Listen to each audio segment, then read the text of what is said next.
Dimp Digital presents Idle Game Chat.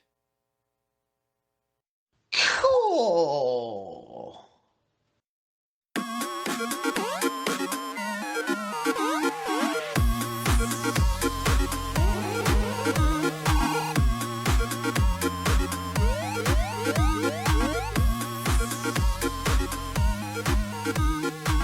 Hello, Mr. Apps here from Dimp Digital. Welcome to Idle Game Chat for April 2025. We are a little bit late, normally go for the first Tuesday of every month.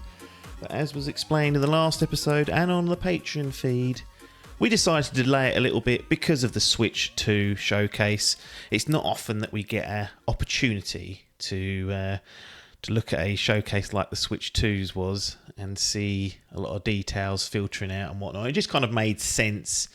Well, I'd say that it made sense. To be honest, having gone through this and delaying it, I think next time something like this happens, the episode will just go up as normal and then we'll do a follow-up special edition. That to me makes sense, having gone through this process this particular time and waited. We're a week or so behind, a little bit further actually, but plan to get back on schedule for next month.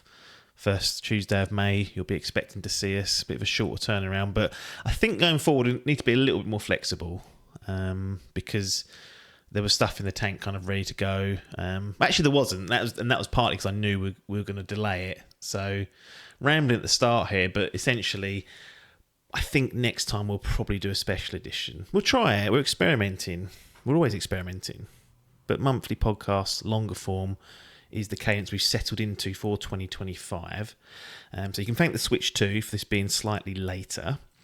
Quick thanks to all the new listeners and new patrons that have arrived in the last sort of 6 to 8 weeks. We have seen an uptick, which I wasn't expecting, to be honest. I was expecting things to sort of bottom out because podcasts these days I kind of run at a weekly cadence, sometimes more frequently, a few times a week. Like podcast networks, for example, might do 3, 4, 5 a week. When you're doing one a month and it clocks in at 6 hours, I thought, well, that's not. If you were running a business, and we're not, well, we kind of are, but we're not, then you wouldn't do that because it wouldn't make any sense. But it's working for us. The schedule works a lot better for us. I think the content is better. You guys seem more patient. So thank you to all the new people that have come along and joined the Essex Geezers in our podcast endeavours, and obviously our new listeners as well through the app and if you're on YouTube, hello. And obviously thanks to the guys that have been supporting us since before we made this change for many years at this point. It's never lost on me the appreciation to put free UK pounds a month down to basically pay for us to have a piss up once every 18 months, once a year maybe. That's where the money goes, in all honesty. Do invest in new equipment. Biff, he's on this podcast, so you'll hear it and you'll think, that's not very good. And I agree. He got a new phone, and for some reason, Apple are insistent on changing their sockets and whatnot. So the old microphone headset that we bought in before is out of commission. I think I can get an adapter. I think I'm going to do that because, we can make things better, and we've got a little bit of funds there. Thanks to you guys who do support us on Patrons. Patreon.com/Dimp Digital is the place to go to get early access, but really you're just supporting us for our beer habits and a little bit of equipment. Also, you can go to twitch.tv/Dimp Digital. Not a lot of streaming going on there, but you can just subscribe through Amazon Prime if you want to chuck another few quid. It eventually stacks up and comes through. It all adds up is what I'd say, but thank you to new listeners, and obviously thank you to our long-time listeners and watchers as well. We could do it without you, but we appreciate the added funds anyway. FGL update. So we had the month of March, which was the first transfer window, so a little bit busy. In the main championship game, we've got Paper versus Hull. Paper's got 4 games out now, so he's got Xenoblade Chronicles X Definitive Edition on an 87, Split Fiction coming in at a 90, Donkey Kong Country HD Returns HD 77, and then Like a Dragon Pirate Yakuza in Hawaii 81. He's sitting on 335. Hall, on the other hand, still only with 2 games out. But he's sitting on a 164, which is made of a Monster Hunter Wilds of an 89 and Civ 7 on an 80. He has made one transfer.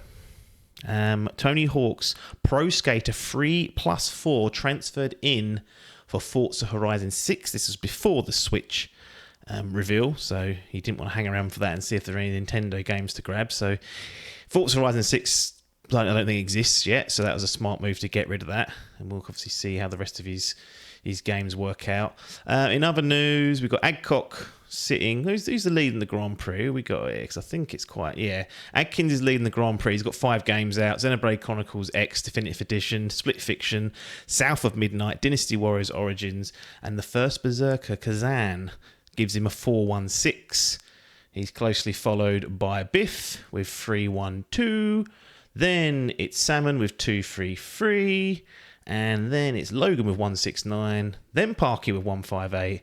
And then Adcock with a 73 of only one game out. Obviously, there's all different variations of how many games each of the guys have got out. So we're still early, not to worry there. A few transfers to talk about. Football Manager 2025 transferred out for Salmon. Unbelievably, that's been cancelled. So he had to get rid of that. First time in many a decade that we've not had a Football Manager or Championship Manager equivalent. It's mad that's even happened. But he's also taken the bait on Tony Hawk's Pro Skater 3+4, which would be interesting because they are messing around with the structure of 4 by adding that 2-minute timer, which wasn't the case. So I'm interested to see how that plays out. And then Biff, who started with a blank because he didn't submit enough games, he's got rid of that, which he had to do, otherwise he was going to stand no chance of winning. And he's transferred in Terminator 2D No Fate, which if you haven't seen is like a 2D arcade style version of Terminator 2.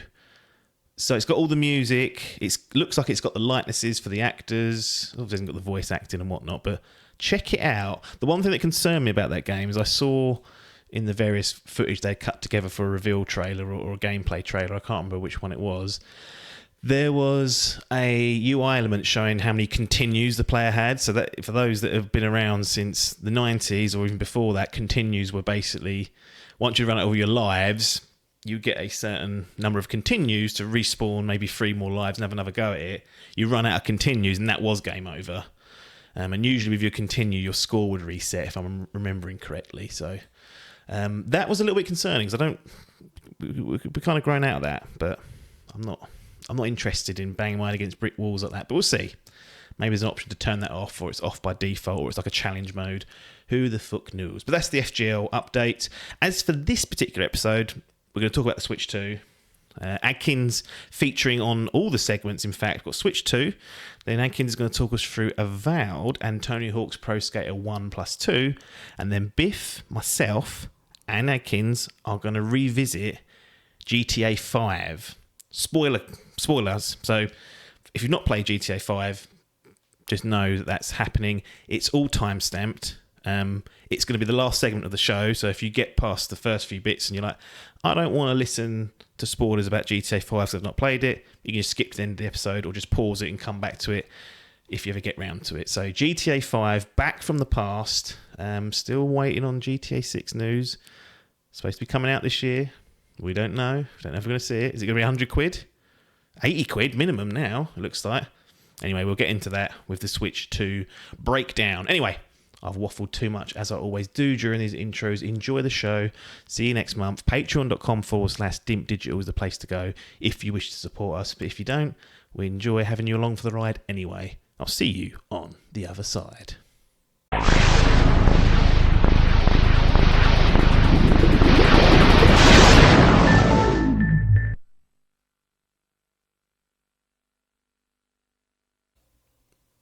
Nintendo Switch 2.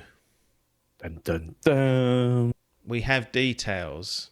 Are Not you everything. disappointed that they didn't call it Super? Switch. Yeah, Super Nintendo but Switch. Then after the They Wii never U, do. Yeah, true. I think people just didn't understand what the Wii U was. 'Cause it's called the Wii U, and they thought, let's just call it. This PlayStation have got it right. Let's just do that. Let's do numbers. Yeah. I wonder if they'll do a free, or I suppose it depends on the success of this. You'd think so, unless they've come up with another idea. But like the Xbox console, like Xbox, Yeah. Xbox 360, Xbox One, What? Xbox Series X and S. You still see people going like past Christmas going, "Oh, I bought an Xbox One S, and I thought it was a Series S, and none of the games we've bought play on it." And it's like, well, Oh, I don't know why dear. they ain't just resetting that somewhere along the line. That's what Nintendo have done here. Yeah. Just resetting, gone right. Switch is the new line. Switch 2, done. But you're still going to get people that look at this thing and go, "Well, I'll just play the Switch 2 game. I'll play Mario Kart World on my Switch." And it's like, well, you won't. Some you will, but that you won't. That was a. I've got to say, that was a shock, to be honest. I did wonder if they were going to do that, because it seems silly to cut off 120 million users and say, right, back you go, reset. But sometimes the only way to get people off these old shitters, isn't it? That is true, yeah. They'll claim that it's too technologically advanced and it won't run on the original Switch. And I'm like, well, you're probably not You haven't wrong there been- either. Is there anything... PS5 come out, Miles Morales was dual, wasn't it? Yeah, Demon's Souls, which was PS5 only. I think that may have been the only launch title, and then we got Returnal shortly Xbox after didn't that. even have anything to do. Didn't have nothing. Phil don't need games for these consoles apparently, so that's what happens there. But there's still a lot of uncertainty about certain details about the Switch 2. We won't go blow for blow for every single detail in the weeds, nor we go through the showcase necessarily blow by blow. But starting at the showcase, we knew it was going to be called the Switch 2. We didn't know a lot else.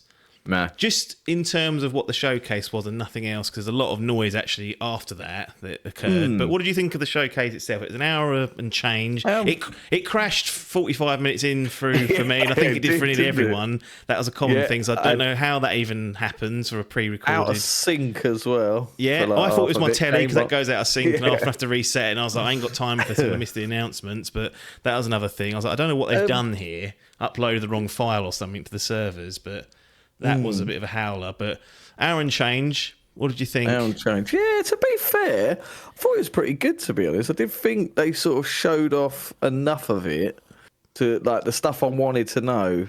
It was weird. The weirdest thing was the price. They just didn't include it and then released all the info like 10 minutes after they finished. I was like, Well, I think it leaked first and then it went up on their websites. Really? Right. Officially. Yeah, it was all a bit strange. But... It's a bit strange. But in terms of like the starting off with Mario and sort of getting a real good look at that, it's like, right, okay. Even though they've got a direct set for that, haven't they? Yeah, I think it's the 12th, 17th or 14th, something like that. I'll look it up in a sec. But yeah, so sort of once they'd shown the console and we realised all what those leaks were years ago, all correct, the 4K, blah, blah, blah. And 17th of April is the direct. 17th of April is the thing. So, yeah, World. Yeah, so I thought what they showed off of Mario Kart looked good. And it was like a good showing of that. Then they showed the console and showed what it done. Yeah. And then after that, it sort of became almost like a direct, and it was like loads of games. Yeah, there was games. There was a few like new announcements as well, like random ones, like Enter the Gungeon 2 and some random ass. And then they sort of showed a couple of games, sort of how they run on the Switch, most notably Breath of the Wild and Tears of Kingdom. Yep. And and then they sort of dropped a bombshell as well, which everyone was like, holy shit. We'll discuss that later. So yeah, we sort of had a bit of everything, really. The biggest thing, don't think it was this, no, it weren't this direct, it was the other one. The biggest thing I'm concerned is this game sharing thing. Yeah. About how you do it and how it lasts. I think you have to do it in person. Can you only do it if you're playing a multiplayer game? Because they kept banging on about, oh yeah, you can all play the same game. I'm like, yeah, but what if I don't want?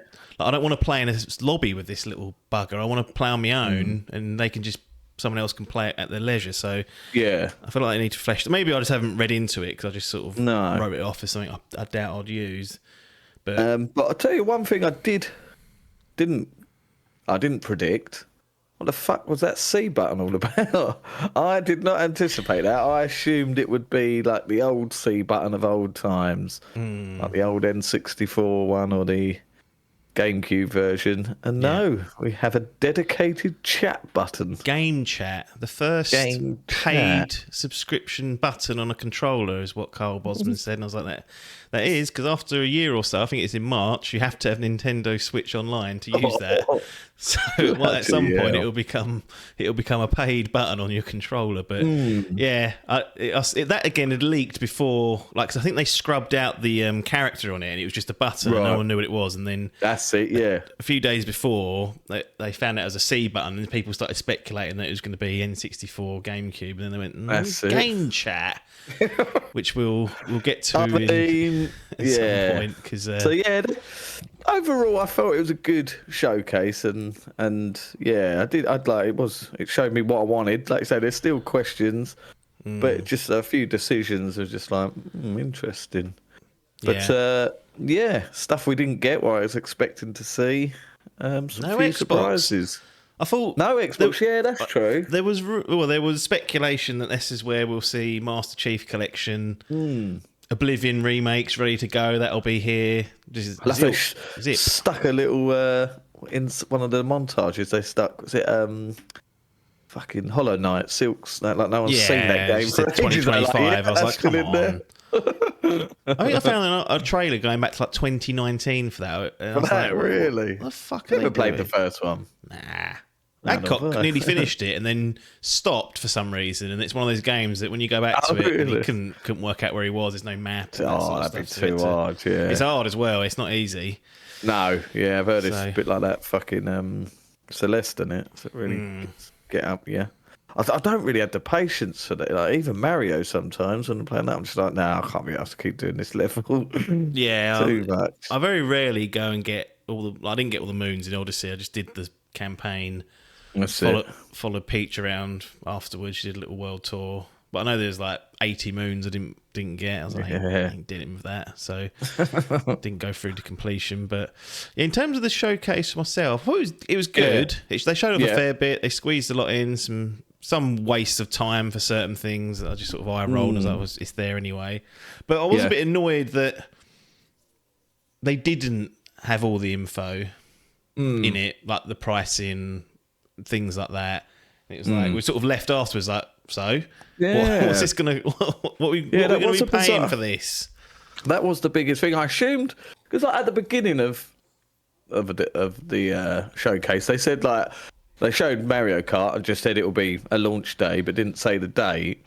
Yeah, and they'd said the date. Yep. And then so I assumed everything else after would be like, oh yeah, it'll be June 5th. But no, they all said the dates. So like they stuck it in after. I was like, right.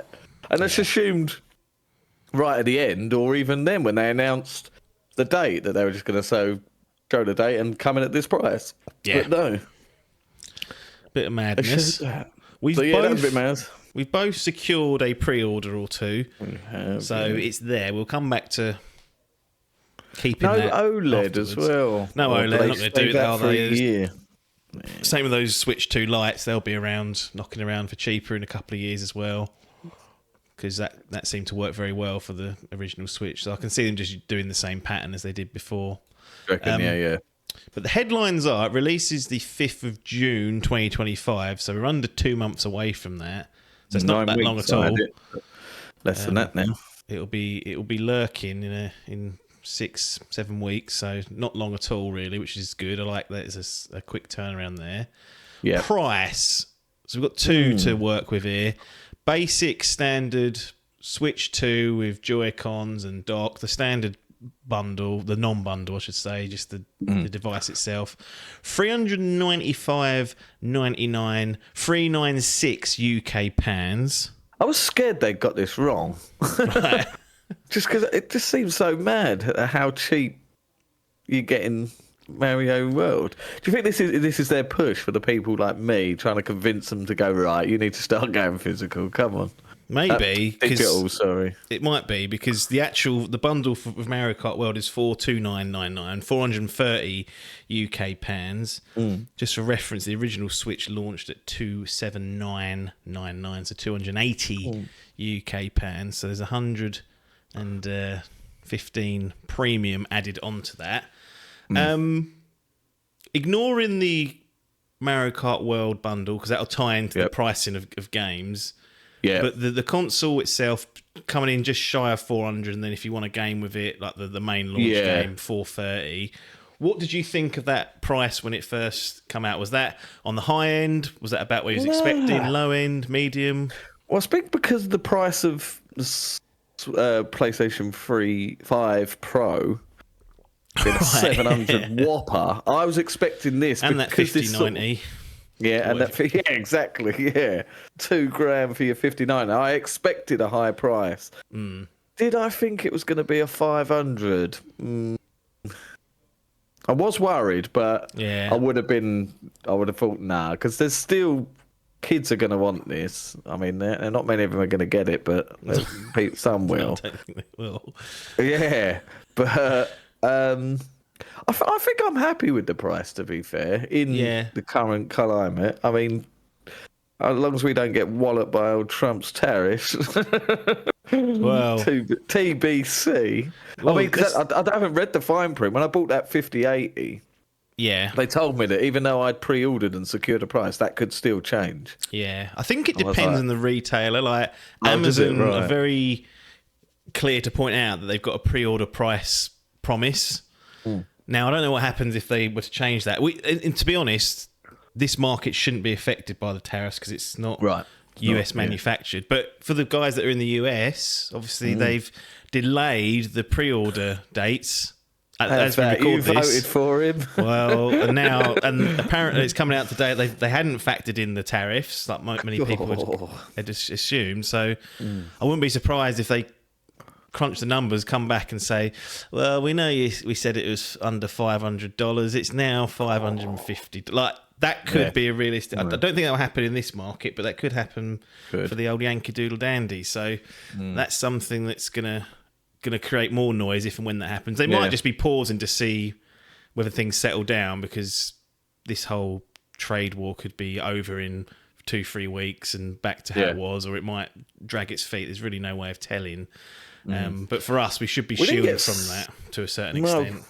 We didn't get stung by the exchange rate as well, because I remember, because I think the PS5 Pro was was it $700 as well, and then we had 700 UK pounds. We're like, hang on a minute, and I think is it $450? It is, isn't it? Yeah, $450. They've appropriately tried to exchange the currencies this time, whereas normally that's not always the case. So I've got to say I'm quite happy with that price. To be fair, I was expecting it after shedding a similar. Oh no, it's more expensive. My Steam Deck. Well, they 500 odd. 480, I think, something like that. Did I pay? Yeah, I think it was. That wasn't even the top daddy one either. We got I got one off Amazon for 500, 64 gig. That's a low price. Well, I think they were over 500 actually, but But you kind of.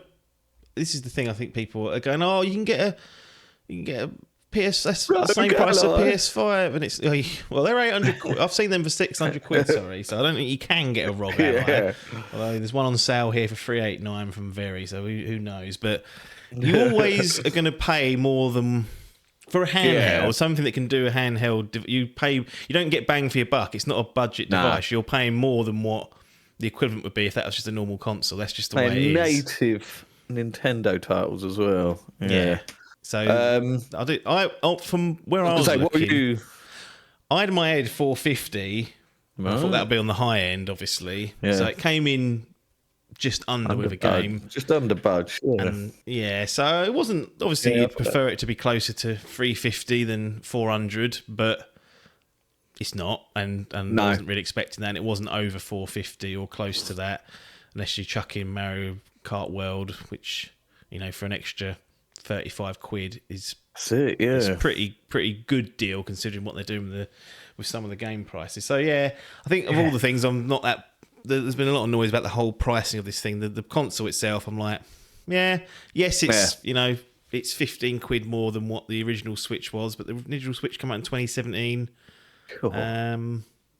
Just things are going up. It's as simple as that. The PS5 went up mid-generation in price.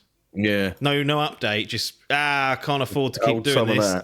Up it goes by 20, 30 quid. So That's just the way it is. So yeah, I had already had 450 pegged in, so it come in shy of that with a game and a little bit more extra without a game. So not the end of the world.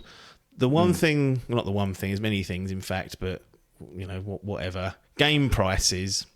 Yeah. So we'll talk primarily about UK prices because that's where we live, and I don't understand the American consumer market enough because there's things like tax they add on after the, you know, we have our VAT, which is including of that, and they go to the till and go $80, and they go, well, there's £12 sales tax, as I'm sure you found out when you went to America and bought stuff. You went, hang on a minute, it says $30 on this. When did I go? I went 2004, I think I went. Not long after 9/11. God. And anyway, went there with the wife's family and that, and we're driving down this road in Florida, and it said on the door, laptops for $299. I was like, oh. And like back then, the fucking exchange rate was like 50 to like ridiculous. So for every like, say it was like, so it was $299 dollars. So I was like, cool, I could buy a laptop here, like a brand new laptop for 150 quid. I was like, oh, that'd be the absolute daddy. Anyway, completely forgetting that was the spiel. And to my surprise, I got to the till and he was like, yeah, that's like $800. I was like, on a minute on, whatever it was. Not having factored in, it was a lot more than what I thought it was. I was like, oh, that's what they do. They get you. I never did buy that laptop. No. Good, because it probably would have been full of malware. Oh, yeah. Oh, yeah, absolutely. So here's what's been reported. I can't find this anywhere on the website, so I don't know if it went up and got taken down. That's what I thought. I had it. I'm trying to find it myself right BBC now. have got it. Eurogamer had these prices, so I'm just going to go with what they've said and assume it's going to be correct, because there's a big hoo-ha for two reasons. So let's use Mario Kart World as the example, being the big launch game. So what they're saying is $66.99, 67 UK pounds, which is a strange number. Amount, isn't it? So that's what makes me wonder if this is all on the up and up, but whatever. Yeah. That's for the digital version. Right. If you want the cartridge, it's $74.99, 75 UK pounds, and that is up on Smiths and Argos. That's the price that's on there. So it's 75 quid a game. If ever I used to buy games, I found Hit or Shop 2 was always top daddy. Let's take a little look at there. Currently on Hit, Switch 2. I swear they did have it. There we go. Switch 2. I don't think there's much of a fucking thing on there. Did I just see? Oh, there we go. So they've got, these are physical. So they've got £74.85. There you go. Mario Kart. 15p, 14p. And Donkey Kong Bonanza at £66.85. Yep. Strange. They're fucking about so the prices. So there ain't much leeway on there. And it'd be interesting, because normally you get like a game come out and, you know, a month down the line, it's, you know, 20-30% off already. But as we typically know, Nintendo games don't even tend to fucking drop. If we'd have a look now, Nintendo Switch, if I wanted to buy Zelda, that's an older one. Give me an older one. There we go. Zelda Link's Awaken. That's been out for what, 3-4 years? Yeah. £43.29. There you go. That's cheap. Donkey Kong's Country, £42.85. So that they ain't going down much unless you get the third party tours. So yeah, we're going to be playing around those prices mostly. Yes. So we know $74.99's out there. Park the digital discount, which we'll get into and assume is true, even though the evidence seems to have disappeared. But let's just assume that it's going to be 75 UK pounds. Breath of the Wild launched with the original Switch for $59.99, so 15 quid added for some people. But what do you think of that being a new benchmark? 75 quid. We've got Sony games going for 70 quid. Take-Two, like NBA, that comes out for 70 quid. I'm pretty sure WWE does. I wonder if Monster Hunter was $64.99 on the shop, so that's a £5 cheaper one. £5 buffer. But it's gone up essentially, and It's the gone way up, yeah. and if the way that it's kind of decided is that the Americans are going to be paying $80 instead of $70, and that's the easiest conversion for people. Yeah. So why? Well, not Just why, making- but how they? What's I that all don't get about? what's happening here now. Wow. Yeah, I mean, it's making me convert. I've since day dot always been a physical man. I'd always, but to be fair, I used to always go like it was always the cheapest option for like getting digital on day dot. You had the convenience that it was there. Yeah. Don't have to wait for that fucking postman and all that. But you're paying full whack unless you're getting a deal. What one of these cards or something. You get a birthday card with a thing, but you're paying full whack. Whereas you do get a bit of a buffer. You can get a decent deal pop up, a couple of fucking promotion codes or something to knock a few quid off. And I typically always got it that. As I've got older now and fucking kids are playing the games and putting their greasy mitts on everything and breaking shit. Yep. I've been starting since getting that PC, and everything on that PC is digital now. Yeah. I'm sort of I was on the cusp of thinking, right, I think it's time to start this digital realm, and just this news now, we'll just go, well, that's it, that's decision made. This is now the time of my life, and I'm just running out of fucking room for all this shit everywhere. Yeah. They just rot. Once I've platinumed the game or had me feel of it, it's just sitting there rotting anyway. So yeah, this is just pit. I just think, well, that's it then. Like it's more convenient. I can transfer it to the kids now. Once I've worked fucking how to get it over with this family share bollocks. Yeah. I ain't got to keep taking them little cartridges out. No. And yeah, just that. I just don't get like. I know they're trying to get us because they don't like us having a physical media, because then they've got the balls in their court. We're just renting a license basically. Yeah. But I think it's time to take over. So yeah, so it's essentially pushed me over the edge to now. I'm just like, well, that's it now then. And is that for every platform or just the I think Switch it will 2? be now. Yeah, I mean, unless I can get the games cheaper. I mean, I think it probably will be because.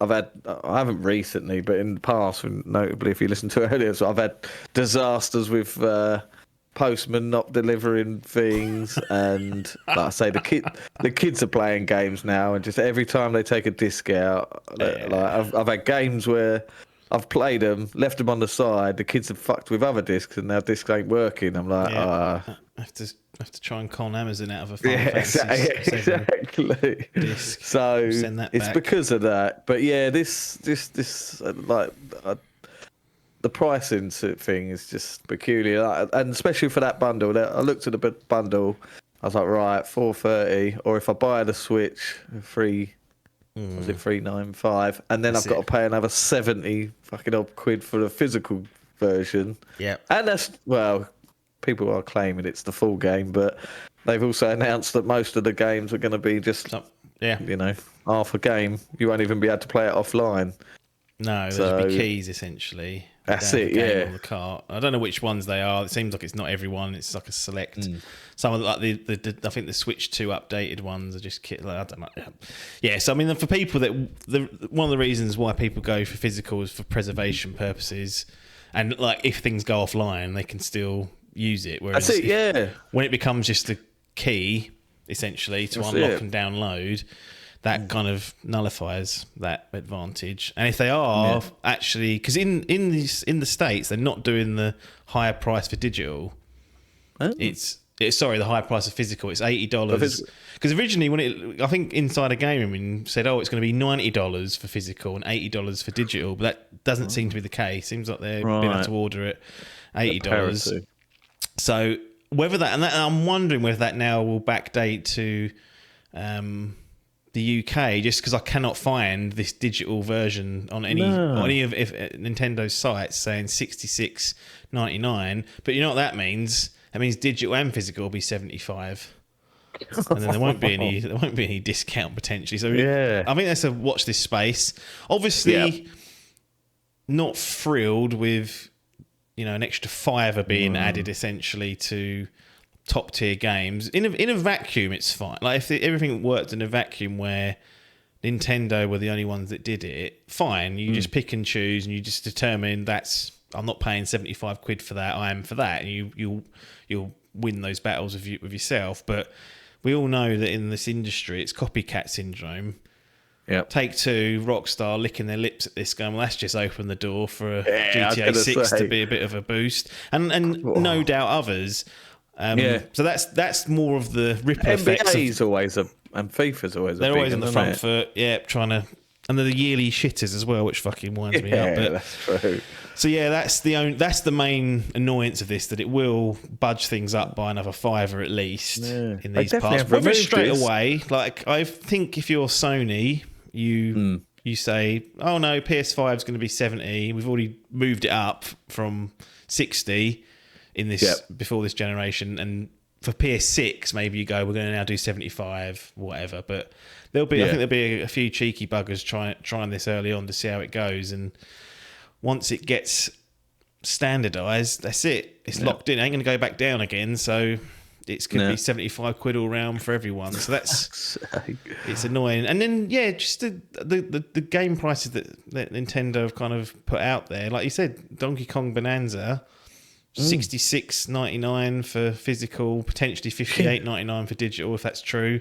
Like they are fucking about of their prices, and they've got a bit of in between. And I think they did that with a lot of their games on Switch. Like, I don't think the Kirby game was, maybe that one was, but I think there was a few like Woolly World and things like that were a bit cheaper, whereas the Zeldas were 60 quid. I was going to say, Echoes of Wisdom sort of 50 when that come out. You can get that for about 43 now. Link's Awakening was 60. Yep. Donkey Kong Country Returns 50. Yeah. So they seem to have done the same sort of things, didn't they? Which I don't mind. I actually don't mind there being, but I just don't want the ceiling to have got higher than it has. So that's right. I do mind that. If you just kept as it was and fucked about the pricing still, I'd be like, all right. I don't know what you're doing, but that's fine by me. Because to me, out of the two, Donkey Kong Bonanza, I'm much more excited for, and it's cheaper than this Mario Kart World, but not if you get this fucking bundle for 35 quid. So that's what takes the title there. We'll watch this space on that, because I'm intrigued whether that whole digital and physical thing is true, because in America it seems like it's not. So I don't know whether it's... Right. I don't know, BBC haven't reported that way, so they must have seen something. But on Nintendo's site... In the UK site, there's no. They definitely have removed it, because I saw it was prices on there, and I've just gone on there and it's not there. Now. Okay, no, so I wonder whether they went, whoops, that's caused a bit of a stir. Doug went, get that deleted. Yeah, that's Alan causing problems. Alan said not to do that, didn't we? Alan doesn't care, which cares about the bottom line. Other details here. Got enhanced OG Switch titles, so you got like Super Mario Party Jamboree Plus. Jamboree TV. Still no confirmation on that yet, is there? Upgrade pack. No. Although the only thing I've seen is that some of them will be included in the Nintendo Switch Online. That is confirmed. I have seen that 1 and 2. I was about to buy that actually, because where we've been, kids are hyped for it. We've been playing a bit of Mario Kart 8. Right. And I was about to buy that expansion pack. Because you get the extra courses on there. So I've seen... Tears of the Kingdom and Breath of the Wild will be included with that pack. Yeah. But I assume that's just going to work as like a gold subscription. So when my yearly one runs out, I won't have access to those upgrades anymore. Yeah. Yep. Yeah. That's how it'll work. Kirby's got one. I want to know how much. Yeah, Kirby's got one. It's quite interesting that there's a couple of games they've added new things to it. So like Kirby, you've got what's it called? Like Star-Crossed World, and then Star-Crossed World, and then Mario Party's got Jamboree TV. Breath of the Wild and Tears of the Kingdom have got like an app, like a companion app. Right. Yeah, because you're like GPS. Yeah. So I mean, that ain't worth an upgrade fee, really. But to be honest, I haven't got Tears of the Kingdom. That's the one I want to play. So I'm going to have to shell out 65 UK pounds for it, as and when I decide to do that. Got your copy here, mate. Yeah, well... Does it work? Do OG Switch cartridges work? True. I think they do, but they can't be trusted. No. But yeah, so I'll be shelling out for that at some point in the future. But they've got some enhancements there, frame rates, 4K. Yeah, that's the biggest HDR thing. and whatnot, which is Quite good to like see. they showed off as well what we all wanted to see was that Breath of the Wild in that fucking forest. Yeah, they know that's a problem area. It ran like absolute fucking slop that did last time. Yeah, and it does seem weird just Nintendo doing what people are asking for. Normally they go so against the grain. You're like, right, what are we doing here? Got an announcement. They bring out Labo, and everyone's like, right. And another one. We got another announcement, an alarm clock. What was that fucking like remote control Mario Kart track? Oh, yeah. What was that? I can't remember what that's called now. But I forget what that's called now. But yeah, they just always don't ever do what you think you're going to do. No. And now they're like, right, we want a 4K upgraded thing with this and that. And they're doing it. They fucking asked for it. And then everyone's going, they've lost their innovation now. They kind of sussed it with this Switch, really, with the hybrid, I think. Yeah. They nailed that. And putting all their development pipes into one system rather than a handheld and a console has just meant that there's always a steady flow of games coming out for it. Yeah, we'll see if that's the case here, actually, because there's a bit more grunt in it. They're not going full realistic with any of this, as you'd expect. Still artsy style, I've got to say one thing I was surprised, which I didn't expect, was the 120 hertz. Yeah, on the screen as well. That's whether a game will get to that speed or not. Which ones will? Yeah, I don't know. I reckon there's a some footage out there of Metroid, isn't there, running on 120, but I'll wait for the DF boys to rip the shit out of that. That needs to be tested. But there are going to be enhancements added to Switch titles. It's going to be paid or a separate version, or potentially you can get it through Nintendo Switch Online. But I'm pleased to see they're at least doing that, because that's that kind of... Yes, you could... Well, the great thing would be just to unlock it for free for people who've got the original game, but we know that's not going to... No. Actually, I've got Breath of the Wild on the OG Switch. Oh, yeah. I've bought it. So I can just upgrade that if it's like... Yeah. I go, it's 50 quid. I go, I might as well fucking buy it then. $20, I heard someone say, but that's still not confirmed. That'd be about 15 quid. I'll pay that. Oh, fuck it. Yeah. 1 pint down these pubs these days if you're not careful. These days. If you get that nickel, it's nearly a tenner. Wacker's just started that as well. Oh, God. It's nice, but it's unreasonably expensive. Yeah, it is just village. Unbelievable. Is it up in London? Is it quite? It's almost a tenner in London. Like, it is madness. Yeah, it is ridiculous. It's like another quid more than any other beer. It's really strange. Crazy. It's not even. It's good, no, I was going to say it's fine. I do like it. I'll drink it, but not for that price. What are some other details we got here? We've got. Oh, so it plays Nintendo Switch games. There's a list of them out there. There's some games that might not be compatible. I think it's like the PS4 to PS5. There was like a handful in the end that didn't work. So you'll be unlucky if your favourite game doesn't work on it, but most of them will. Yeah. So backwards a few of them was like, because the new Joy-Cons don't have an AR sensor on it, so stuff like 1-2 Switch won't work. Labo won't work apparently because it's different size. Yeah, different size. That running, what was that? Ring Fit. Ring Fit, that was it. That won't fit because the Joy-Con's too big now. Right. So up your arse. Yeah.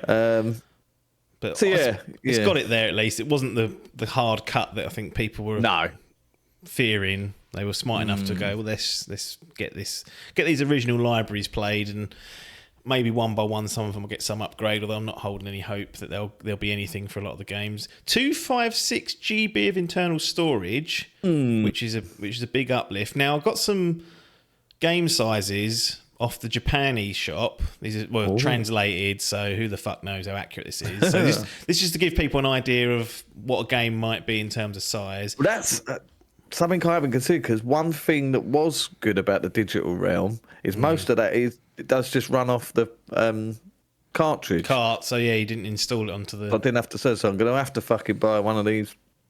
Yeah, that's a new thing as well. They don't take SD cards. They've changed. It's micro SD now, is it? Micro Express. So you can't carry over your old storage that you've bought for your Switch. Yeah, that's a bit... I mean, that's kind of like going it's... Go on. Yeah, I think they're right. It's like their version of an SSD, isn't it? Sort of thing, or NVE. But that is a bit of a stinker, that is, because I looked at one. I found one. I think cheapest. You're looking at about 80 quid for a terabyte. Right. That's plenty. So if you might be able to get Mario Kart World 23.4 gig, Donkey Kong 10 gig. So if these are accurate, and so they're pulled off the eShop by Eurogamer, this was, then you could fit. Well, let's say you lose 40 gig, and I'm overcooking this for OS or whatever. So you got 200 to play with. You know, you can get 10 or so. Yeah, 10, 15. I mean, that's enough. I mean, I'm never going to play more than one at a time on this anyway. No, so exactly. There's no need for me to be entertaining a new concerned. storage upgrade because 256 will last up until and then the games start coming. It goes 180 gigabyte Zelda game. I'm like, bloody hell! It'll be interesting for the big game. I mean, even Cyberpunk on PC, that's only like 60, which was I'm surprised it's that's low. But there must be like an ultra texture pack you can download on that. Yeah, to that's really what I was just buff it out. thinking. Must be. But the likes of COD, I think wasn't COD like 300 this year. Oh, some fucking mess, so it'd be interesting to see what they do with the likes of those. I'm assuming those sort of types of games will be coming here. I think they might even eventually get a fully decent working FIFA and not some 2-bit version. Phil promised 10-year solution in place with Switch to bring Call of Duty to it, and now he's seen the specs. He might go, fucking hell, how are we going to get it on there? For God's sake, we've promised 10 years of it and we can't even do it. Can't do it. No. Reading and writing data is a bit faster. I saw this in the treehouse that there's faster loading between when you fast travel. I've got to say there was a bit of on Zelda, and I was expecting quicker, to be honest. Like it was. It was faster, quicker, but it wasn't 10 like Rapido instant that you get on Series X or a PS5. They did that fast travel on Breath of the Wild, and it was about 10 seconds faster. It's not right. It's not what we have on the other platforms, that's for sure. No, when they showed off Spider-Man 2 or Miles Morales, and you're like fucking fast traveling in seconds. That's it. That's it. Yeah. We've got 2 USB-C ports, one at the top, one at the bottom, so that will help people out. Dock. It's got no dock, the Switch. no USBs on the dock at all. Which, okay, like once it's plugged in, you got one on top of the Switch. You got one on top, I suppose. Yeah. If you got a camera, what happens then? Fuck no, you just buy a fucking box, wouldn't you, or something? Yeah, I suppose you can get those splitters, can't you? But I thought there'd be one on the side of it, but it's no cunts behind that camera unless you're Hall. Just getting the Piranha Plant one, and apparently paper as well. I don't know what they're thinking. I don't know what they're thinking either of them. No. Talking about using that feature. I mean, I'll get to it in a second, but good lord. Yeah. Improved sound, got built-in speakers on the handheld. It's hardwired as well. That's one good thing. The same as the OLED, which is handy because downloading those games. I do find the Switch quite slow at downloading, so that might help. Yeah. We've got a much better kickstand. I always remember on the original Switch that little plastic clip, basically, that just... The kids are fucking lost their one on my OG, so this is more to the point where I'm going digital and I ain't having one. No. So, I've got to say that was one of the worst ever designs. They sorted it out on the... I assume they didn't even have one on the Lite. No, did they? No. But yeah, on the OLED it was much better. But yeah, this one does look pretty good. It's sort of got the different things as well. You can lock it. You can like bend it and freely adjust the viewing angle. It isn't like it's Did you ever play tabletop mode? I think like when I first got it, I might have played a bit of Odyssey. Because I used the Pro controller and I can't remember if the motion controls works as well. Right. And there was like some races where you had to like roll and shake you could do the roll, couldn't you? That's it. Right. So I remember I was doing that on tabletop on the table once, and then obviously if you just breathed on it, it would fall over. So it was a bit of a fucking nightmare. Yeah. Got a bit of a bigger screen for people that are playing handheld. 8 inches. Yeah, that's what she said. Wow, come on. Built-in mic for game chat, so that'd be awful quality. So, noise cancelling technology, so if someone's in the background being a fuck, is there a mic on the Pro controller? What, the new one? Because I'm thinking like where I'm playing, on the new ones, because I'll have it docked there, and I'll be sat there. I'm going to have to shout to get it to the console. In the video, they showed him doing that. Yeah. He had it sat by his telly. He's got some bloke in the background fucking making a smooth, and he's going, "Yeah, no, that'll be cut out. Don't worry about noise that." cancelling, they reckon. It'll be interesting to see how that works. And then you've got some 3D audio for selected games. Game chat itself that they show. This is the mystery C button. It allows you to open game chat. So we finally got party chat essentially for a Nintendo console. When they showed it in the showcase, this may have been one of the shittiest displays of a feature I've ever seen. Like, I almost want to applaud them for just not. I want to applaud them for showing how bad it was, because they didn't even try and paper over the chat, didn't you? You're like, at least they're honest and show. They're not even trying to show this off as being something that's smooth or is going to be hardly functional. It looked so appallingly bad, and they're like, that's how that's the best it's going to be as well. So it'll probably be worse in person when you actually get it. That video. I mean, it's cool that you can stream your games in, but they were running at like 5 frames a second. The camera, it was like. Did I see a thing saying you can plug? So if you got like a USB camera, get a little converter to USB-C. Yeah. I saw a thing saying you can plug any camera in. Apparently, whether that's been tested or not, I don't know. But that's what's out there. So that's actually quite a nice feature. You can't do that on the PS5. No. You have to buy their PlayStation camera, which is shit. And it's like, well, unless you get like a whole video capture thing, you can run it through your PC and do it that way. But I can't believe they're selling that. The official one for 50 quid, and then on their official website they're selling the bloody piranha plant for 35. Yeah, it's a third party one, but you know, wow, I thought that'd have been like 90 or something. Yeah, I thought that was going to be like special edition rip-off. That's another thing as well. You got Pro Controller priced at 75. I mean, that's disgusting. Even worse, you break those fucking Joy-Cons. £90 for a new set. That is, I mean, the Joy-Cons. That's absurd. Don't get me wrong, but at least there's some tech in there. That Pro Controller, 70. How are they getting away with that? That is madness. That's disgusting. That is. That's the one thing of the pricing and the games going up, which I'm not happy about. Like that, I couldn't believe it when I read that. And then, your old Pro Controller will work, and I was like, fine. But here's my fear of it. That new one's got those little buttons on the back. How long is it before games start implementing that into their base mapping? And they're like, well, if you haven't got that, you're going to struggle to do this in the game. And I'm like, I can see it happening. I can already see in a couple of years' time, tops, that games are utilising that. It could be a Metroid. It could be. Luckily, we've got the fucking mouse to deal with that. The Joy-Con mouse. This will come down to implementation, the mice, or the mouse, however you want to, how it needs to be pronounced. I think both of them actually work, don't they? You can do both sides. Yes. In the wheelchair game, you roll along doing that. So I want to obviously try this because that's the key of how it works. The hands-on have been pretty positive. The previews I've seen, they're saying you can sort of do it on your leg and you fight. You don't need like a whole desk. My issue is that I'm going to be sat on there, so I do it with my PC now. I use the mouse on the sofa, and it seems to work pretty fine. It's just like you say, is it going to work? I'd be interested to see how it works on like a sort of RTS game. Get that fucking Jurassic World on there and see how you get on with that.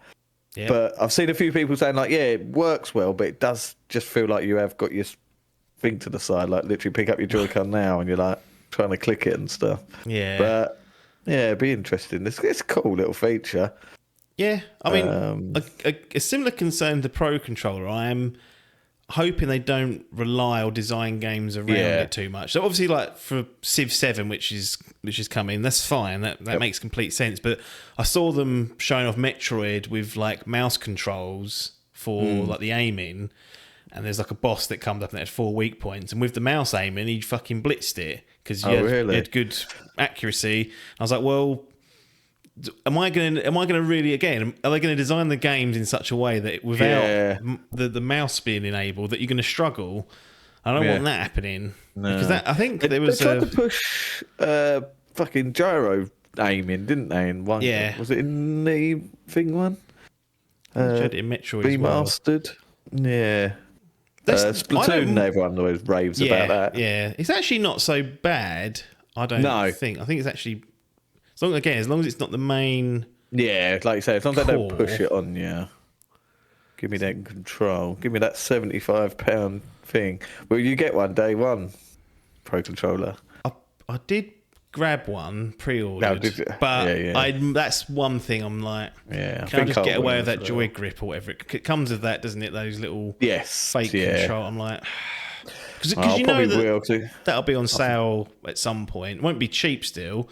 No. But even like getting 15 quid off, I'll be happy-ish. I'll be content, I should say, not happy necessarily. Yeah. So, but that price is fucking outrageous for that. Like, it is. Doesn't have any of the motorized stuff that the DualSense 5's got. No. No microphone, I'm assuming. I haven't seen anything about Amiibo. Is that still a thing? Oh yeah, they're still knocking around. I don't think they had much of a focus, but because the controller had functionality with it. Yeah. Don't know if that new one does. I'm assuming it will. I think that they'll probably go up in price as well. Yeah. Yeah, 70 quid. Well, 65, 70 quid, these DualSenses, and they are... I'm going to buy the Pro Controller right now. Quick! I'm thinking it's up there for pre-order. I thought I would get it, but I just haven't done it. Where is it up on Smiths? On Very. Oh, Very. Free delivery at Smiths it was. But the console wasn't. Yeah, well, they charge me another $4 if I... They will, wouldn't they? Oh, fuck, I ain't doing that then. There'll be more. Smiths was free delivery when it went up, yeah. Oh... They'll get them. I reckon there'll be a lot of people going, I don't need that, actually. So yeah. White accents. No. Mr. Tim Getty said it felt like satin. A satin finish. Interesting.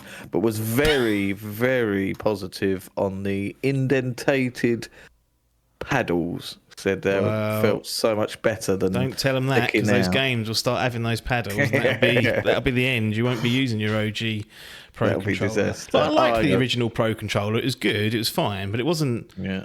I never expected to be asking 75 quid for it. Yeah, that's true. What are you doing? Amiibo confirmed. There's a picture here of the new controller thing. £16.99 for your Joy-Con 2 wheel pair. I saw that. I played those. I used to have those for like the Wii, I think, and that was just 25 quid for an AC adapter. If you've lost that, does it come with one? Nope. Oh, it does actually. Yeah, it does. Because some things don't. It doesn't. I've seen electronics come that don't have an adapter because they're like, oh, you've got a USB-C. That's what you need to power it, and it's like, I haven't got one. I'm not sure if it comes with those little fucking safety things. Do you think it does, or what safety things? Click onto the Joy-Con. Oh, the wrist straps. Yeah, wrist straps. I think they might, because I see them for fucking... They're 15 minimum. Yeah, 15 I think it was. Got to get yourself a case if you want to take it. It will be 500 quid by the time it's all said and done. Yeah. 50 quid camera, that's outrageous. Yeah, that is outrageous, because it won't be any good. No, it will not be any good. It'll cost me 505 quid if I got the Pro Controller with Mario Kart World. Yeah, it will.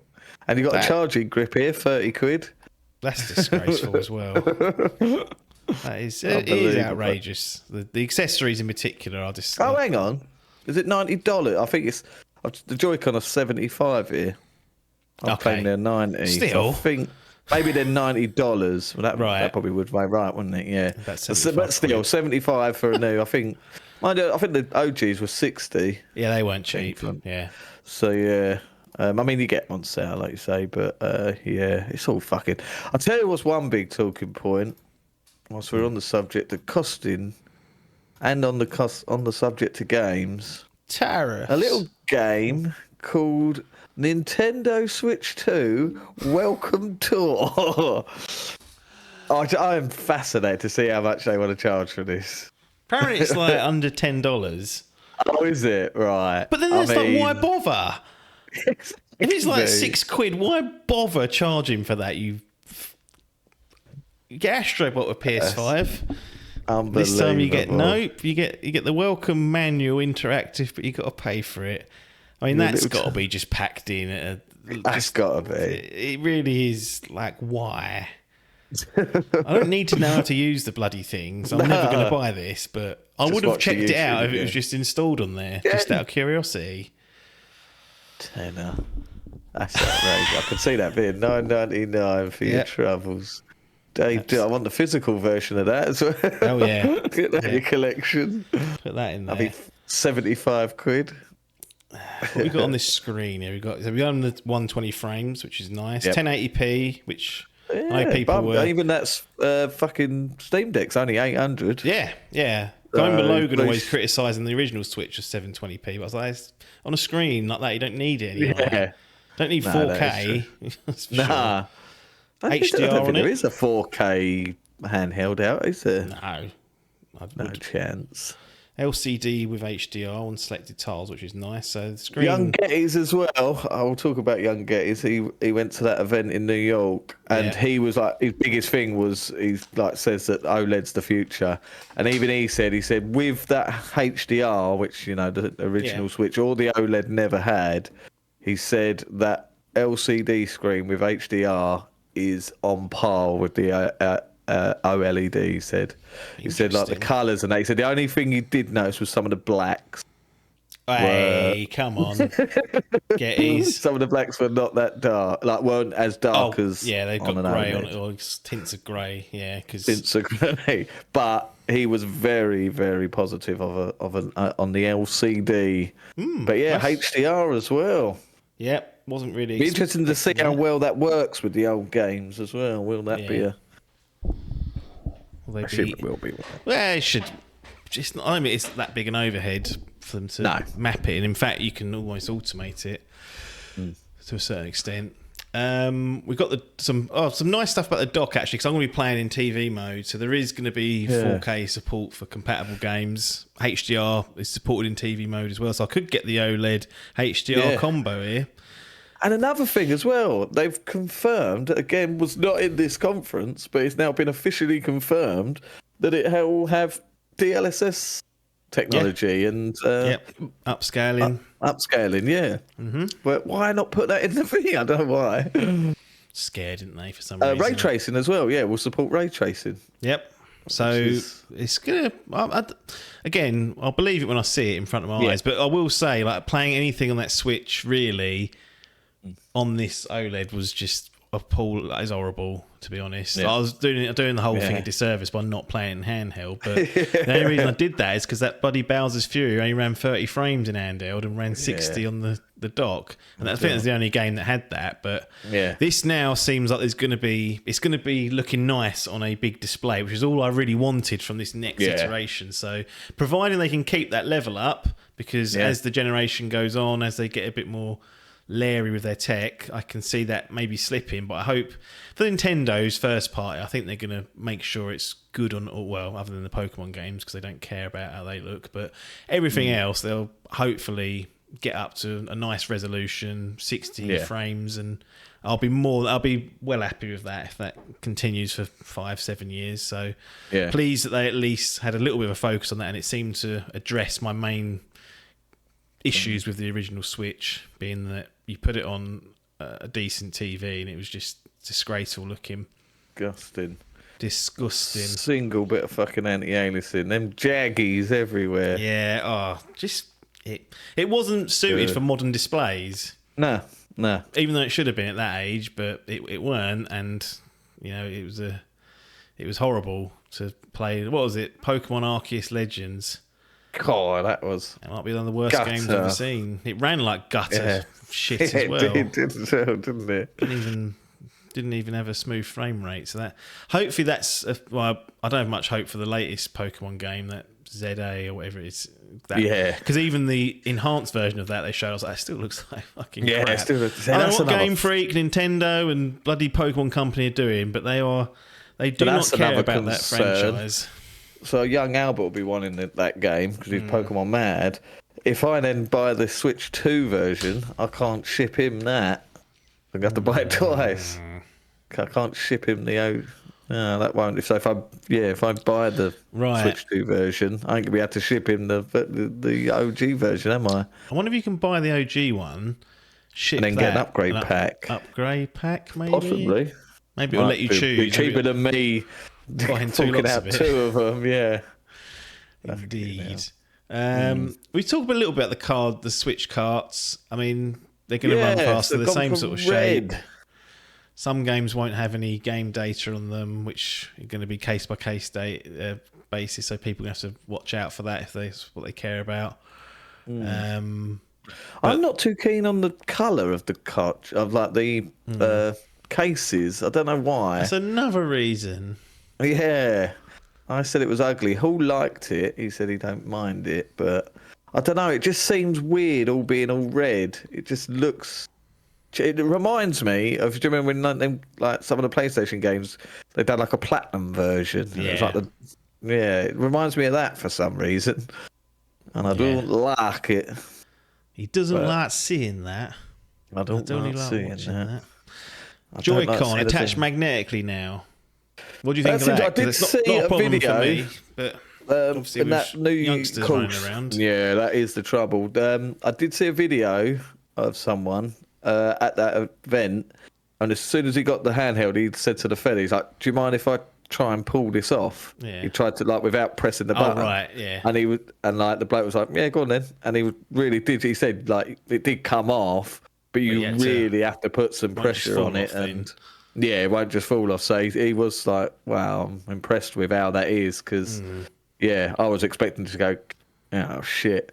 No, you really do have to put some oomph in it to get it off. So sounds like they're strong magnets. Now there is today, an hour ago, been announced, Hall effects.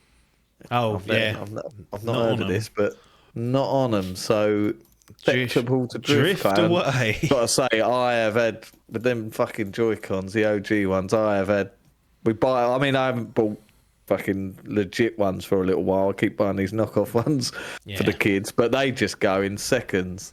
And my OG Switch, they both went. Both of my Joy-Cons, the drift. Yeah, and that seems to be a global problem. So yeah, that's a bit of a concern, especially when they're fucking 75 quid. Yep. £42 each if one of them goes. I've just seen here. £11, $10.99 for them straps. Alright, it's under 15 quid, but still. Under 15, $10.99, 75 for the two pair. And like, yeah, one the left or right, £42. So £84 if one goes 1 week and then 2 weeks later one goes. That wouldn't surprise me if that happened either. I assume it didn't bother you, but the lack of colours at first, one option only. Oh yeah, that doesn't bother me because I've got the grey boring one anyway. But I'm surprised they didn't do the whole colour thing again. Maybe they were just like, look, it ain't worth the squabbling. Nah, that's it, yeah. So, they seem to really have tried to combat the old scalpers this time around as well. Yeah. That whole thing with the pre-order bonuses thing, and you had to have at least an active account for 2 years. Yep. I think it's a good idea in principle. Amazon did a similar thing where you had to register interest in the Switch and then you get an invite if you were successful. Apparently it's based on your interaction with Amazon. I was like, that's fair enough. I don't mind things like that. No. Obviously, I say that as someone who's secured a pre-order. So if I hadn't, I'd have been like, I've been sitting here waiting, you fuck. So take that for what it is, because it is a clear bias, because it's worked out for me. But if you were really struggling to get one and you had to keep going to these fucking lotteries and didn't get one, I could see how that would be annoying. But as we found out, trying to get graphics cards like for you and Sam, and it's just the alternative is just Sam get one in the end. I don't even know. I don't think he did. I'm not sure, but. Fucking palaver. Yeah, it's a fucking joke out there when they do things like that. Yeah. This alternative, I think, at least if it's working as they say, it feels like it at least leans things in your direction. At least at our last check, let's have a look. I think that fucking PS5 disc drive is still sold out. Oh, sure, well, that's that was another debacle. It took me 2 months. Yeah, £99. Yeah, out of stock everywhere. Yeah, it's mental, isn't it? It's still out of stock. People just sticking that. People would have given up on that already. Yeah, exactly. Mental. We'll get into the launch games in a second. Yeah, I won't going to talk about all of them because this is a shitload in there. But the Drag X Drive game, which is the wheelchair basketball game, which I can't believe Nintendo of all teams have put out something that looks so drab. Like, there's no colour in this thing. Like, do you remember Arms? Like, Arms, I played the demo and I was like, okay, I'll get this, but I'm never going to play it for more than an hour, so I won't bother buying this. But at least all the characters had some personality. some colour, some sort of vibrancy to it. This just looked like the shittiest, most boring atmosphere, and obviously with the coupled kind of oddity that you're a robot, I think, that's in a wheelchair, an android of sorts, and you use the mice or the mouse controls to wheel. I was like, this is very Nintendo, but it's just like someone forgot to turn the colour palette on. Yeah, it was a bizarre thing, wasn't it? I assume they've just seen the success of Rocket League and gone, yeah. I mean, it just looks so boring as well. Yeah, like, it's so slow and like, I was like, that's Day Dot, isn't it? Is that Day Dot? I don't know. It's not on this list actually. It's Day Dot. I'll see if I can find a release date for it. But yeah, I was just wanting to mention that off the cuff because it wasn't on this list here, and I was thought, well, look, the idea of it's fine, but just seeing it, I was like, that looks dull as it looks like after 5 minutes you'll be like, that's garbage. That's not getting played again. So that's that. Launch titles. So we've got Mario Kart World, we've got the Welcome Tour, Street Fighter 6, Split Fiction, Hogwarts Legacy, Hitman World of Assassination, Yakuza 0 Director's Cut, Bravely Default, Flying Fairy HD Remaster, Deltarune Chapters 1 through 4, Civ 7, Survival Kids, Cyberpunk 2077 Ultimate Edition, Path of the Goddess, what's that? Kunitsu Gamu, Puyo Puyo Tetris 2S, Rune Factory Guardians of Azuma, what's that? New Bunga's Ambition Awakening Complete Edition. What the fuck? Fast Fusion, Fortnite, Arcade Archives, Ridge Racer, and GameCube coming to Nintendo Switch Online. Pretty decent third party lineup for now. I think that again, once I think later in this generation they'll struggle again. I think that's just will rear its head. But for now, it's in a decent place. Thoughts on any of the games that are coming, or the ones that you're interested on? Day Dot. Yeah. I mean, I think back when that first, like the first one, I was sort of keen to buy anything on it because it was like the whole novelty of having like a handheld. So like, I was buying third-party games and fucking, I remember you were playing like snipper clips and things like that. But I think this time round, I think I probably will. This will be a solely Nintendo first-party console. Well, you've got Steam Deck as well, so exactly, yeah. So, I'll probably. I mean, I fucking rarely play that these days, but yeah. So a lot of this third-party, like, it's good that it's all on there, but for me, it's gonna be. The only thing that annoys me is like these versions of it. So you got like Yakuza. It's like added story on that one as well. Check if that's coming to other platforms, because if that's the case, if that's just that can't be locked down there. Nah, can it? New playable characters. It said as well, and I thought I was like, cool. I mean, there should be 60 FPS in that Yakuza Kiwami 2, but. What's going in there? We go. But yeah, that was a nice surprise. There we go. Presentation. It released on the 5th of June as a launch title for the cousin. It features new cutscenes, English and Chinese voiceover dubs, an online multiplayer mode titled Red Light Raid, and localization for many different countries. I did see a thing about new story as well, new cutscenes. Yeah. But yeah, I was like, cool. And then you got I think it is coming to other platforms, which is good. Oh, is it? Oh, fair enough. But yeah.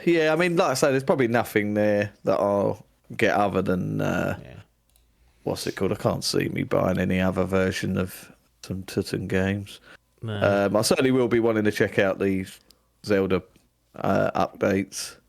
Yeah. I haven't even played. I've got that Kirby Forgotten Land, but never even played it. So I might as well wait now and then upgrade it, or just get the upgraded Nintendo Switch Online, and then it's time. That's it. Yeah. Be interesting. I'm surprised they didn't announce anything for Animal Crossing. That's a 30 FPS. Slopper. I do hope they go back and do a few more. Like, I know people get fed up with it, especially if they charge for it. But I'm like, but come on. I'd rather just play the best version of the game if it's on a platform that can do it. So, I'm happy to put hand in pocket occasionally for some of the stuff, because I've got a lot of games on there that I just either bought and never played, or didn't get around to, like Fire Emblem, or stuff like Tears of the Kingdom, which I purposely didn't buy because I thought the Switch 2 was going to come out a year ago. But the patience has paid off on that one. But I can now play that for the first time in this spruced up edition, which is nice. Yeah. No, I'll definitely keep an eye out on these things, but like I say, I won't probably be purchasing many of the third party stuff. No, there's just no need to, is there? No need, no. Even though Hades 2 that was like a Switch exclusive at some point. It came out. There is that does happen. There's that, I mean, I do get that things like if there's games tailored to a certain company, I do feel the need to get them on that. Well, we've got the Dust Bloods from Software, which I thought was Bloodborne 2. And it turns out it's a multiplayer game, so that immediately put out that fire of being like, oh, that could be something to play. But it looks like they're saying it's an exclusive for now. Now, whether that's permanently, I don't know. I'd assume it's at least for a period at a minimum. Yeah. It looked like Bloodborne. It didn't really give away. It was a weird trailer. It just showed loads of weird characters doing weird. I was convinced it was Castlevania. Yeah, that was a good shout as well. But yeah, we've got this called the Dust Bloods. We don't really know much how it's going to play, but PvEVP, 8 players.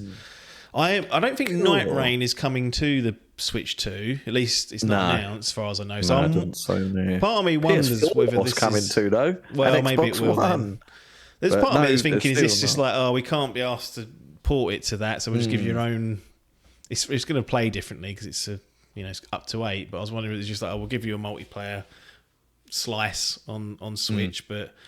Yeah, at one point, I thought this was going to be like Bloodborne 2 and how has it happened and all that, and it wasn't. But a strange deal in some ways. But the Dust Bloods 2026 as well, so not really worth speculating too much. But I just thought that was an interesting game to pop up. I think this is what made it, for me, made it feel like a fucking big... made it feel like a fucking Game Awards or something. I was like, cool, this isn't just a showing off. This is... They've got some fucking bollocks about them as well. They're coming out swinging. Yep. I mean, dropping the games they did. Was there other one? There was another thing. I swear there was another game that I was like, cool, they've got that. Borderlands 4. Borderlands 4. Right in there. But yeah, sort of seeing this and then fucking, what's it called? But yeah, this is a big surprise. A very big surprise for an exclusive. Yeah. Especially with Miyazaki working on it as well. I mean, what's he playing at? What's he done now? He stamped his name on it. He said he's directed it. And I was like, it's a multiplayer game, mate. What are you directing? He has since come out and assured fans that after these 2 games, he will be going back to work on single-player games. To be honest, I don't think I'm going to play Night Rain. I very much doubt I'm going to play the Dust Bloods. Right. But I'm happy to have some time away from software games. I find them quite taxing. Yeah. So that's not the end. I don't need one. I know some people love them and they'll have them every year. Yeah. I'm not that sort of person. But maniac. This was just an interesting little poll that came out. Speaking of Mario Kart World, that seems like the one we're going to be playing at launch. It's got some open world elements, a little battle royale element. I am not a big fan of Mario Kart. I don't hate it, but I don't sit there and play it. I finished all the tracks on the original, credits came, and I never picked it up again. Obviously different if you've got youngsters or you're playing a lot of multiplayer. It's the game to have. Yeah. But I have got small hopes that this new open world style thing they're going for, maybe there'll be a campaign, something like that. I know they've got the Direct coming up, but that's what I'm hoping for. If not, I'll just roll through the open world, I guess, and see what's happening. But I'd rather Donkey Kong was coming out on launch as well, because I would have got that over this. It's not long after, is it? It's no, 17th of July, so 6 weeks or so after. Yeah. After the whatever they had, the hands-on thing in New York, there was lots of comparisons to this as Forza. This was Mario Kart Forza, so a big open world, shit to do. You race it. So I really like the idea of that. You can do like these knockout racing to your next course. Yeah. And just being able to just sort of drive around and thing, that's quite fun. Yeah. But yeah, I'm hoping that there's sort of slow. The people are like the preview, have been very positive. Yeah. And I've got to say, like, I'm quite a big Mario Kart fan and do play it every now and again. But it does get like after about 4 or 5 races, you're like, well, this is it. This is all you've got. Got 24 races now in one track, so more carnage. Exactly, yeah. Grinding Up to installed. Wall 40 running. players as well. Up to 40 characters, sorry, playable. Yeah. So that's fucking a lot shitload. compared to 2. So yeah, it's good that it's day and date as well. Yeah. Yeah, I'm really hyped for it, to be honest. But yeah, I just hope it does have a bit more legs than... I think given it's got the open element to it, there at least will be stuff to do if you don't want to just race in a single player capacity. So had it just been Mario Kart 9 with just racing and course, I might have just dipped out of it altogether. Yeah. So really the change they've made has kind of gone, right, this is more up my alley, I guess. That might give this some more life. But I don't expect to be playing it all year. I imagine I'll drill through it and then stop at some point, and it's going to be a £75 UK game for physical, at least confirmed.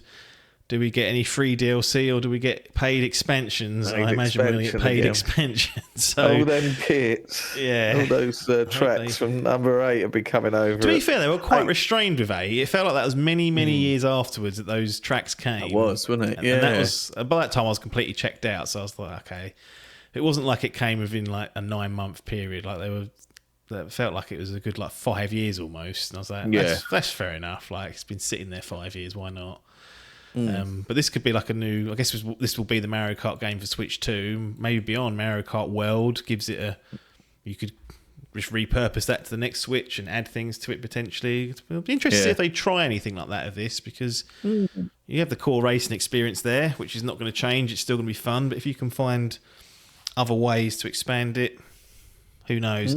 My hope with the campaign is that we get like a Smash Brothers Ultimate type style thing, which wasn't the best. It was too fucking big and long, but it was something to do for someone who doesn't really play. What's that called? Online. I can't remember now, but you start off with Kirby, don't you? Yeah, it's like the World, wasn't it? Yeah, but so I'm hoping something like that is here, and then I can just focus on cracking through that. Maybe play a little bit online, but. If not, I'm sure there's going to be bits to do, so I think that's good. Donkey Kong, Bonanza, I think people would prefer a 3D Mario, but this looked pretty cool. The destruction is cool. That's something that went away, it seemed, after Red Faction. It was like, oh, this is going to be in every game, and it wasn't. No. And I think, what's that bloody game Battlefield called? Battlefield, yeah. They can't get the bloody game to operate. I think I know what you're talking. Is it like an army game? Crackdown 3. Crackdown. Promised it. Then it turned out it was only online because it was using cloud tech, and then that didn't even fucking work. Logan played through that drosser. So this was a nice change. I'm hoping that this is, to me, this is the game I'm really looking forward to playing on it. We've got to wait 6 weeks until it comes out, but we did have that when the Switch came out. I swear there was quite a big one. Was it like Splatoon? Was it that came out fairly quick after? Yeah, I think Splatoon 2 was not long. That's the one I got. Yeah, so I haven't got that. Yeah, because again, like now I didn't get Splatoon 3, but back then I was like, I'll get Splatoon, I'll get this, that. Yeah, you kind of work out what you want to play, because there's a lot of other shit to be getting on with. So, but Donkey Kong will carve out its own little area for me. I'm gonna put that on the roadmap when I fucking get round to doing that later this week. Sort all that shit out. Death Stranding sandwiched between the Switch 2 and Donkey Kong, so there's going to be some. It's going to be a disaster. Yeah, that's why I don't want to start Tears of the Kingdom when the Switch 2 comes, because that ain't going to be done in time. I've done 80 odd in that, so you're going to be that's 100 and something for you. So I need to. That'll have to wait for a time. What I might do is get the Nintendo Switch Online for a year. Yeah, and just use that upgrade, and then I want to play Super Mario World 1 and 2, which I think are now added to the service. So go back through some old shit for a year. But Donkey Kong will be the first sort of game I think I purchase that's new outside of the Mario Kart World bundle. So that was a good show, and I was really, really impressed with that. I know it's Donkey Kong. People are like, I want Mario. It's like, well, if it's a good game, it's a good game. It doesn't have to be a fucking plumber for it to be excellent. Do there is still a Mario out there, and old Don't know. Keely's got it locked up for that Summer Game Fest. I did sort of think that because I know we had Odyssey was like in the November, wasn't it? It was quite late in the year. It was late. So I wonder first year. if Keely's locked that up for the Summer Games Fest as a big one. Yeah. But yeah, there could still be some stuff. People were speculating that the team that did Odyssey did this, but Nintendo don't share that. They specifically said you have to check the credits. Got to say, until we actually see him, I was convinced it was Odyssey 2. I thought it looked very similar. And yeah, I'm hyped. We're gonna be smashing shit up with Donkey Kong. Anything else that you wanted to? I've got a few questions to end on, but any other thoughts or details? Surprised there's a headphone jack in it. I know. It's Bluetooth. How low do our expectations need to be for Nintendo? But yeah. But yeah. Surprised. I mean, they added like Bluetooth headset functionality quite late, didn't they, on that Switch? Even though it always had it. But no, I think pretty much. I'm interested to hear this 3D audio. Yep. But yeah, not really holding up to hearts. But yeah, I think we've sort of covered mostly all the big games. Yeah, what questions have you got? Well, so I think you've answered the first one around the digital transfer. That seems like that's going to be something that you're going to be partaking in. This is. To be honest, I started off as physical on the Switch, and I got fed up with fiddling around with the cartridges. Them little fuckers. And then I remember I took it on holiday once, and I had like 5 games with me, like carts. This was early still. And I was like, if I lose this, I lose the system, which is going to be a gut wrencher, and I lose 5 games, and I can't. Yeah. And your data as well. And the data as well. Thing as well. I was thinking this. We're going to need the database. I suppose you'd be right for you, but you're going to need that online to get them cloud saves over. If they're still there, don't they delete them after a while? That's true. Yeah, that is true. I think they get rid of them. That is true. Get a grace period and they fucking bin them. I've got nothing to transfer over. No, I was going to say, I suppose you'd start fresh on Breath of the Wild, but I like that. What am I talking about? I haven't got Tears of the Kingdom, have I? I didn't buy it. I bought Breath of the Wild. Breath of the Wild. But you had that. It had that map, didn't it, on the DLC? It followed where you went. Yeah. Had that little hero path. That's it. But yeah, it's a path. All that. Has it still got the screenshot button? It has. Oh yeah. Got that. Got that. So you said you're a Steam Deck owner. You said I haven't played it as much, but where can the Switch 2 fit in? Will it fit in alongside toilet breaks with the Steam Deck, or will it replace Steam Deck, or will it just swap depending on? Because you've got the PC now, and the Steam Deck. Well, this is the thing. Since the PC, the Steam Deck I've reset it recently because I've riddled it with fucking loads of malware with what they called emulators and stuff. Okay. But then like when it gets updated, you have to keep doing. Yeah, it fucks it all up. So I just deleted it, or I was like, I'm sick of this now. So I just refresh that. But since I bought that PC, I never play it. Like I don't really sit in bed. The only time it gets played is if I go on holiday or something. I'll take it with me. I took it when I went to Spain, and it gets use. But yeah, I mean, I'll be honest. That OLED, it feels like it's brand new. But I think as I bought it with Metroid Dread. Yeah, I googled it the other day. It's 3 years old, that thing, soon. Is it? Fucking hell. It's nearly 3 years old. I was like, fucking hell. And I've played on it. What have I played on it? I've played Metroid Dread, Bayonetta 3, and Pokemon Arceus, possibly. Yeah. And then I played a little bit of Pokemon Scarlet, and just got sick of it because it was trash. Yeah. And I've played about an hour of Mario Wonder, and that is it. Yeah. It really hasn't been used since then. And it's just sat there and rotted. So it's hard now because basically my thing is now just the PS5, which even the PS5 ain't really had a touch since this PC's come about. PS5 Pro, might I add, not just a stock PS5. Exactly. So, Kay, who asked me today, he said, "Oh, did you buy that PS5 Pro?" And I went, "Yeah." He said, "Is it good?" I went, "I don't know. I really played it." Well, it was good for a week or so. But but I really haven't given it a good run out. I was going to buy a Creed on it, but I ended up going PC for it. So that's the way to do it. Yeah, it'd be interesting where it basically will become just a Nintendo exclusive. So as long as the big games come, I will play it. But the thing is, it's going to be better plugged in, so it's just going to become another home console for me. I probably will. I did tend to sort of be a bit 50-50. Tendedero. I did tend to play a bit clothesline in Spanish. Especially with this OLED, I did used to play a bit of handheld quite a bit, just because I was like, well, if I stick it back in there, it'll look worse than that telly. Exactly, yeah. And I've got this OLED. Otherwise, it's exactly the same once it's plugged in. It's no different from the OGs. So I did tend to play that a bit more. But whereas this now it's going to be 1080p or 4K, I'm going to be like, well, I hope it stays like that. I hope they can keep it throughout its life, getting the TV experience stays up to snuff, like upscaled or whatever they need to do. That's it's so ugly, that original Switch, and I see why you'd want to just play it on your handheld, because it looks just better. Yeah, that's it. But there's certain games I have installed on my Switch, Steam Deck, for like PC Steam games. So like things like the OG Final Fantasy, Vampire Survivor, Tomb Raider Remastered 1 and 2. So I sort of have this weird, almost like an indie sort of, if they're lesser games that don't require the power and oomph of a decent PC, I'll happily play them on there. So that's, but out of the two, I'm going to stick them on the Steam Deck. Right. So my Nintendo Switch 2 will be an exclusive only, the poor thing. It probably won't get much use.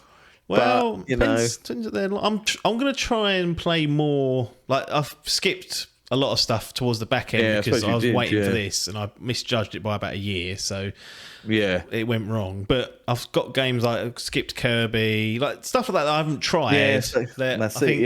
Probably will just go for this time round. Should do, to be fair. Yeah, I've got stuff. I've got Splatoon 3 because Albert bought it. Things like Zelda Link's Awakening. Yeah. Then there was that Zelda game that came out this year. So that's another one. Like Tar as well, so that'll be hopefully getting some boost. Yeah. Monster Hunter Generations Ultimate. Yeah, there you go. 100 hours of that. Judging by what Capcom do, there might be another Switch exclusive Monster Hunter. Will be, so if it runs at 60 though, I might be able to tolerate it. Did you buy 3D World and Bowser's Fury? Did you play through that? No. Oh, you didn't? No. Nope. What was that an add-on to?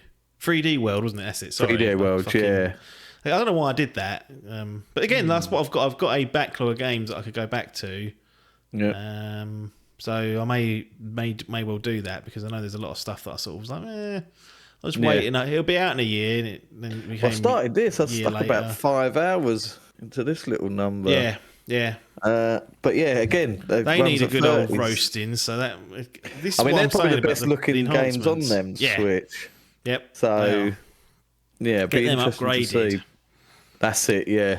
So it could be a bit of a catch-up machine as well for me. Will Mario Kart World be backported to the original Switch at a later date? That's a possibility. I think because of the sales. 120 million users. Yeah. Is that how many they've sold? Yeah, I think they've sold more than that now. No, it's why it baffles me. Switches. I mean, like you said, I know you have got to get to a point. What's your cut off? What's your line, Jenny? 150 million Switches out there. Sorry, 120. 150 and 120 got Mario Kart. No, I think no, not 120, but like 60 or 70 odd, I think it is. That's insane, isn't it? It's their best, isn't it? Yeah. It is. Yeah. Animal Crossing was coming up the rear, wasn't it? Yeah. Ugh, dirty. 67.35 million. Cool. Yeah. Nope, 75.81 is the new revised figure. Oh, is that's it? That's for both Wii U version, but cool. Switch is 67, but well, there's probably about 10 sold on the Wii. But I mean, I don't know. But it baffles me how it wasn't a dual launch because it's this early. You need to have something though, don't you? I guess. Yeah, that's it exactly. Maybe it is. Even maybe like it's too complex. Yeah, possibly. But Bonanza as well. That's another Switch exclusive as well, isn't it? Yeah, looks that way. So yeah, it's going to be that way. But then we've got I suppose there's going to be another Pokemon. But they say in Z that's That's a dual one. Seems that's a Metroid Prime 4. That's a dual one. So stuff that was announced before, it seems like they're sticking to it. I always look at something like Star Wars Jedi Survivor. That came out on current gen only, and then a year or two later they backported it. So it's they did, didn't they? Released the PS4 version of it. So I think they might look at doing that. Whether it's possible, I've no idea. Don't know. No, but something this big, yeah. And you kind of want to give it a good window of like it's only on Switch 2, so everyone who's keen goes out and gets it, and then perhaps when things slow down a little bit, you're like, okay, let's try and tempt some Christmas bundle. I think they'll get this year out of the way. Yeah, and then potentially, could go down that way, couldn't it? Are you definitely keeping your pre-order? 100%, yeah. Okay. Think so, yeah. I'm like 80%. I'm pretty sure. Yeah, it's still a little bit. There's a little bit of wavering. I don't know what is bothering me. But my £4 delivery, that's the sting. The £4 delivery. Well, I think they'll be going up on Amazon soon to go out for like without an invite, so you might have to get the free delivery. Yeah. But yeah, I'm pretty sure I'll get it. Unless they come up and say, well, actually, we're raising the prices suddenly worldwide, but then I had that with I said earlier in something that, when I was ordering that fucking graphics card, I had an email saying, although you've secured at this price, we still have the power to increase it. And I was just like, right. Fucking hell, I'm already paying 100 and saying over the odds, and now you're threatening me with this sort of abuse and then telling me I've got to wait for a 4-week delay.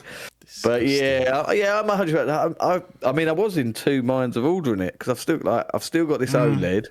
Yeah, I've just bought Charlotte a light off of a second-hand light because my intention was she was going to have the OG, but I mean that thing is like I don't even know how that still works. It is shameful.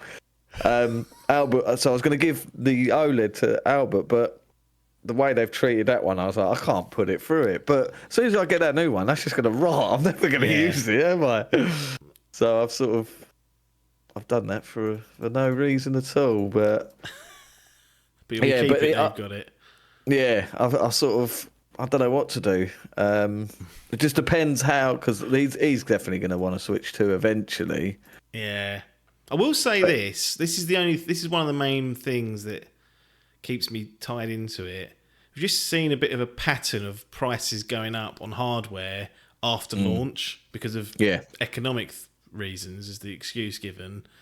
I'm sort of in the mind now that like one of the PS5 Pro, just get in there early, use it whilst it's at its most relevant, avoid any nasty sting in the arse later on if you're divering, and just kind of get on with it and just utilise it whilst it's fresh, new, exciting, that sort of thing. And I was like, well, based on that, I would be so annoyed if in 6 months' time I was like, right, I'll get one now. And they're like, yeah, it's gone up. Even if it was by a tenner, Adkins, I'd be so angry. Like, I know what you mean. It would just really fuck me off. So I just think nowadays with tech, if you want it and you can afford it and you can get one, just go at launch. That's it.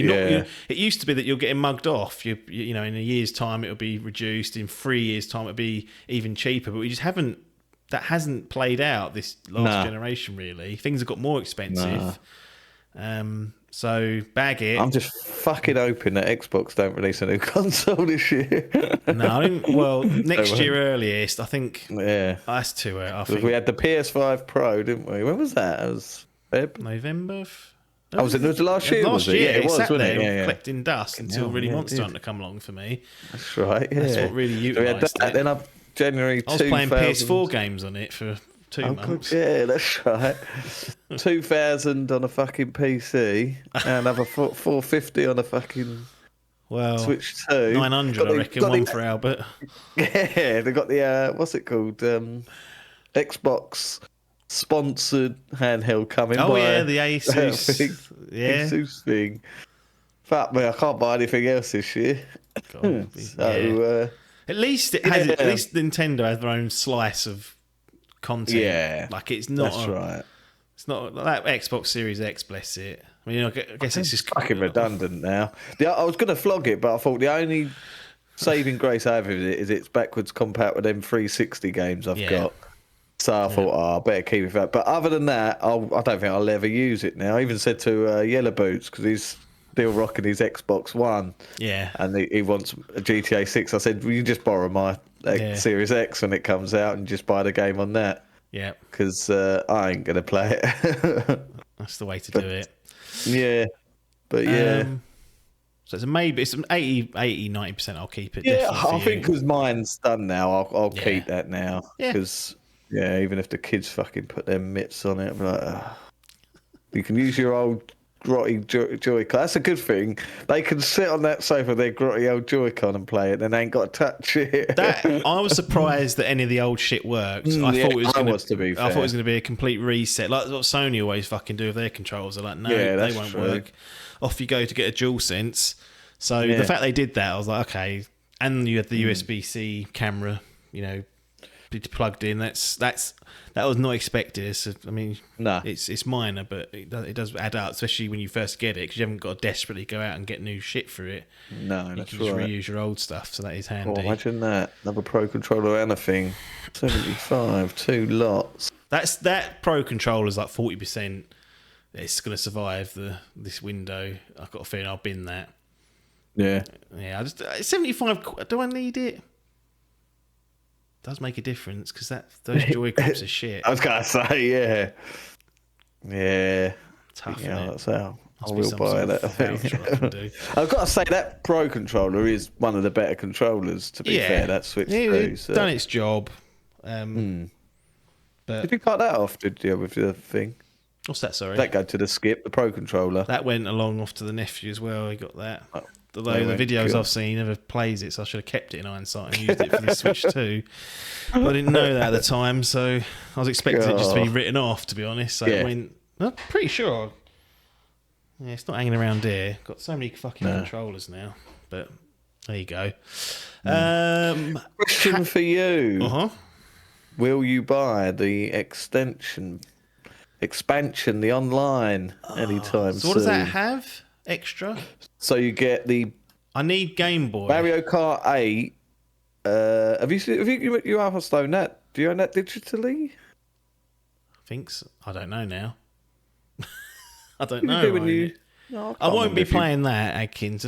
That's not a feature I'll be interested in. So you get that, then it's got there's extra things, isn't there? You got Mega Drive.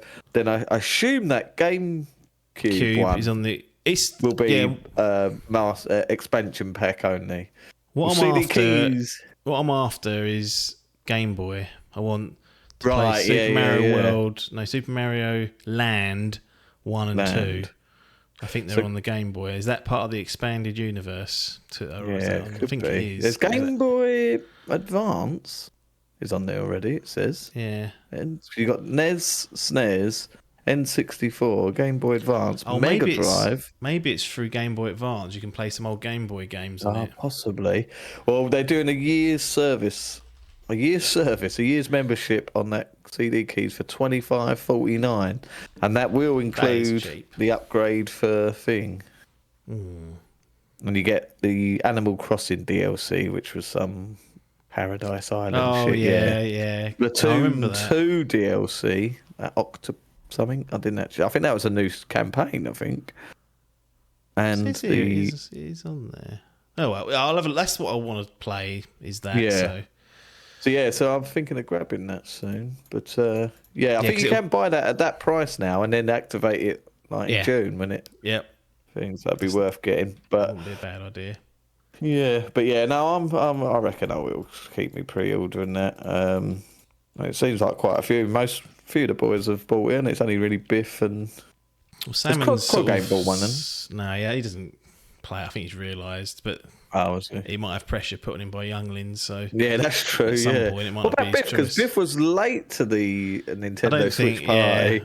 He's been playing the Astrobot, so once he's seen the light on that. Yeah, that's I think true. it's you don't know what's going on. It's only those that have got access to YouTube that know it's even a thing. So you have to keep them off that. Because Paper flogged his. He's still got all his games, I assume. I think so. He had fucking hundreds of them, didn't he? He's a physical boy, isn't he? Yeah, he loves it. So he'll be going for that. Last question.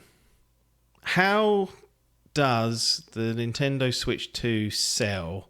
Is it a Wii U blower or an OG Switch mastermind? Because I don't think it's either of those. No. It's somewhere in the middle somewhere, isn't it? Somewhere I don't know in the what middle. side, but I feel like it's going to be closer to the OG Switch, but it is expensive. Yeah. Like, it feels... It does feel... We're immune to it because with 700 quid being shelled out for that's pros right. and 100 quid on fucking disk drives. So Yeah. it feels like half price to us, but for people that That's bought the right. original, they're like, hold on, that said 270 something, and now you're asking for nearly Yeah. 400. It just... And the Switch Lites are 200 quid a pop. Most parents That's I true, know yeah. have been just grabbing that. Exactly, yeah. I've just picked one up on eBay for 80 quid. Yeah. So, yeah, it's... I think it'll be interesting once it's out and kids are playing it, because like there's no buzz. Like the kids didn't even know about it until I told them about it. Right, okay. So until it comes out, and it's like I can't imagine there's going to be many. Well, there'll be a few parents that buy the kids, but once it's in the schools, I don't know. The biggest thing is I think the exclusive games, that makes me think there will be more sales than not, because I think there wasn't any reason if all the games were backwards compat, then kids ain't going to be bothered by the upgraded version, are they? But yeah, with this now, it does sort of make me sort of think, fuck, these kids are going to pester their parents and they will eventually get it. But I still don't think it will be the fucking phenomenon that Switch 2. I think that novelty's died down now. I don't see it. I don't think it'll be a blower like the Wii U. I think it's got enough bread about it. I think that it seems to be like, as stupid as it sounds, the adults Nintendo Switch.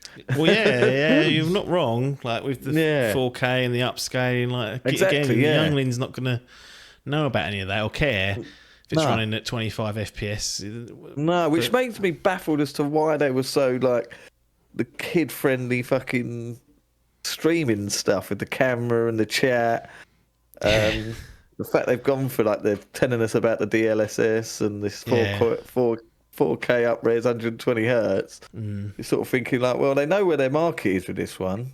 Yeah, maybe it's one of those things they want to get it into enthusiast hands and then through that exposure, because they won't have the cheaper options of this ready for another year or two. No, maybe they're not that bothered. They're like, well, we know over a course of 7-8 years, once we start getting out the standalone models or whatever, it'll be a bit more palatable, and that's how we can keep sales to be consistent rather than dropping off.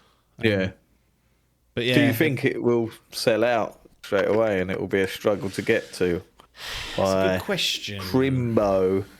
I think it might be one of those things where you can get it reasonably well in the pre-order window, like most of our lot have that wanted one. In fact, I think PS5 was a bit like that. Original PS5, wasn't it? Yeah, but then I think it'll be fine. So that for that area, I think once we get to like Crimbo time, there might be a upsurge and a shortage. Yeah. Which is again why I'm like, just grab it kind of now whilst it's there and you've got it. So that's what I think that might happen. Depends how many. Apparently they've manufactured a lot more than what they may have normally to try and keep stocks fresh, but you never know. They might only allocate a certain amount to the UK, and whatever, it could be a number of things. But I think they'll get through their allocations. But whether it'll be, it doesn't feel like it's been impossible to get hands on it. No, and then it doesn't feel like scalpers have, because half the time you don't know if it's scalpers or people genuine demand. So this feels like it hasn't been afflicted by the scalpers too badly because of some of the measures been put in place, like curries. You have to go in store to pre-order stuff like that's clever to make sure it's going to people, and you don't have someone going, "Oh, I've got 10 bots ordering 10 of them every minute." Like it starts to whittle down units. So yeah, I think they'll get through it all, but it depends how many they make. Is the honest answer, and we'll find out. And last question: will it get Game Pass by Christmas? Not by Christmas. But I wouldn't even say ever at this first rate. year. Its first year, no. I don't think so. Yeah. I don't. What games did they got? They had them couple, didn't they? To get like Grounded and Pentiment. Yeah, it got Grounded. It didn't get Hi-Fi Rush. I think it didn't do that. Don't think it got Sea of Thieves. I think it'll come to PlayStation before it comes to Switch. What's that? The Game Pass. Game Pass. Sony's never letting Game Pass on there unless they exit the hardware business altogether. This Xbox handheld. I suppose that's going to combat this, isn't it? New target for them. I don't know about that. Because it doesn't sound like it's all natively working. No. So. No, you can't really. You have to go some round the fucking houses on that Steam Deck. It's a pain in the arse. Right. Even that Epic store, that was a fucking nightmare. I was like, it doesn't open up properly. It was annoying me. So I washed my hands of it all and then reset it. I was like, no, I'm just doing everything native now. the great reset. Steam or nothing. Yeah. But yeah, interesting. Let's close it down. 8 weeks on Thursday. Yep. Not long at all. Going to be interesting to see what's occurring. It comes out on a Thursday, doesn't it? Which is a funny old day. Yeah. Sitting in waiting. So who have you got yours with now? Amazon. Got one with Amazon, yeah. And Argos. Yeah, which yeah,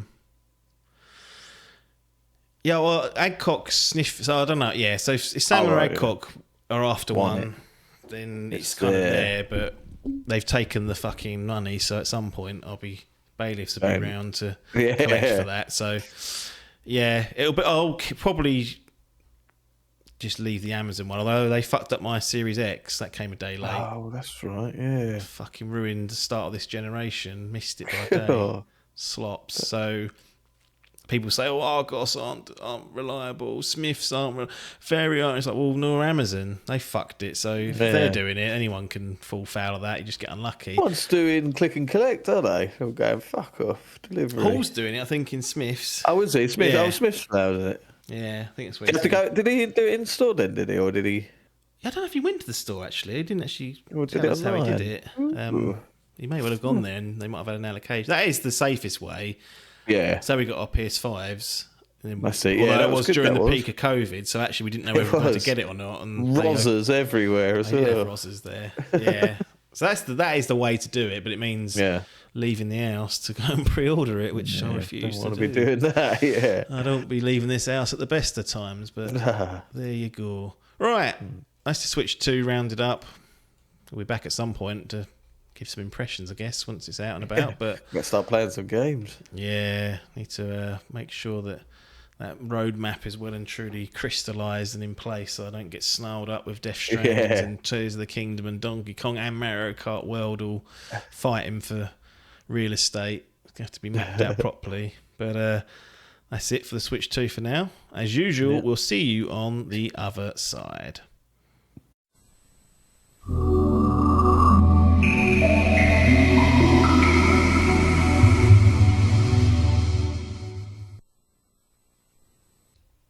Avowed, Obsidian Entertainment, Xbox Game Studios, Twitter, some say. I've never actually... No, Oblivion was Bethesda, wasn't it? Yes. Yeah, that was Bethesda Games. What was Obsidian's first game? Their first game, I mean, they go back ever donkey's years. Oh, did they? They did all the proper RPGs, the real dorksters.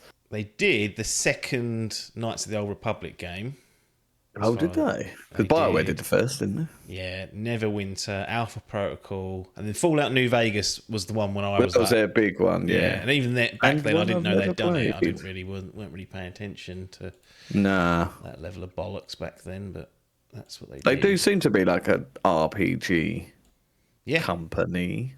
That is their specialty, I would say. Especially with like New Vegas, there's a lot of branching storylines and whatnot. What else they've got? Oh, they've done South Park, Stick of Truth. Did they? Yep. I didn't know they did that. Did they do the other one, Fractured Butthole? They did not. Well, that was quite good. I liked the first one. Yeah, I never played that because I was like, oh, I want to watch a TV show. And then I looked and it's like, there's 50,000 series. Yeah. Not going to happen, is it? So I had to Nah, sort of get that rich back law. walk away from it. Fractured Butthole was Ubisoft internal, so... Interesting. Skyforge is another one. Armored Warfare, Tyranny, The Outer Worlds. Oh, So yes. That's one of the more recent ones, 2019. Grounded. Yeah. Oh, yeah. I forgot they did that. Survival game. Pentiment. Yeah. So what are those ones have you played? None. South Park, and I played a couple of hours of Outer Worlds, but it didn't really grip me.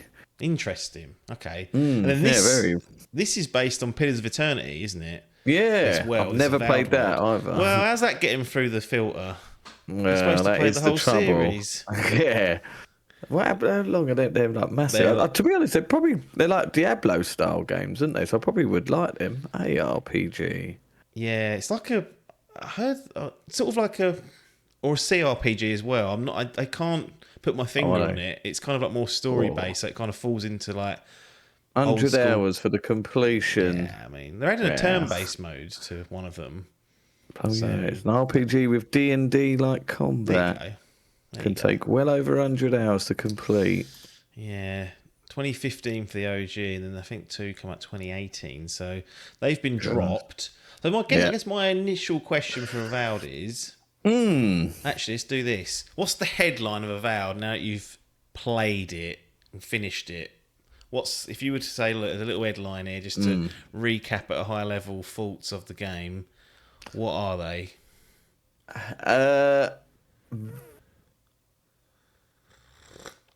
Very good game, not masterpiece.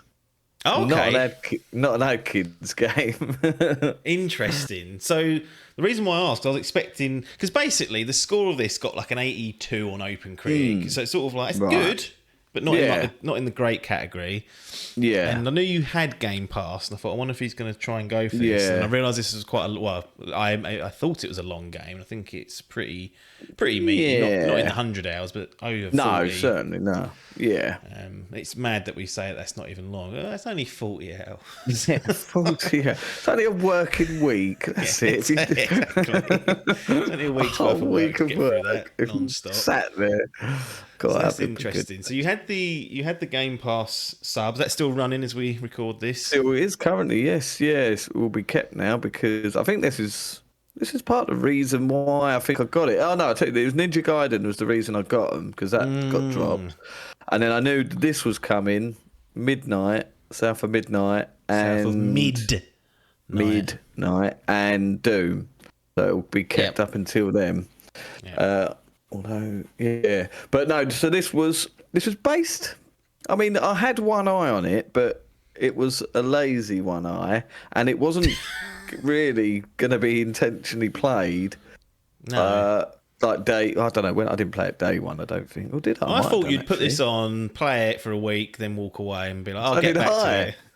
So and then you said, I've put fucking 35 hours into it in 3 days. I was like, Jesus. It's one of those games that I'll test and play and then go, it's not really my sort of bag. And to be honest, there is a lot of comparisons to Outer Worlds, which didn't really grip me as much. But I think this also was timed with getting a new PC, so having a brand new game and being able to play it on this shiny new computer was also a big factor. PC, I see. Because I played it on the PC, That Xbox is literally redundant now. I might as well just use it as a fucking potty. Yeah. Rip the top off it and poo in it. I've got nothing I'll play on that now. Because pretty much everything is on Game Pass PC. Yep. So I have zero use for it. I might as well sell it. Is that a membership you've got, PC Game Pass? Or have I've got the Ultimate one. Okay. I don't know. Cool. So I don't think you need 'cause I it for think- day ones, do you? For the PC, you get day one included. Oh, do you? It's only for console that you need the ultimate. Oh, I don't know, because I think So that rattled people's bollocks a little bit when they did that. Starfield has only just been added to PC. Really? I think I see that recently. Because they've got them weird. You can get Xbox Game Pass and then Core. Yeah, there's. So I understand you got Core, which is like the old Gold, which has has like 30 games on there. Static. That's not day ones. That's no day ones. No day ones. No. Then you've got Xbox Game Pass Standard. You can't get Core on PC. No, you can. All you can get on PC is PC Game Pass, or if you've got Ultimate, you get PC Game Pass rolled in. Right. Yep. And then you've got Standard, which is not quite as bad as Core, but doesn't have day ones. They go on an undetermined time after release. Yep. Then you've got Ultimate, which is everything. So that's the one they want you. Yeah. On. But there is a PC only Game Pass option. I'm sure it's still day oneers because it was rattling people. Because people were saying, "What? I'm on console, and now you're saying I've got to get Ultimate, but the PC lot are getting PC Game Pass for half the price, and they're getting day one." And there's a lot of crying. I'll have to look into that. To be honest, I just buy the free month thing off of CD keys. It works out about, I don't know, 8 or 9 quid a month. £10 a month PC Game Pass. But yeah, double check that. I'm almost certain that's how it works now, because there was a big hoo-ha when they changed all the tiers again, because console players were forced to pay 20 a month or whatever it is. I don't know if it is 20 quid or it might be 18 quid. And PC were like laughing, going, "Well, it's 9 quid, 10 quid for us, and we're taking your lunch." You don't get things like EA Play, I don't think. No, I think that's the other thing, because I was playing It Takes Two, which I think you only get on the Ultimate. Yeah. Whatever it's called. Yeah. This works out about £7.66 a month if you get this 3 months. It does contain EA Play library. Ooh. Worth a look, I'd say. It all depends on those CD keys, because they might only sell the big one at like it might be the same price essentially as to have the Ultimate off CD keys, because the discount might not be as good. But so you got Ultimate anyway. I got Ultimate, yeah. So what did I play? I played a game and was done. Was it Yakuza? I think I done Yakuza, didn't I? Yeah, it was. Yeah, it was Yakuza. Oh no, it says here I can. I know it's Grand Theft Auto. GT. Oh, was that on there? Did I complete? I must have completed GTA and then gone straight. Yeah, it was like in between. I finished GTA and then Wilds, and then managed to sneak in Avowed. And Tony Hawk's. I mean, Tony Hawk's was very quick anyway, but Avowed, yeah. So yeah, it was just that I was like, right, I've got this new PC. I had one eye on it. I was looking at stuff. I think I was like watching a few streamers play it, and it was just to sort of test it. Watching a couple of those, try. What's that video? That Jake Baldino. Did you ever watch him? That sort of what you're getting yourself into. Just a YouTuber who sort of runs through some of the things, like what to expect without spoilers, basically. And I was just like, and I thought, God, it looked gorgeous, this game. And the combat looked really good. I don't know why, I was just really in the mood for that type of game. And I was like, fuck it. Well, at first I think I seen it was only like 13 hours long if you fucking breakneck it. And I was like, no, that is true if you literally mainline it, but that comes with a caveat, which we'll explain. If you breakneck it, then you will be very skilled to be able to do so. But you can, if you just go for main story, then it will take about 15 hours max. Right. But I ended up thinking that in my head. I was like, right, well, I know I've got Monster Hunter coming. I want to play that day one. It was just like, right, I want to give this PC a boost. I want to see what it can do. Brand new game that's just come out and looking gorgeous. And booted it up and was like running it max settings at 4K. Yep. Was like,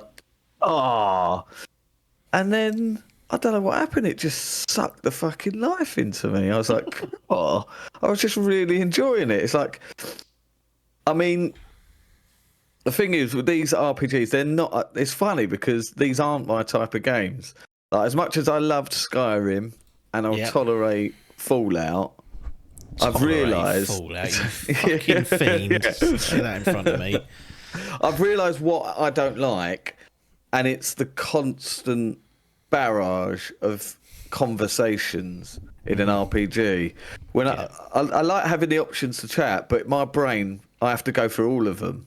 Yeah. So explore if it comes up, dialogue tree. exactly. Yep. But it gets to the point where I just get so sick, and my brain just.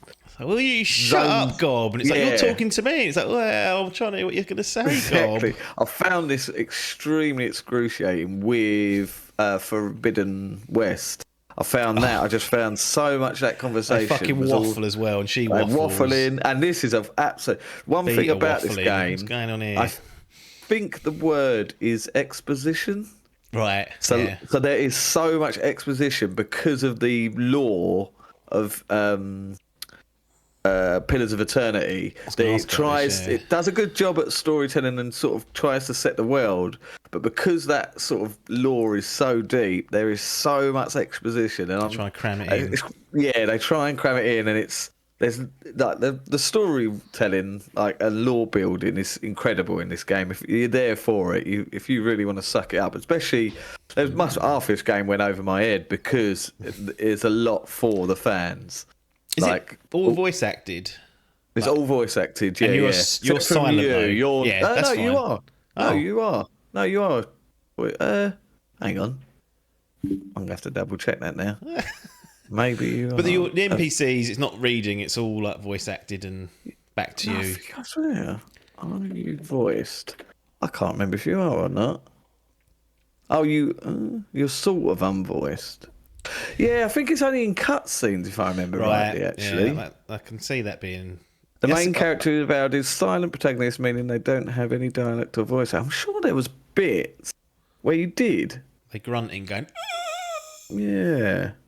And it's saying there's none at all, but I had in my head that there was a little bit, because I remember thinking, like, are we speaking?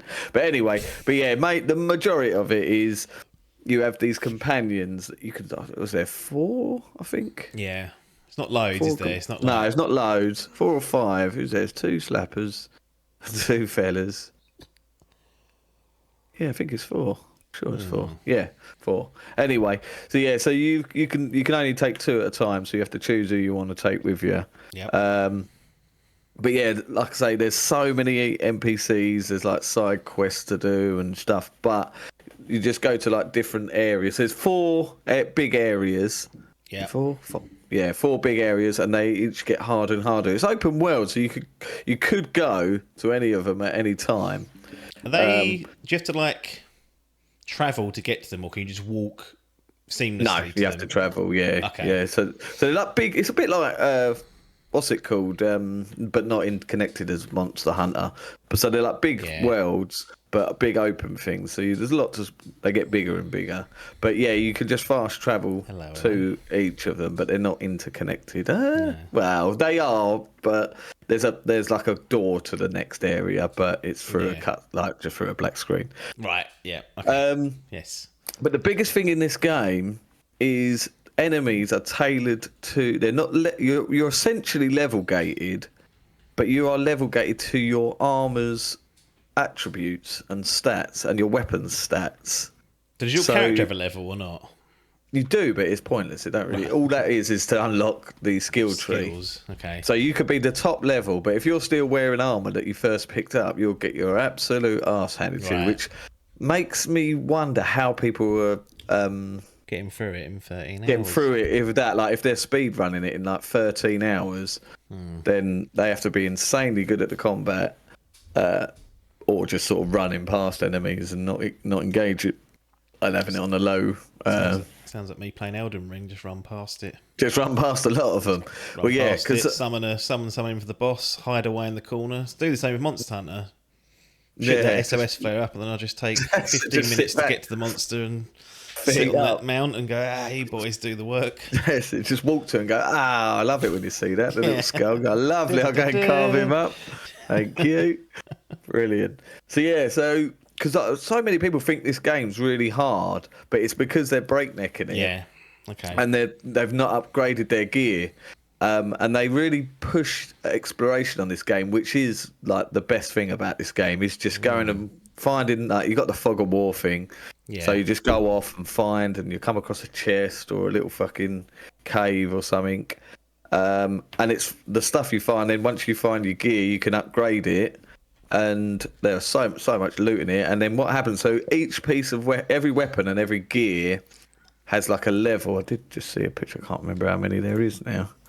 Where is there? Let me get the picture to remind me. There we go. So you've got 4 tiers. So you've got common, fine, exponential, and superb. And there's a 5th one actually, legendary. And each of those have 3 sub tiers as well. So you have to upgrade. So once the armor's in, say, super or whatever you just said, one of those things, you can upgrade it 3 times in that category, but no more. No more, that's it. Okay. And then it moves on to the next one. Yeah. But each area you get... Can you move it up a level? Or is it stuck in? Yeah. Oh, okay, so you could keep the armor and get it all up to legendary. Yeah, you can keep this. Yeah, you can keep. That's what it's for, basically. Is because a lot of the weapons and stuff will come with different perks. You get like legendaries that have different skills. Like one will be like a flaming sword or something. And cosmetically, they've got that transmog system as well, where you can make change what he looks like. But with this, it's so. If you do want to keep something you like, you can. But I did find that the resources is quite scarce to upgrade, so you can't really upgrade a lot of things at a time. You have to sort of pick and stick sort of thing. You can try a lot, but you just have to go back to like the old areas and sort of test it on the weaker enemies. But although the other thing is, once you kill enemies, they're dead forever. So if you clear a whole area and like 3 days, go to the 3rd area and you're like leveled up, if you go back, they're all dead, so you can't do anything. They don't respawn. Interesting. So it's pretty fun. So there'd be a lot of times where where I was doing it like 100% was going through leveling up. I was like, fucking hell, look, these come across these new boys now. They're a tier above me, and it would come up with like a skull that would say like how that they're a tier above me, and then it would tell you how many sub tiers that you need to. And if they were like if they were 1 tier above, you could just about deal with them, all right. If they were like 1 tier and a few sub tiers, then they are a struggle. So you're just like fuck, and you seem to get quite swamped as well. If it's more than sort of 1, there's a lot of fucking, it's very.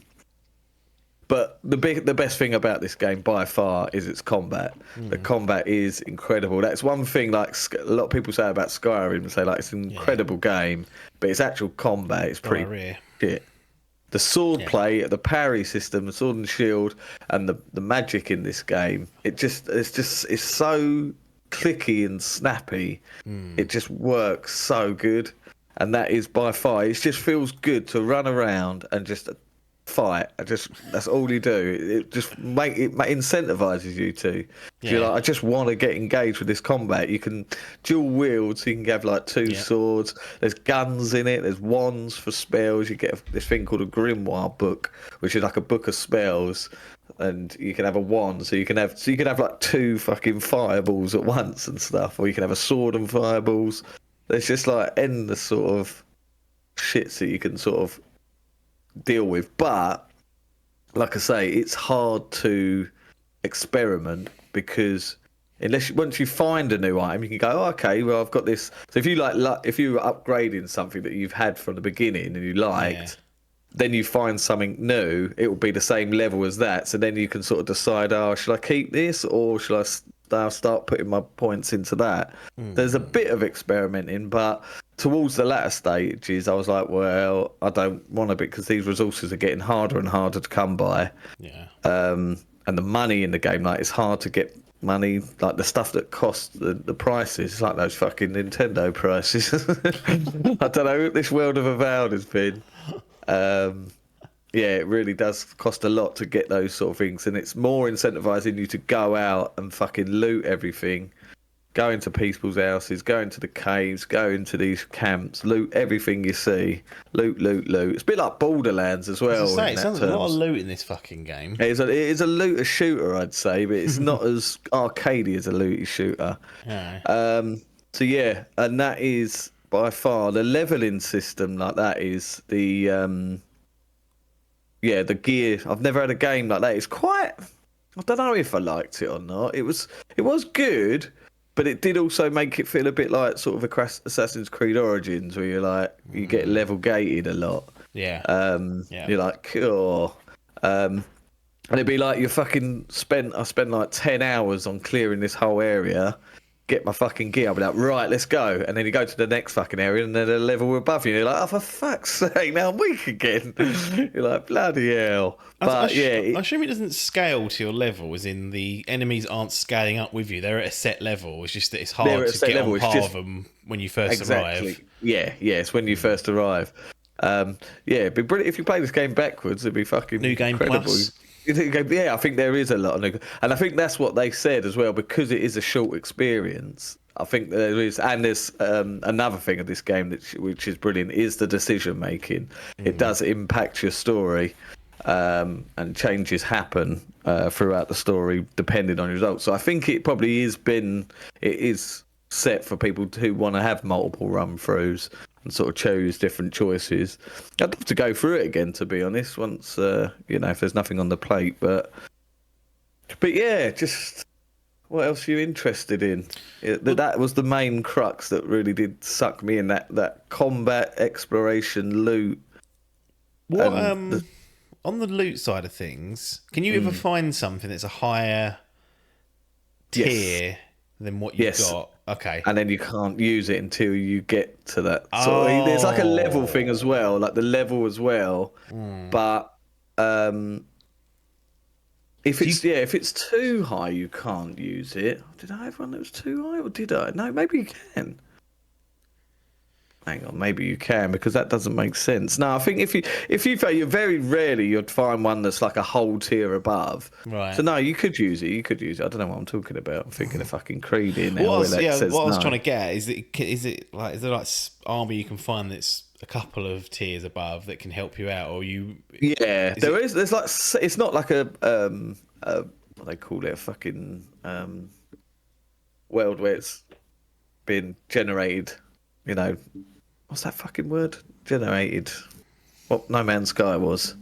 No, I know what you mean, like auto-generated or that's procedurally generated. That's what I think. It's nothing that. So like, if I've just picked up an item that's like a legendary, I could tell you where that was, and you could go and get it. Right. It's that sort of thing. Yeah. But yeah, no, definitely with the tiers, you can. So yeah, if you went to that chest, so you could go into the top world.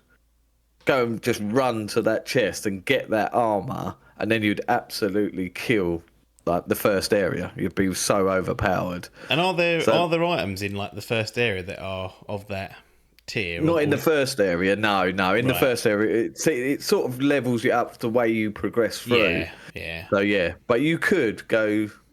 Well, I suppose you can. 'Cause you have to progress the story for the next area to unlock. Right. So you probably could to an extent, but you couldn't go to the third area from the set beginning and then fucking tier it.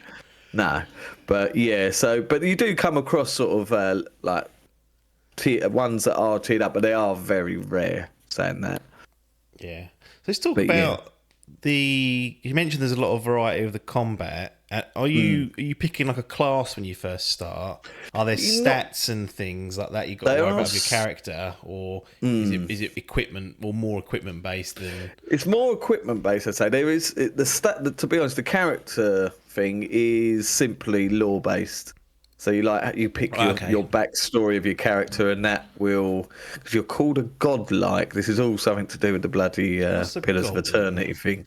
A goblin-like, so you're godlike, and you have like all this shit growing out your head, and you can choose whether the snake's fucking horn in Metal Gear Solid. Yeah, basically like that. It's basically like that. It's like fucking antlers, and you can choose whether people will react to that. So like, I did that. I was like, yeah, go on then. And then the first fucking conversation, so I was like, what's that on your head?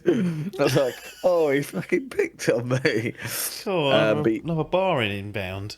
Inbound. The story is that there's this rot basically coming to kill. Like, it's a rot making its way towards the outer worlds of not the outer wilds. I forget. So it's something like that. The living lands. That's it. Living lands. And there's this rot come in, and it's like rotting all the. It's quite Last of Us. It's turning everyone into mushrooms and zombies, and it's like rotting all the trees, and then all these like animals are turning into fucking zombies and attacking everybody, and it's killing them. And then there's a lot of like gods and entities in it and stuff, and you're this character called a godlike, where you're on the next tier. Basically, it's like God, and then you're on the level above everyone else. You as well, yeah, exactly that. So you're trying to find out what this rot is and trying to stop it and save the living lands, and that's what happens. And you just sort of get dropped in this world. You don't really know what's going on, and you have to sort of explore and figure out the story for yourself. It's very good. I really. As much as it's not like a fucking, like a must like, narrative thing that is on the levels of Last of Us and all that, but it is cleverly done, whereas it makes you want to understand what the story is. And like I said, the choices that you make actually do impact your game. Bit like it was on like Dying Light 2, when it was like a thing that if you took away people's water, then the map would change and stuff like that. Yeah. Well, there's a section like in this. How do I do this without spoiling? You can make a decision and it changes the Earth. There you go. Done.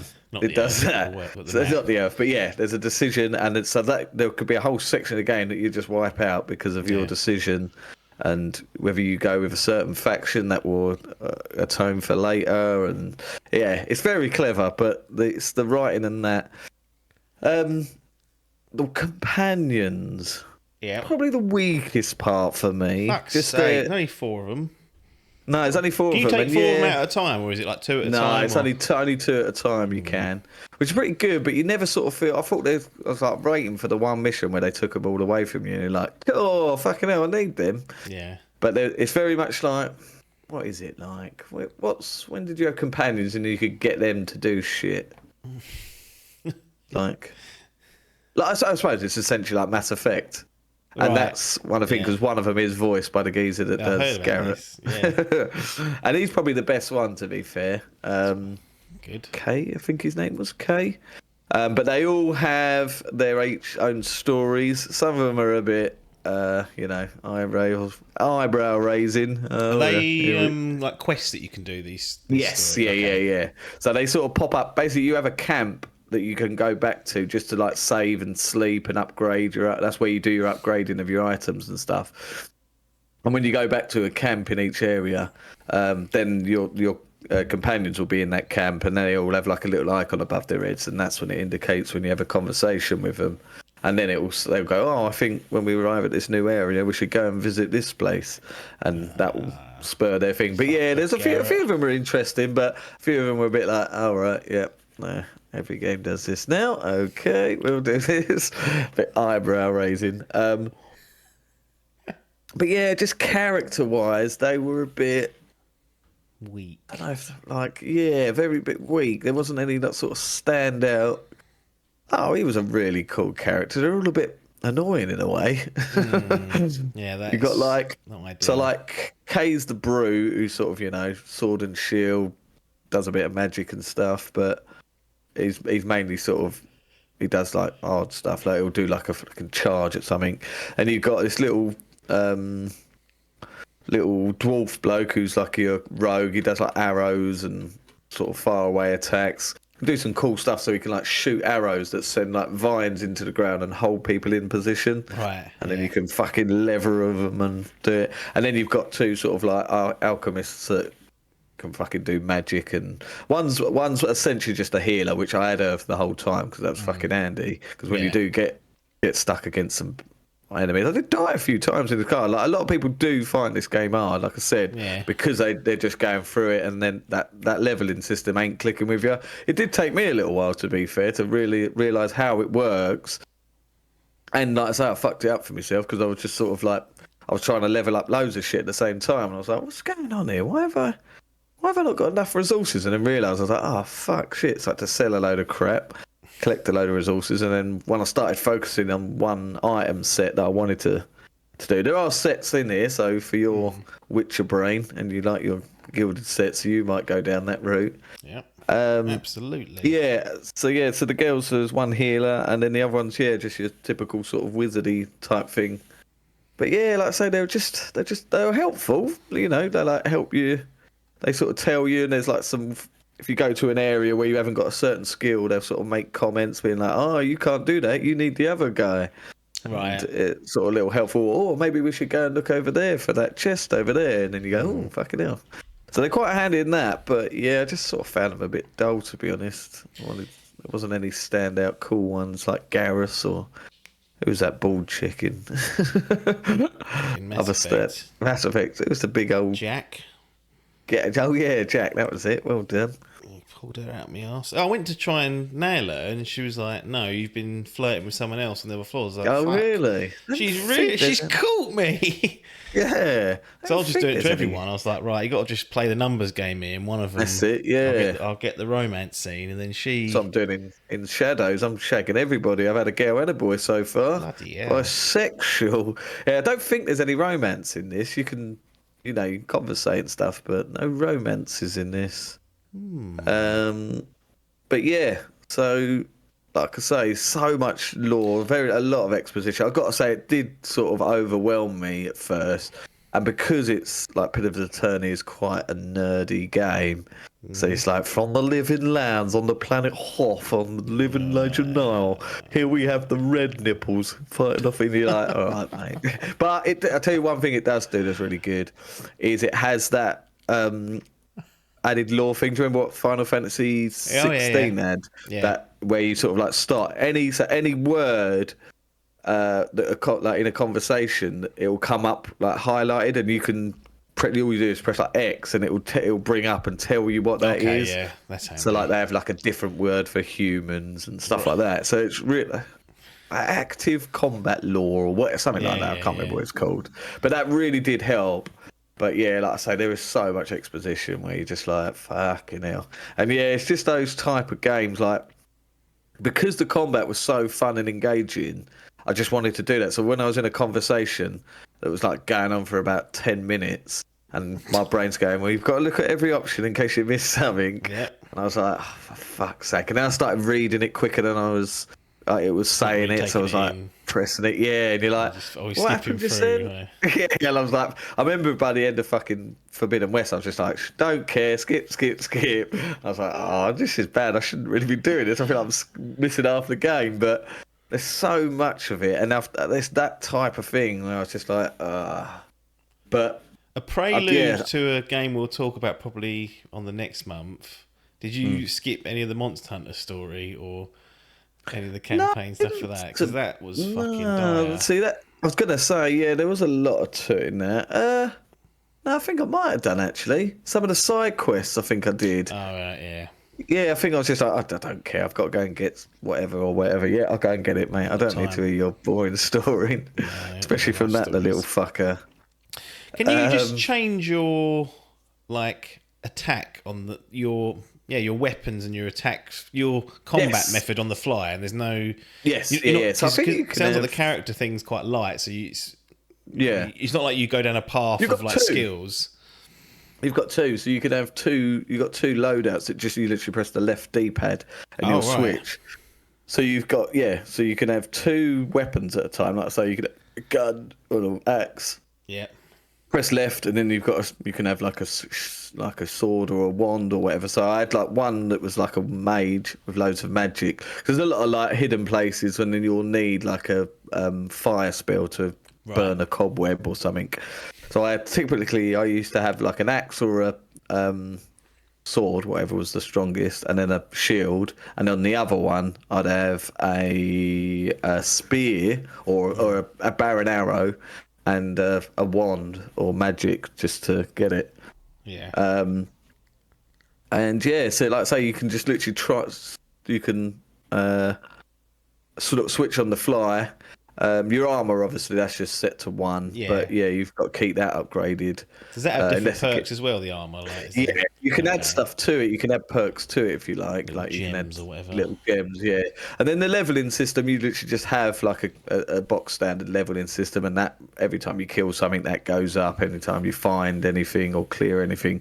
But what that does is that unlocks you for skill points. So you just get new sort of abilities and stuff. You can unlock skill points for your companions, and then you get these god tier ones that you unlock through the story when you find out more about the god and stuff. Right. And yeah, so just going through doing that really. But yeah, there's this sort of, it's a bit like a Fallout, so in the sense that you get lost. Like when I was like just wandering around trying to unfog the map, you'll come across a little like dungeon and be like, oh, what's in here? And then you'll go down and it'll be clear out this dungeon and boss at the end, big chest at the end, that sort of thing. And I just found myself just doing that. But because they're not overly huge, like I say, you can literally like 100% this. I think I played this for just under 40 hours, I think it was. And I literally did everything, to be honest. Like every single side quest, unlocked everything, all the dungeons, all that sort of thing. And yeah, like I say, that was about 40 hours. So... Not too bad, actually. In terms of like things to do, you mentioned there you might stumble across like a dungeon or whatever. Are there? I assume there's no like activities. You know, like how no like, activity, but you'll just stumble across something. No, there is a bit of a sort of Assassin's Creed one, more like Far Cry, really. Like puzzle, traversal puzzles. So you have to like get to the top of like a lighthouse or something. And yeah, there'll be like these ropes hanging on the bench that you got to jump and you got to figure out your way. So there's a few puzzles as well. There's loads of like hidden buttons to get into doors and stuff. You'll come across like a door and you'll be like, how the fuck do you do that? And you look to the left and there'll be like a little button on the wall and you're like, it's incredible. And there's like treasure maps that you can find around the place. And all it does is just give you like a picture and you've got to work out where that is in the map. The world's massive because it's surrounded by water, and this was a big thing, a big defect of the game. The water's empty, there's nothing in it. But you can go swimming for miles and go underwater, and it looks gorgeous. Yeah. And there's nothing in there. So people are moaning about that. But the worlds, the cities and stuff, the graphics in this game are incredible. So I managed to play this on full whack, ray tracing. The character models themselves, they are incredible. It really is like a real gorgeous looking game for an RPG. I didn't expect it to look this good.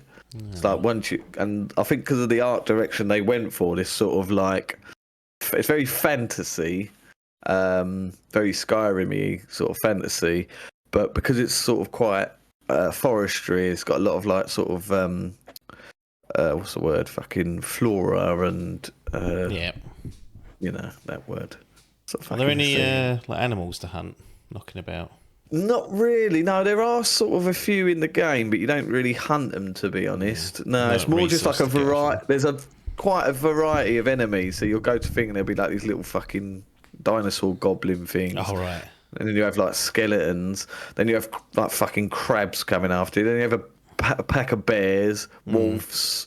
There's fucking shitloads in there that attack you. Then, you know, then men and fucking zombies. There's unbelievable amounts of variety. Okay. But yeah, there's quite a bit of humour in the game as well. Not as much as Outer World, sorry. No, that was quite sort of comedy. That was almost like a Borderlands type of comedy. But there's a few sort of things in the game that did make me chuckle. I was like, that's quite funny. It's tickled. But yeah, I don't know why, but yeah, this really did sort of. I think it was just I wasn't expecting much from it. I think I went in with low expectations and was like, there is actually something really good about this. And I think because it sort of got a bit of a slagging. I can't remember what they were slagging it off for, really. A lot of people. I think the companions was a thing. And specifically, there was commentary about how decisions do matter, but they don't always affect the people around you in terms of like. That's a lot of games these days. Companions can leave if you start like they'll warn you, and then there'll be a massive event happen, perhaps in Avowed, where you've really fucked off one of your companions, and then you can talk to them like 2 minutes later. And they're like, "Hi, Jim." I suppose that is true in the sense that decisions you make will impact the way you get to the end story. Yeah. But it doesn't change the end story, that sort of thing. So it's just it's sort of more of the journey rather than the end goal. But so maybe that to its detriment. Yeah. But like I say, the stuff that does like. I can't really say that without spoiling myself. It's hard to explain, but there are a few decisions that do have a bit of weight behind it. Yeah. But I do get what they mean. Yeah, you wouldn't have it where your companions like go, how dare you, bastard. And then there was obviously there's always going to be when as soon as you've got a gay character in the game, you get the anti. This fucking woke, you bastards. I think it did get a lot of shit for that. Not allowed. Not allowed that. They said, and then another thing I think I remember coming up was that the NPCs don't move. Everyone's just standing still everywhere, pretty much. Yeah, there's no simulation of a town or anything. It's it doesn't feel like a multiplayer game might be when you go around the tower in Destiny. Everyone's just in their areas. That doesn't feel very alive, I guess, was one thing. No, that is true, yeah. It's got that typical Obsidian, talk to him, straight to the face, no movement. The facial animations are a lot better. Yeah. But the towns don't feel lived in. They just feel populated with people. And do the people move around, though? They wandering around? A little bit, yeah. There's a few that sort of will walk about. And it's but a lot of people are just in their sort of like little groups. And then there'd be there's a lot of like stalls and stuff. You'll go through like a market and there'll be people sitting at tables in a pub or something. Day-night cycle? Day-night cycle. There is a day-night cycle. Yeah. It doesn't really affect it much. I was going to say, do people go to bed or anything? There's a couple of missions. Camps do sometimes get a bit lighter, to be fair, some of the guards and stuff. And I think it's probably a bit easier to stay hidden because there is like a Skyrim sort of hidden thing you can crouch and hide. But it doesn't sort of like change, anything too drastically, to be honest. There are a couple of quests where you have to wait till that time for that person to arrive, but literally I don't think I count any more than on one hand the amount of times that happen, which is quite handy because I know that does get on your fucking wick when you have to go to a thing and it'll start to move the time. You're like, hang on a minute. What are we doing? We stood here 2 days doing nothing. What's happened in those 2 days? Tell me, fill me in. Dirty gets. But I just really liked that this game sort of implored exploration. The combat was incredibly engaging. The leveling system was unique. Soundtrack's pretty, box standard, pretty cool. Kicks in when it, nothing really largely to report there. But the graphics, the graphics were very, very good. Ran perfectly fine as well. That was another thing which should be praised in this day and age. I mean, I've got to say, Assassin's Creed runs good. I fucking thought it weren't. I had a problem with my Nvidia thing, and I was like, played it for about 6 hours on the first day. Ran perfectly fine. Went to the cinema, came home, turned it on, and it was running at 30. I couldn't hit 30. I was like, what's happened? Oh God, no! And I don't know what the hell happened. It was like a weird bug with my Nvidia app, and then when I reinstalled the drivers, it was working, and I was getting like 80 FPS again. I was like, what the fuck? Yes. And then since the patch, that's been sorted. But with the likes of Monster Hunter, are there any other games that have had a little fucking? I don't know. It seems to be fucking all most games these days struggle when they first come out, but this ran perfectly. Any other business? None from me. Unless you have any other comments, concerns. No, it's just one of those games that I think don't go into this thinking it's the next Skyrim. I think that was a big thing. I see a lot of people comparing this. They're going, you shoot an arrow in the air and it don't come down like in Skyrim, and there's no. I like this, but people fucking put it as a detriment. There's no stealing in this game, so you can nick off anybody, and you don't go to prison. And there's no. There is a weight thing, like where you're carrying too much. Yeah. but only for your gear and weapons, your weapons and armor and stuff. The rest of everything, there's no limit, so you can fuck. That's why there's so much loot in this game, and you don't get overbound. But I think a big thing of this game is people are thinking it's the next Skyrim because it's as the same, a fantasy RPG with options. And it's not. This is a fantasy Outer Wilds. Yeah. To be honest, when they first showed the trailer years ago, this was a CG trailer. It looked like that's what it was going to be. Well, you couldn't really tell because we didn't know what. No, it could have been a fucking linear shooter for all we knew at the time. But the way it was shown off, it was like that looks like it said fantasy open world RPG, and that expectation kind of stuck. I think for a lot of people. Yeah. And then when this came out, I was like, oh, from the outside, if I just glance at it, it looks like it's going to be that. And they go into it and they go, oh, it's missing this, it's missing that. It's not got... Yeah. Where's Riverdale? I want to go back to that tower. Where are the dragons in the air? I wouldn't say there's a lot of RPG. Oh, you'll get the nerds that go... Yeah, you could... Eternity 2 was one of them. Yeah, exactly. You can play a character because you get multiple options, so you can be a cunt and be like, nah, right. And you can be a nice guy, and I suppose that's the same. But what I'm saying is, you can't. How can I explain? You can't just slaughter a town. Yeah, exactly. Dead. You can't slaughter a Whereas town. in Outer Worlds. Yeah, you can kill like NPCs, and that affects the game. Can't you can. Yeah. That's. I think again, and for those that have played, there was two crowds. There's the Skyrim crowd that didn't get what they wanted because it wasn't that game, and it wasn't. And then there was the Outer Worlds crowd, which was like, oh, this would be a fantasy Outer Worlds, and it had some of those components missed that they like to just fuck around with and play with. I think it's just it was a bit light on that front, so it fell in this weird gap. But neither of those games had combat as good as this, so that's the trade-off. That's it. Gotta say, that combat really does need to be tried because it's for a first-person game with combat this good. Mouse and keyboard or controller? What was you doing?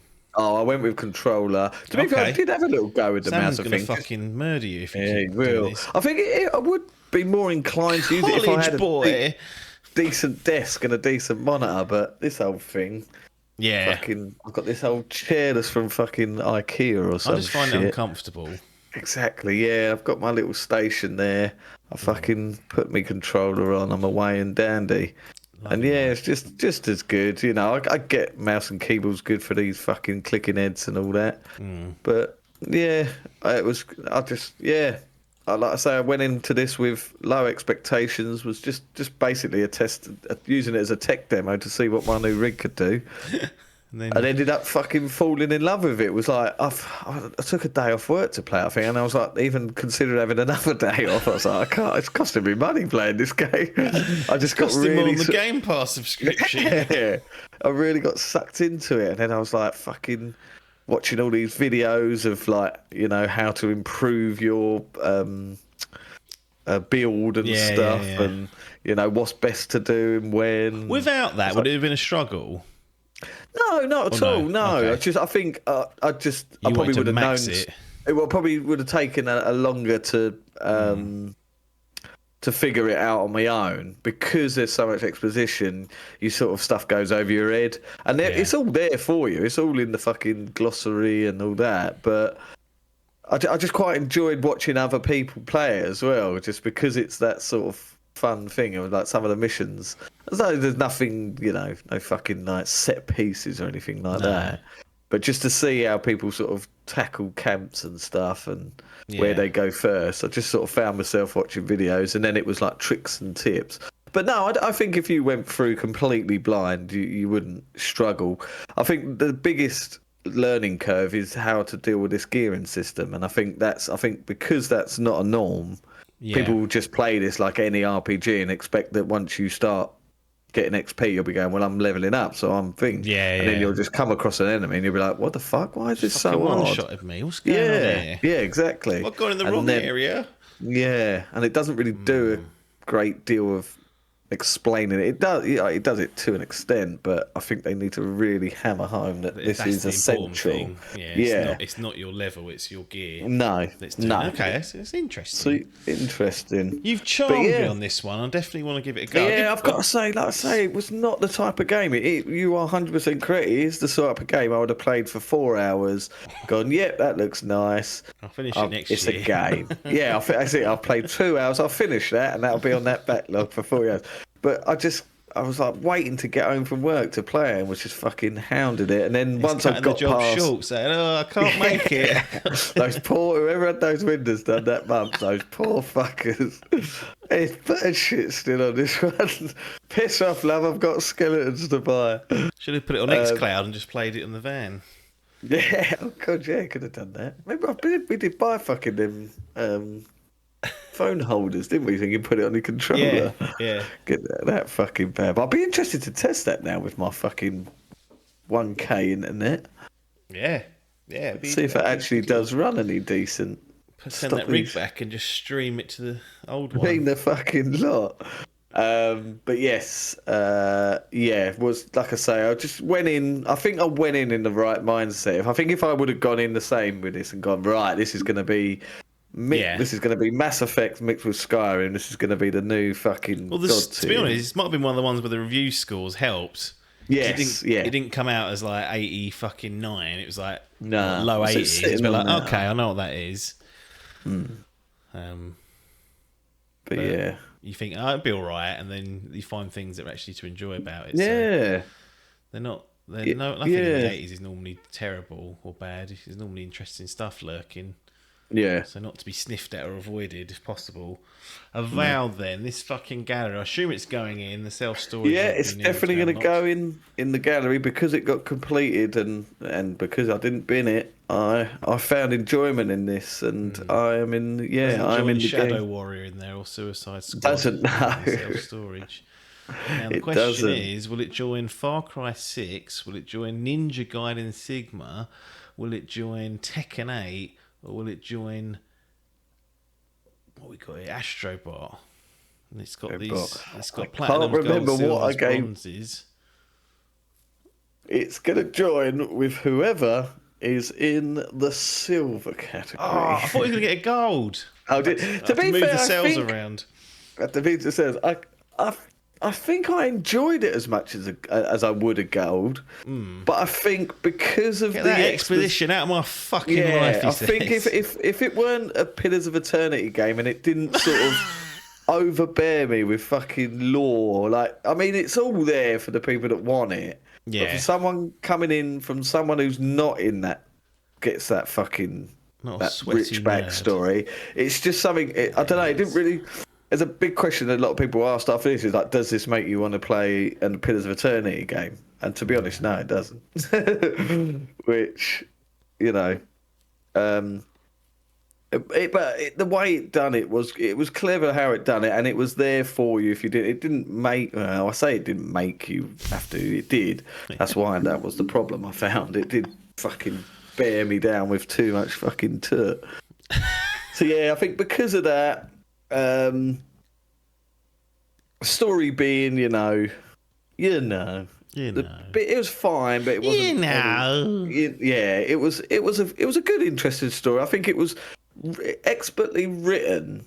It just wasn't as interesting as I thought it was going to be. Yeah. But yeah, I think the writing is very good, and like I say, the characters were good, but the main companions were probably the weakest of all. I think I found the fucking NPCs more interesting than them.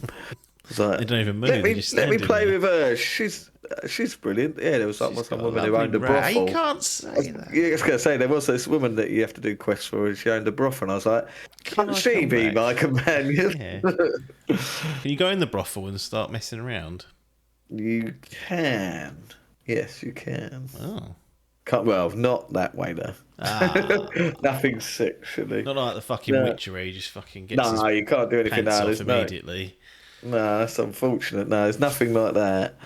But yeah, you can go in the brothel, in the bathhouse as they call it. Oh yeah. And there's some good boss battles as well. Like, Yeah. there's no sort of fucking no bullet hell or anything like that. No. But there are some big bastard enemies, and you're like, oh, I've got to tackle these fuckers. Big old house and some and some like some of the quests can lead into stuff like depending on how not anything like you say the story sense that. The choice you make doesn't impact the story that much, but some of the side quests, depending on your results, can end in different outcomes. So that was quite nice. But yeah, I think go in with lesser expectations, and I think just learn and understand what the game wants you to do. Like it doesn't really, it sets you out. It sort of tells you almost fucking what do they call that? Fucking, oh, it tells you what to do. Not a tutorial. Subconsciously, that's what I'm thinking. Right. It tells you subconsciously. It tells you to go and explore. Don't breakneck this game. Go and fucking speak to people. It tells you to do that. And if you stick to that and not go, I want to do the main quest. Yeah. I'd be interested to watch someone play this with just hammer through it. Just hammer through it. Yeah. With these without main like quests. glitching. I don't. They got like speed runs and people like they glitch through like the first map and get to the fifth map. I don't want to see that. I want to see someone just step by step go through the game as quickly as possible without cheating it, like that's skillfully. I think it probably could be quite easy if you play like an arranged character and just fucking literally it'll take you age. I think you wouldn't be a speed run because you'd have to keep the distance. And like I say, that combat once you I did really enjoy the sword and shield because the parry system works really good. And some of the abilities you can do can sort of really take down enemies quick. But yeah, I'd be intrigued to watch someone speedrun this because this isn't a game for doing that at all. No. But go on. Go on. Now, I'm just going to say that just to that extent, it's small enough that it doesn't feel like a chore and grind that you're like, fucking hell, I've got to play this. I remember Assassin's Creed Odyssey, you were like, fucking hell, I've got to grind now just to get to the next section. But yeah, fucking pathetic worms that made that. I'm playing with fire by asking this, so I know that this could go wrong. When it comes time to wrap up, are you signalled that the point of no return is coming? Yes, and that because I understand that you can't go back through the game once you finish it. It's the end. It's not like it's not like a Skyrim where you carry on playing and sometimes it unlocks like an epilogue or something. This is like it's done, so you better have finished your business before you carry on. No, and I had to Google that because I was scared because I was going through and playing it, get every side quest that's available to me.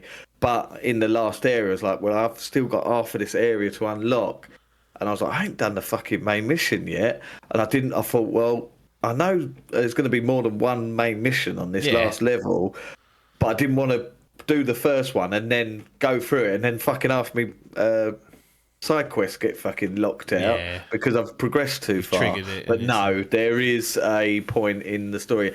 But that doesn't mean that I had that point, and that doesn't mean that that's imminent. Imminent. Right. Intimate. Imminent. Fucking hell, my brain. Imminent. Instant. Yeah. That does come at a point where you realise, and that's your time to go, right, let's clear everything down. Yeah. But I did that, cleared everything down, thinking, right, let's do this last mission. Wrap this up tonight. Fucking I think there was about another 10 hours. I think I was no, that's a lie. 10's between 5, I'd say, maybe 5. Okay. Yeah. It's certainly that last. Yeah, it's not one mission. Let's just say that. Well, I know this is even more. I don't even know when to get as close to fire, but I'll ask anyway. Yeah. What's the urgency level like on the main quest? Does it make sense for you? And I mean like just lore wise. Does it make sense for your character to be swanning off, wandering around, or is it like the fucking world's melt? I always use the Zelda and the Breath of the Wild because it's like she's in there getting whatever Gandalf's doing to her in there, and you go, well, I've got 3 weeks out in the mountains, love, so you have to just deal with him. Yeah, I suppose in that sense that there probably is a bit of urgency story-wise. Okay, right. But because I was too scared and was playing it like a clear down jobby. Yeah. Okay, you just ignored You're that. probably best doing that is just sort of doing as much as you can along the way and progress through the story naturally, and then get to that point of no return and then go back and do everything. Yeah. But I don't know if you can do that because of, I mean, if depends how well you pick up that upgrade system. Like I say, I spent about 15 hours wasting material, so I had to play it the way I did because I fucking blew it. With that not prior knowledge, if you go in knowing you've got to do that, then you would be less wasteful of your resources and will do it properly. But don't go in and, you know, like think, right, this is the one weapon I've found, I'm going to upgrade this for the rest of the thing.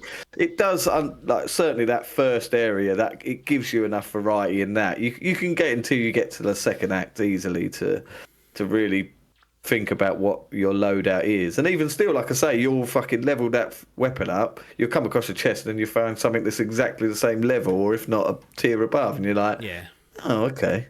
Yeah. So if you can definitely sell, experiment. can you melt stuff down and get resources? Yes, you can dismantle stuff and get resources. Okay. That's how I had to deal with it. That's because I was upgrading. Like I think in my inventory I wanted one of everything, one of each weapon, and was sort of upgrading them all at the same time. And then I was realizing when it was getting to the higher tiers, I was like, "Fucking, I've got not enough things." And I was like, "This be it." And then when I started to watch other people and realised that they were fucking sticking with like 1 or 2 or 3 weapons, and I had about 9 and was upgrading all of them, I was like, so then I broke everything down, had to spend a bit of money to buy the resources that I'd wasted. I managed to do it. Lucky I didn't get stuck, so I don't know what I would have done. It's not, like I say, you can't really grind in this game, because once an enemy's dead, it's dead forever. So you're like, keep respawning them and leveling up. No. So you have to, don't know what you do with that, really. Last question. This is not even fair to ask, but I'm going to do it anyway, because why not? Avowed or Starfield? That's a good question. I've got to say there was a lot of comparisons I found with it. I think the exposition, but there was no sort of background. I did find there was a lot of long, boring conversations, but explaining the world of Starfield. Yeah, similar thing when they're trying to set up a whole. Yeah, I mean, I think I'll go Avowed personally. I mean, the space setting is more me. I do like the fantasy setting, but the sci-fi, like the gun combat was really good in Starfield. Yeah. But again, like the companions were a bit meh. Trouble is, I played that game at 30 FPS because that's all I had to offer. I haven't played it since that 60 FPS patch. Wait. That Starfield, didn't I? I remember I played it on Xbox, didn't I, when it first came out? It was at 30 FPS, wasn't it? Oh yeah, I completely forgot. And then I completed it before it came. Yeah, they released it later. Yeah. So maybe my experience is hindered on that. I would like to go back because I had that fucking thing, didn't I? Where I couldn't.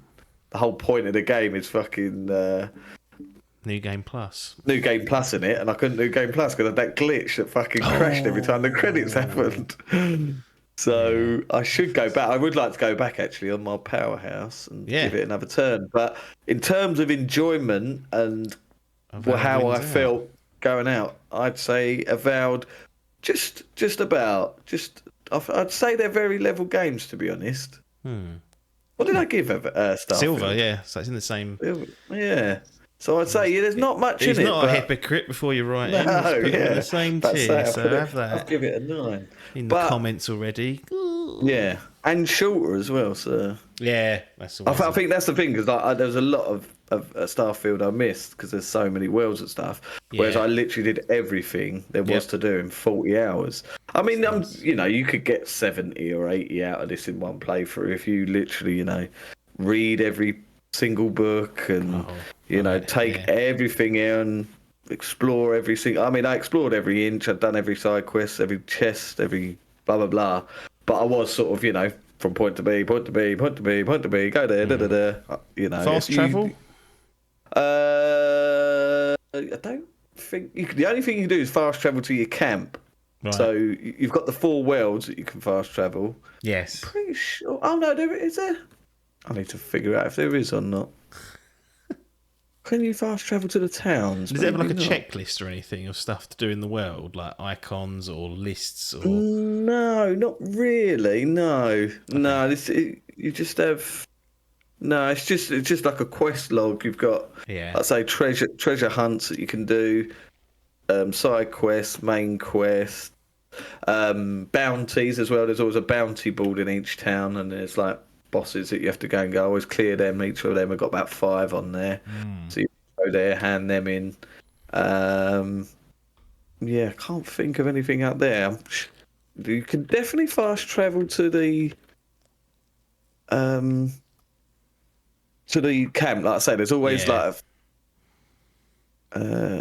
fast look. Oh no, so there is. So it's basically at the main towns. Yeah, so it's the you can't just go anywhere though. There's certain locations. I did towards the end. I think once I got to that point of no return and realised I was like, right, I need to go back and do stuff. So yeah, I probably did, but not too much. Like I say, there's not the worlds aren't that big. You don't get a mount or anything, so you don't need it because the worlds, they feel big when you first get into them, but once you've unlocked everything, you're like, that's not too bad. It's not too terrible to wander So around. yeah, there wasn't a huge fast travel. Avowed earned itself a silver. Lovely jubbly. I think you'd enjoy it. I did. You would. That's good.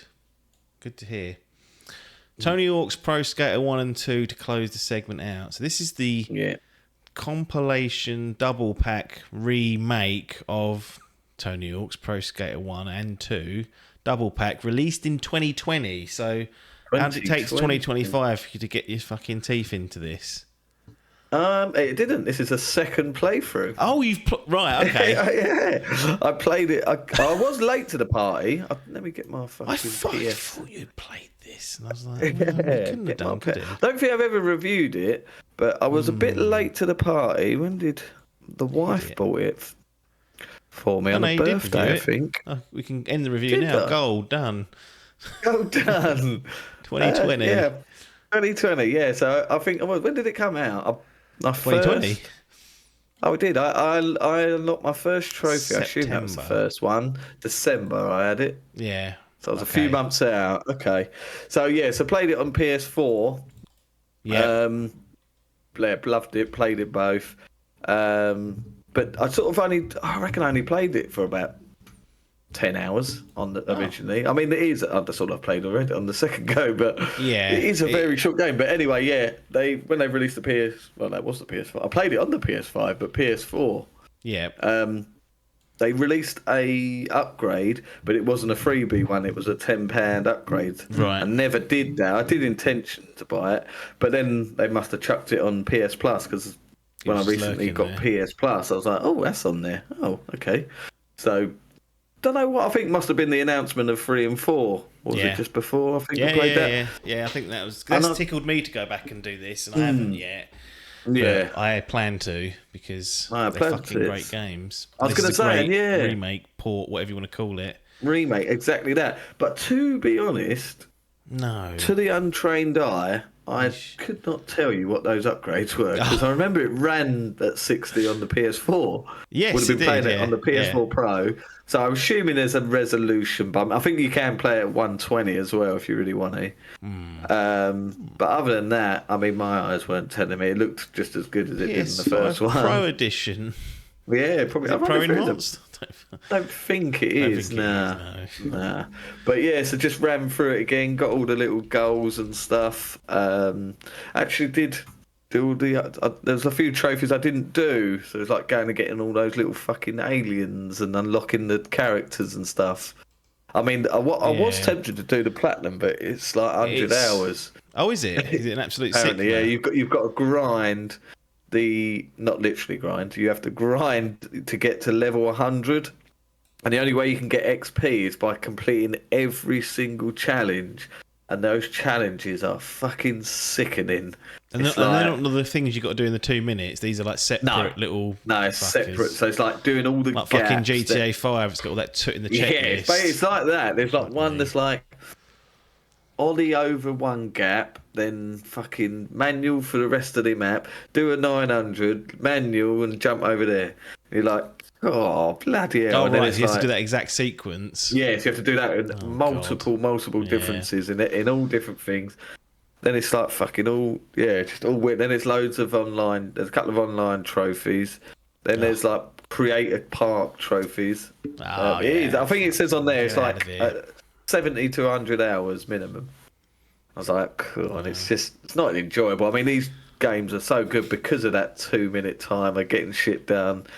Yeah. Big old fat shot of nostalgia. Yeah. Most of the tracks are intact still. Yeah. Maybe a couple missing. And it still works. Like, yeah. Did you, when you play this, do you play as one of the real life skaters, or do you create a little avatar? no, I created myself, I think, because what I was doing was going through and getting them stat points. So towards the end of it, I'd add them all, and I was like, cool, I'm fully stacked. I did have a little go. I played it as Tony Hawk on PS4. Oh, did you? And then I was like, why did I fucking do that? I want to replay it from scratch with like a character. So that's what I was planning to do this time, was to start from scratch. Because I was giving like Tony Hawk moves that he wasn't doing. I mean, he can't do half the shit in real life that this game's got anyway. Poor Buster's nearing 60 now. Exactly. I fucking ruined his moveset though, because I was putting all the stuff that's easy to like really? grind into. Like, Bam ain't in this game, is he? No, he wasn't. No, he wasn't in the originals. It was free. He made his appearance. Oh, he's 65. Who tonaled? Hang on, that's a different one. That's not him. There's a British comedian and author. Who's that? That's not Tony Hawks. Oh, Hawks. It's because I wrote Hawks. Tony Hawk. Tony Hawk is 56. Anthony still. Poor bugger. So just ran through this again. Brilliant. Got a few of the trophies. I think I played 11 hours, I think it says on my PS Did you do Plus. all of the timed activities, or just enough to get to the next map? Because I think even I did all of them, but never done all of them in 1-2 minutes. No. There was one level in Hawks 2. I think it's like you had to jump. It's like is it a beach, or it's not a beach, but it's on the. It feels like it's on the beach. I was the one is it the LA one where you're in like the skate park and it's on the beach? Yeah, it might be. And there's like one where you got to jump like gaps. It's like the gaps. Yeah. I couldn't fucking find them. Really is. Yeah, they're really hard. I did have to watch a YouTube video to figure out where they were. Yeah. Yes, but I did. Yeah, I did cross out every single one on each level, and then you've got the before moving on. Yeah, before moving on. You don't have to do them all, do you? You have to do like most of them. No, you don't. No, it's only a couple of them, and then you've got the fucking because technically you don't complete and don't unlock the trophy for completing each game unless you get gold on all 3 of each all 6 of the tournaments as well. Oh, the competition stuff, and they're quite hard. I mean, they're not too bad once you figure out that as soon you need as to find a grinding bowl and just fucking exactly. If you get over 200,000 points, then you're pretty much essentially guaranteed a 99.9. Get greedy though, don't you? You go, I've got a 300 combo going here, and you try and do more and more, and then fall off with 1 second to go. I think I did have one. I think I did. Oh, I think I got the trophy actually. It's 1 million. And I think I did fumble it, but there is a cheese for that. It's quite funny. Yeah. In fact, there's a create. I'll tell you what I did. There's a create map. You can play like user created maps, and there's like a void that you can just jump into it, and you hover and you just do the moves and jump out. And you get it. But I think I did do one that was about 500,000 and stacked it. And I was like, fuck's sake. Yeah. Just do 3 runs, don't you, on those? Yeah, that's it. Yes, and if you every time you bow, that like takes points off you. Like fuck now. Yeah, it is quite hard. There's loads of hidden stuff as well. I didn't even know. Like obviously in the I think in one of the you like grind one of the planes or helicopters and it fucking opens up a bit of the map. Yeah. There's some really cool hidden secrets in this game. But yeah, it's just so short as well. So I think, like I say, sort of essentially 100%ed all you can do in it, and that was just under 10 hours. You know, and then the rest of it you're just fucking creating maps and grinding and getting all these fucking things, which takes another 90 hours. Yeah, it's a bit of a howler. So I heard someone did it in 70, so but another 60 hours of fucking jumping. Like, you know, you're not even playing it properly, you're just fucking exactly, you're just trying to do checklists and stuff. Yeah, that's not ideal, is it? Well, look, any other comments on this? Because obviously it's second playthrough. Yeah, second playthrough. We're on the cusp. We're not on the cusp of 2 and 3, but it's that's announced and confirmed at least, so that's good. They're fucking about with the bloody timing. Yeah, that's the only thing. I've got to say, 2 and 3 controversial. 3 and 4 controversially, Adkins never played. So Neither of them. Neither of them. I went 1, 2, Underground. I don't know why. I don't know why I was, because it would have been peak Skater Boy Adkins. Yeah. And it would have been like, it did go down its sort of Jackass route then as well, wasn't it? That was when Jackass was really big, and that's why Bam not being in the 3 originally. I was like, that's just not right. A fucking nightmare. But like he's like Jackass in particular is a big part of like that crossover of skating and Tony Hawk's Pro Skater, and then him being in it. Yeah, like even had the CKY song on the track list. So I'm glad they got it sorted. There is a concern for this one because I won't have a big shot of nostalgia. Nope. I don't know any of the maps. It's got the Ace of Spades though as a soundtrack. Yeah, that's true. Your brother's entrance music. Listen to that underground, or do they burn him? What they did with him? Daniel the Gutter, Appleyard. Triple H was at his funeral. Oh yeah, he was. The concern. Yeah, no shot on nostalgia. Yeah, so none of that. And then there's, I mean, for the long-term fans, they've stripped out what the game is. It was like not like an open world, but you sort of skated to each objective, didn't you? Yeah. Whereas now they're like, no, 2-minute timer, off you go. That'll be. I mean, I never played 4. Oh, did you know? I got through 3 because 4 came out a year later. Like they were coming out like quite quickly. It's like, no, was it 2000? I think it was 2000, 2001. And 2 and 3, I think. I did Google this the other week. Yeah, they were like really quick. Pro Skater, there we go. So Pro Skater was 99. Yeah. Pro Skater 99. Then 2 was 2000. Yep. I think. Hold on. Let's double check. And then 3 was 2001. Yeah, they did a few little things. Yeah, 2000. Yeah, 3 was 2001.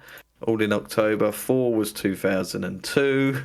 Yeah. And then Underground was 2003. So so it literally was a yearly release. And so I sort of didn't ever play 3 and 4 randomly. Why? No. 3 3 was the last one I played because I've missed 4. And then once I got to Underground, I was like pretty much checked out at that point. Yeah. The American Wasteland. They all look quite cool though. There's a lot of I think I did. I remember Underground and Underground 2 I definitely played because I had them on the PS2. Yeah. Wasteland was the next one, did I? American that was on 360. I think that was when I allegedly was modded my Xbox and was just like downloading games. And that was when I just sort of like, I just come so desensitized by games because any game I wanted, I just was like, yeah, I'll have that game. Yeah, I'll have that game. Yeah. And that's where my testing phase come in. I was like playing games for like 2 hours. So that would have got jarred in that. That would have been around there, 2005. So I didn't really play that. Project 8, that was another did one. Tony Hawk's Pro Skater 5 and it was so bad. Yeah, that was the last one. Proving Grounds. What was the one? There was one where fucking you actually had the skateboard you stood on, wasn't there? What was that? I was at Project 8, but I could be wrong. It might be Proving Ground that had because the Wii was Ground. On. Yeah. 5 was they tried to bring it back to like the old school Pro Skater 5. I never ever played that. What was that? No. It was I was on PS4 as well. Yeah, but it scored on Metacritic 32. I remember it being a big thing. I was like, this is a fucking embarrassment to the brand. They do have to do that. 5 and Underground, the third of the trilogy. Yeah. And then someone went away and went, let's just go back to the old ones, and then as long as we don't fuck it up, people will love it. Yeah, so that was the end, and then when this come out, fucking back on the wagon. So I'm definitely day one. It's a Game Pass, like you said though. Really, it should be owned. And for randomly, my brain is telling me it should be on PlayStation. Yeah, because I played 1, and so I don't know. That could potentially, but I'm not worried. Like I say, I do still have the nostalgia, but I think that 1 was so enjoyable and so short that I'm not going to be that disappointed. It's going to be a real. He's going to have to really blow it. Yeah. To fuck this one up, It'll be I said I haven't got the nostalgia for 4, so I don't really have to worry too much about the time limit being an issue. No. It's just whether the objectives are balanced to fit in a 2-minute timer. I always like the idea of not having the timer because I used to fucking hate that as a kid. I could not stand the fucking timer. Moment there. Yeah, I think you could open up a free roam on the level. You could in free anyway. I mean, because I remember doing that quite a bit, but I used to hate the timer. I could not stand it. Yeah, it is. So- And you don't realise how quick 2 minutes are when you're playing. No, you it's sit not there long, and is it? count 2 minutes, it feels like forever. But when you're playing Tony Hawk's, you're like, fucking hell, it's well quick. It goes rattling through. Yeah, but yeah, can't. Great game. I mean, soundtrack. Where do you start? No, For what? Even one and two. The songs they add. Yeah, are fucking. quality. There's so many good songs on there. Yeah. And yeah, there's a few missing off, but it don't matter because it probably is one of the best soundtracks of a game. Not orchestrally. I'm talking license. Well, we later on in this episode, people can see in the notes we're talking about GTA 5, and that's another one with an absolutely astounding soundtrack. Yeah, to be fair, licensed, that's a like- comparison. But I think people, if you say Tony Hawk's, people think of Superman. Yep. Did. Yep. Yeah. We've got July So- 11th for Tony Hawk's 3+4. We've Yeah. got Tony Hawk's 1+2 replayed on PS5 with extra boost. Extra. Where are we putting it? Staying where it is, it's going in gold. As it should do. As it should, yeah. And then Like I say, this upgrade, though, doesn't do anything. That's not what. I should have points taken away from it, really, because they made me pay a tenner for that. Yeah. What am I getting new, mate? Is there anything? You want Doom Tony Guy in Hawk. 3 and 4? You got to pre-order, I think. Yeah, see, I do want that, though.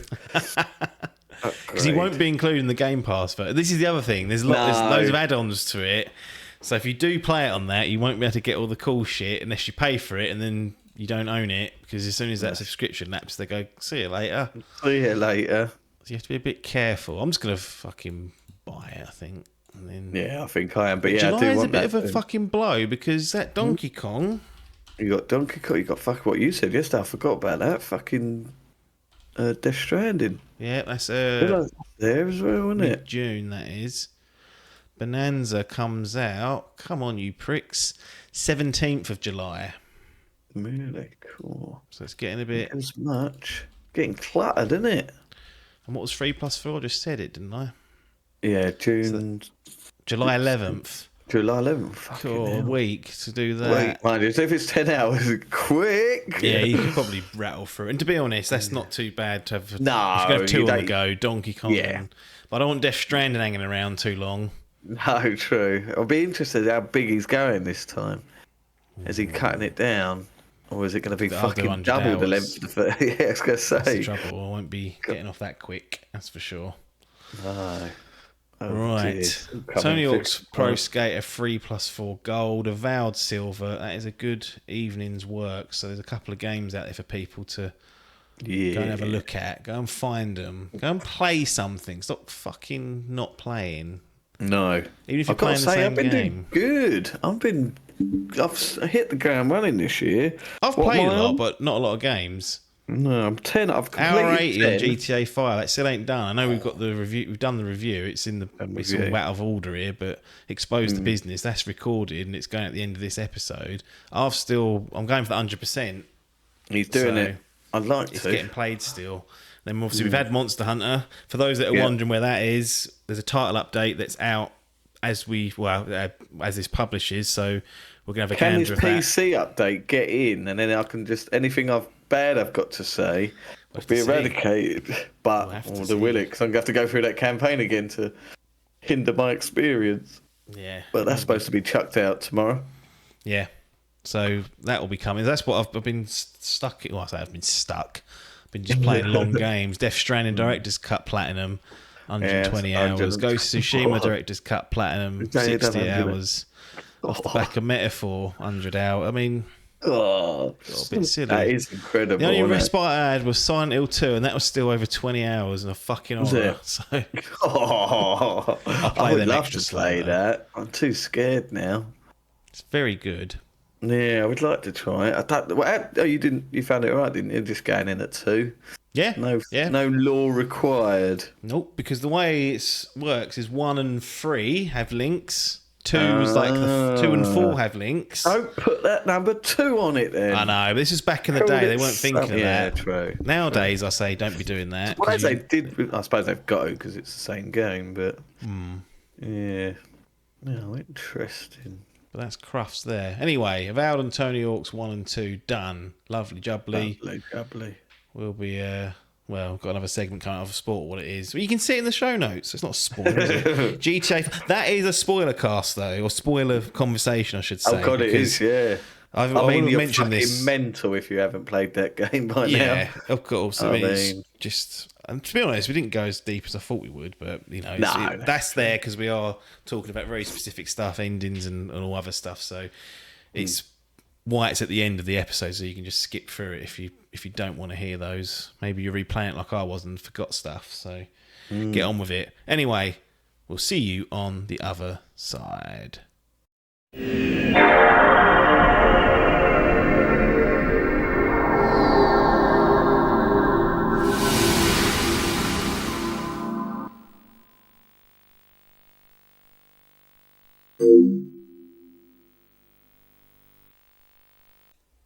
Here we are then, Mr. Apps, Mr. Adkins, and Mr. Biff. A freeway dance, a triple threat. Here to talk about Grand Theft Auto 5. Not the fucking enhanced edition. Well, we'll get to that. Adkins is playing Cut Content Edition on that fucking blower PC that he's decided to get. For those that are listening and aren't watching, I don't know what you're playing at, missing out on all the great video content of our fucking heads. But Biff is in his bed, so we need to ask him the question, are you wearing your pyjamas yet? No, not yet. Do you wear pyjamas? No. He's really the poo in it. No. Do you wear anything? Just boxes. This is weird, but yeah, just some boxes. What colour? Even in the dead of winter? Yeah. Fuck me. Oh. Got me onesie on the overthrow.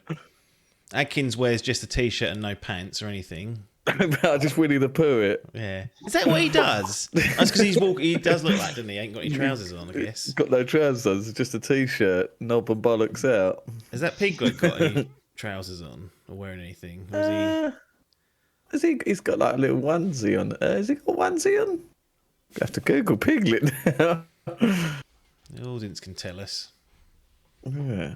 But he's got a onesie. He's just got like a onesie on with an armless onesie. Okay, like a vest, but a onesie. Yeah.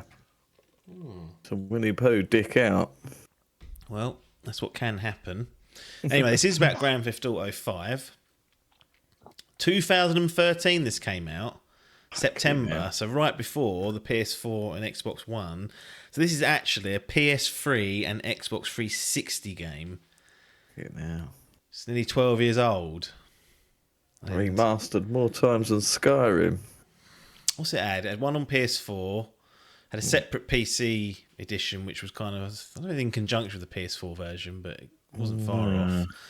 Then we got the PS5 Series X version, and also PC got the enhanced edition, which came, I don't know, 6 weeks ago from when this goes live, something like that. But it was right as Adkins had just finished the game, so he didn't get to Although, to be fair, they did warn you and say we're going to be updating it in 2 weeks.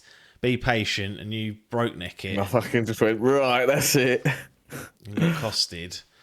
But first of all, I want to start here. Biff, Grand Theft Auto is a series. Do you remember the first one you played? Did you play the original, like top-down shitter that was on PlayStation 1 and PC back in the day? Or was you later? No, the first one I had was GTA London. And that was still top down, I'm pretty sure. Yep. And that was the first one I ever played. But I didn't complete it or anything, I just fucked around on it. So I didn't really know what I was doing. I mean, the first proper one I had was Vice City. Didn't get GTA 3 then? No, I didn't get GTA 3. Interesting. And then you've had them all since then, have you? Or have you dipped out of any? Yeah. The only ones I didn't play were those. I don't know if you remember they had Vice City Stories on PSP. I didn't play those ones. I never played those. But San Andreas 4 and 5, obviously, and the DLC. Is 5 your favourite one? Yeah, it is. What's it close between 4 and the DLC? I quite like San Andreas. I think 4, because it didn't have the planes, it weren't quite as good. Because No, it obviously didn't, did it? 9/11. It had those No. helicopters. But San Andreas I really like, and I like the fact you can make your character stronger and fat and thin, and you could eat stuff. I quite like that a little bit. What was the burger place called? Burger Shot. Is it Burger? It's still in these games. They're still there. What's Clucking Bell? Is that another one? That chicken shop? Yeah, chicken. Cluck fuck. That little cunt would say when you just eat the shit from there. Interesting. San Andreas was good. Was very good. But yeah, I'd say 5 is my favourite. Adkins, when did you get started on this? I got the demo disc for GTA. It was on a PlayStation magazine. Christ. And it was coming out, and I remember it coming. I remember this weird thing my family used to do. We used to go to like Heathrow Airport and just watch planes. Couldn't afford a real holiday. They stopped it after 9/11. You couldn't go and watch them, but we did. We used to go to fucking might have been Heathrow actually. And my dad was like, he's obsessed with planes, so we used to go as a family to watch these planes take off. But was he like, there you go, Tom? There's the Boeing 648. That's it. Light. He was. That's a special edition. I don't care. I just want to play GTA. I want to kill stuff. I want to blow these planes up. And yeah, I remember getting the PlayStation magazine. So what was that? Was that 99? Did that come out? I'll look it up, but it was. Have a look. I think it might have been before that. I don't know why I keep trying to guess things without just looking it up. And the internet's I remember it was around the time of Metal Gear as well, because I remember there was Metal Gear and GTA. And yeah, I remember getting the demo disc of GTA, and then playing that. What's it got to do with the planes? Oh, that's where I got the demo. I got the demo disc. You got it at Heathrow Airport. You got it at Heathrow Airport. Right, okay. I was just like, what the fuck's that got to do with anything? Right, fair enough. So yeah, and then it come out, and I got it because I had 2 older brothers as well, so they were playing it, and I was like, right, let me have a go at that. So I would have been about 10 then. 97 it came out, the original. Oh, see, I would have been 10. Yeah, 10 playing GTA. And then I played. Yeah, got the London. The London was like, it came a year after. I remember it was like an expansion, wasn't it? Yeah, I think you had the base game installed at some point. Oh, did you? I paid because I had it on PC, and I kept trying installing it. And back then, when you went to install something, the drive which you'd install it on the PC would default to the D drive. So when you hit install, it'd say there's no space. And I couldn't figure out what to do, so we paid Lee Ticket £10 to come round. He lived around the corner at the time, to come round and just change it to C drive and then hit install, and he got a tenner for about 12 seconds work. So he was grifting even back then, that boy. But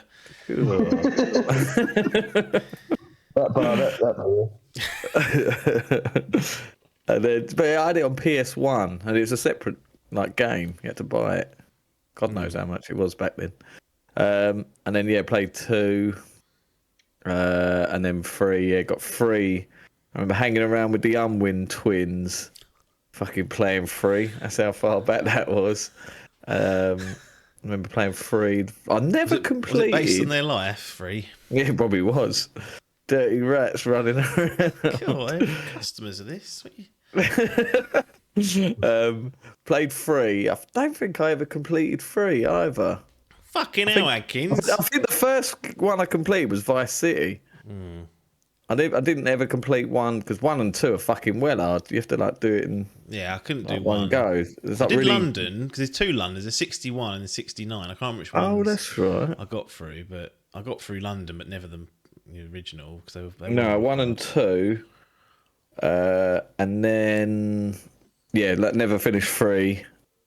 Vice City. I don't think I've ever finished San Andreas either. Crikey. Yeah, that's it. But I played it, a lot of it. And then 4 DLC, 5, and What about Chinatown Wars? Anyone get involved in that? No, was that China. Was that 3DS or 2DS or whatever it was? Yeah, it might have been one of those handhelds. But they top down those. Kind of. I think there was a slight angle, if I remember correctly. Oh yeah. Looked quite cool, but never played it. Yeah, I had the first one. I think I got to Vice City. That was the second map. You'd have to do a number of missions and get a certain score, and it'd unlock like a cutscene, unlock the next map. And then I couldn't ever get through Vice City. And then used to cheat to unlock San Andreas, to have a little roam around there. Had one of the London expansion packs, if not both, and played through one of those. Didn't have two. Johnson had it on his PC. I played it on there a few times. Tried to like get the disc off him, but he for some reason was really reluctant, even though he never played on it. So selfish in a way. And then really it was free that came along, and I was like, this is like, I couldn't believe it. I was like, this is the game I've always wanted. 3D, do what you want, blah blah blah. And back then, those games were double hard because you had to finish the mission in one go. If you died at any point, it would put you all the way back to the beginning. There's no checkpointing halfway through. So it's quite tough. I remember on one of the missions, or the last mission, I got a tank and had to use that to do it. So I set it up, like got all the 5 stars, nicked the tank, crammed it into this garage, like just about scraped it in there, and then it would save it. And then I went and triggered the mission and ran down and got it. Yeah. But no one bought that. The new ones, did they? The remastered ones. No, I didn't. No, because it got such a bad rap when they come out. Yeah. I was like, It's been fixed now, or so they claim. Yeah, it is in a lot better state. They've changed like the lighting and stuff as well to make it more like the originals, and fixed all the shitty bugs that were in it for the most part. But yeah, it's been a series that's been going since '97, and this was a 2013 game. We still haven't had the actual follow up to it, so no, we'll see about 6. Did you watch, there was like a TV series, wasn't there, in Radcliffe? What? I think, or was it more about Rockstar? Was it like the making of it? I think it was that. Was it that? Was it? It weren't actually about GTA. You know what? I don't know if I ever saw that. It rings a bell now. No, it was on BBC, I think. It was on like iPlayer. Imagine that being the sort of thing Biff would watch. But... Documentary. It wasn't. I'm pretty sure it was a documentary. Was it? Okay. Yeah, I'm not. Documentary. No. Radcliffe Rockstar. GTA. The Game Changers. It's claiming it's a movie. Yeah, that's it. Game Changers. I remember. Game Changers. The struggle of the House's legal feud with American lawyer Jack Thompson over the morality of Grand Theft Auto. It's because of that hot coffee mod. Oh, cool. Yeah, that was like in... What was that, in San Andreas? Yeah. It wasn't even in the game. It was left in the code, and someone like modded it and found it in like the back end, and then they went, "Oh, shagging!" Shagging. Yeah, amazing. And now in GTA 5, you can just do that willy nilly. Got Biff going to the strip club and getting someone out on Facebook. I've bought Biff's Rockstar social profile here. It says times visited stripper 400 times. So I don't know what he's been playing at. Biff, why did you play this in 2025? Maybe we'll get onto GTA 6 afterwards, but it's the year of GTA 6 as we're led to believe at this point in time. But going back all this time, 12 years, what are you playing at? Basically, because GTA 6 is coming out, it was being spoke about. I thought, you know what, I've not played GTA 5 in a while. So I went back and, thought I'd have another crack, see if it still stands the test of time. And, I'm happy to report it does. Well, that's the end of the review then. Goodbye. Any more gems, just contact me. Wow. Adkins, what you don't like to waste time. You're always moving forward, it seems. And then you're always moving on. Do you know what? That playthrough is only the second time I've rolled credits on GTA 5.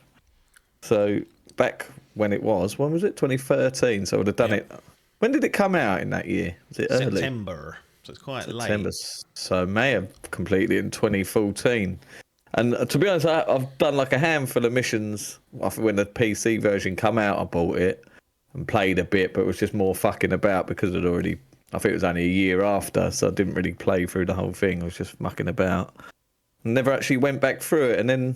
Yeah, it was only because of 6. I was like, right, I'm actually going to go back through and just going through some of those missions. Like, just like you say, they still stand the test of time. They're so engaging, like big set pieces, like that fucking one where you got to chase that the aeroplane. I think it's you Trevor or Franklin. You got Oh yeah, I think you got to shoot it down and then you got to follow it all day like that. It's just it's just incredible. Yeah. And the heist, like even that first heist where you got to plan to rob the jewelry store. Just like because it had been so long since 2014 or whatever, I'd forgotten most of it. So I was like, although I knew like you know the outcomes, and I'm sure on my first playthrough on the 360, we're all right with spoilers now, aren't we? I was going to say, yeah, it's full spoilers. I should have said that at the top, so in case you I killed Michael in my first playthrough. That was my ending. What the fuck's wrong with you? I don't know. I think I remember thinking, because at the end, do they call it like kill Michael, kill Trevor, and then and there's death. Yeah, and I was like, that's just going to be too hard. I ain't going to be able to do it. No, I want to get it finished. So I just Michael. I don't know what the logic behind that was. Poor old Michael. Out of the two as well, I chose to stick with Trevor. Unbelievable. Yeah. Well, that's interesting. We'll get on to that because I think that's an interesting part of the game is that decision you get to make. And I remember it being in GTA 4 to a certain extent, but you didn't really know what the outcomes are going to be, and it was actually quite severe depending on what you chose. But interesting. Yeah, I kind of just went back because I played it on Xbox 360, then I got the PS4 version a year later. Yeah, because we did those. That was just a heist with the online heist we did, didn't we? So I borrowed yours off you, didn't I, Biff? Your PS. No, because I done it with you for a bit as well. Oh, did you? Yeah. It's me, you, and Piper, us three in paper, wasn't it? And he was just that's right. Yeah. Useless I toad. diddled out that money, didn't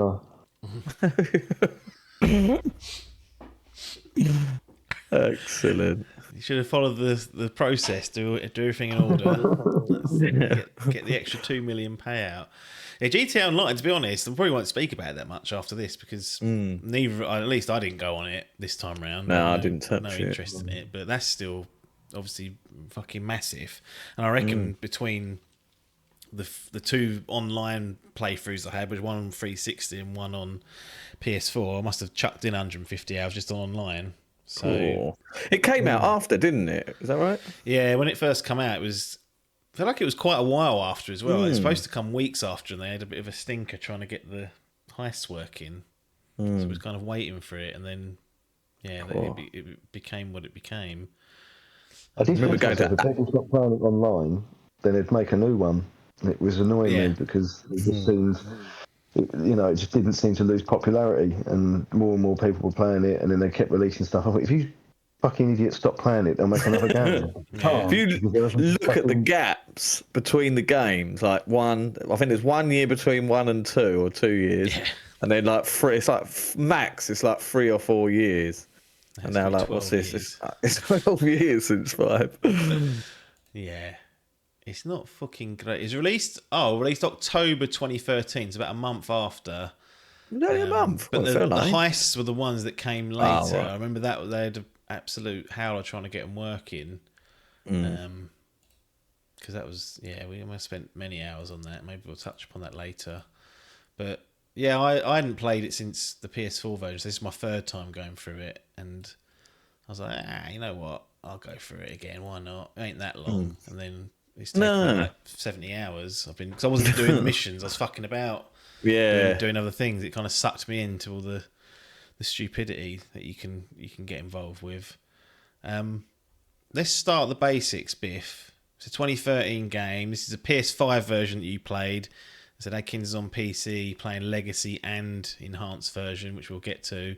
I had it on the PS5 Pro, which I don't think was any different from the PS5. But it's had a bit of a glow up over its few versions. Did you have to pay full price for it? I already had it for some reason. I don't know what Did you, Biff? I bought it online. I think it was like for sale. It was like £9, £10 or something. Right. Yeah. They didn't do that free upgrade thing then. No, the upgrade to PS5 was a tenner, I think. And I think I did that when the PS5 version came out, and then only now did I get around to playing it. But looks-wise, Biff, it's a 2013 game. Does it still stand up in 2025 and beyond, or is it starting to creak a little bit? 2 generations old, this game.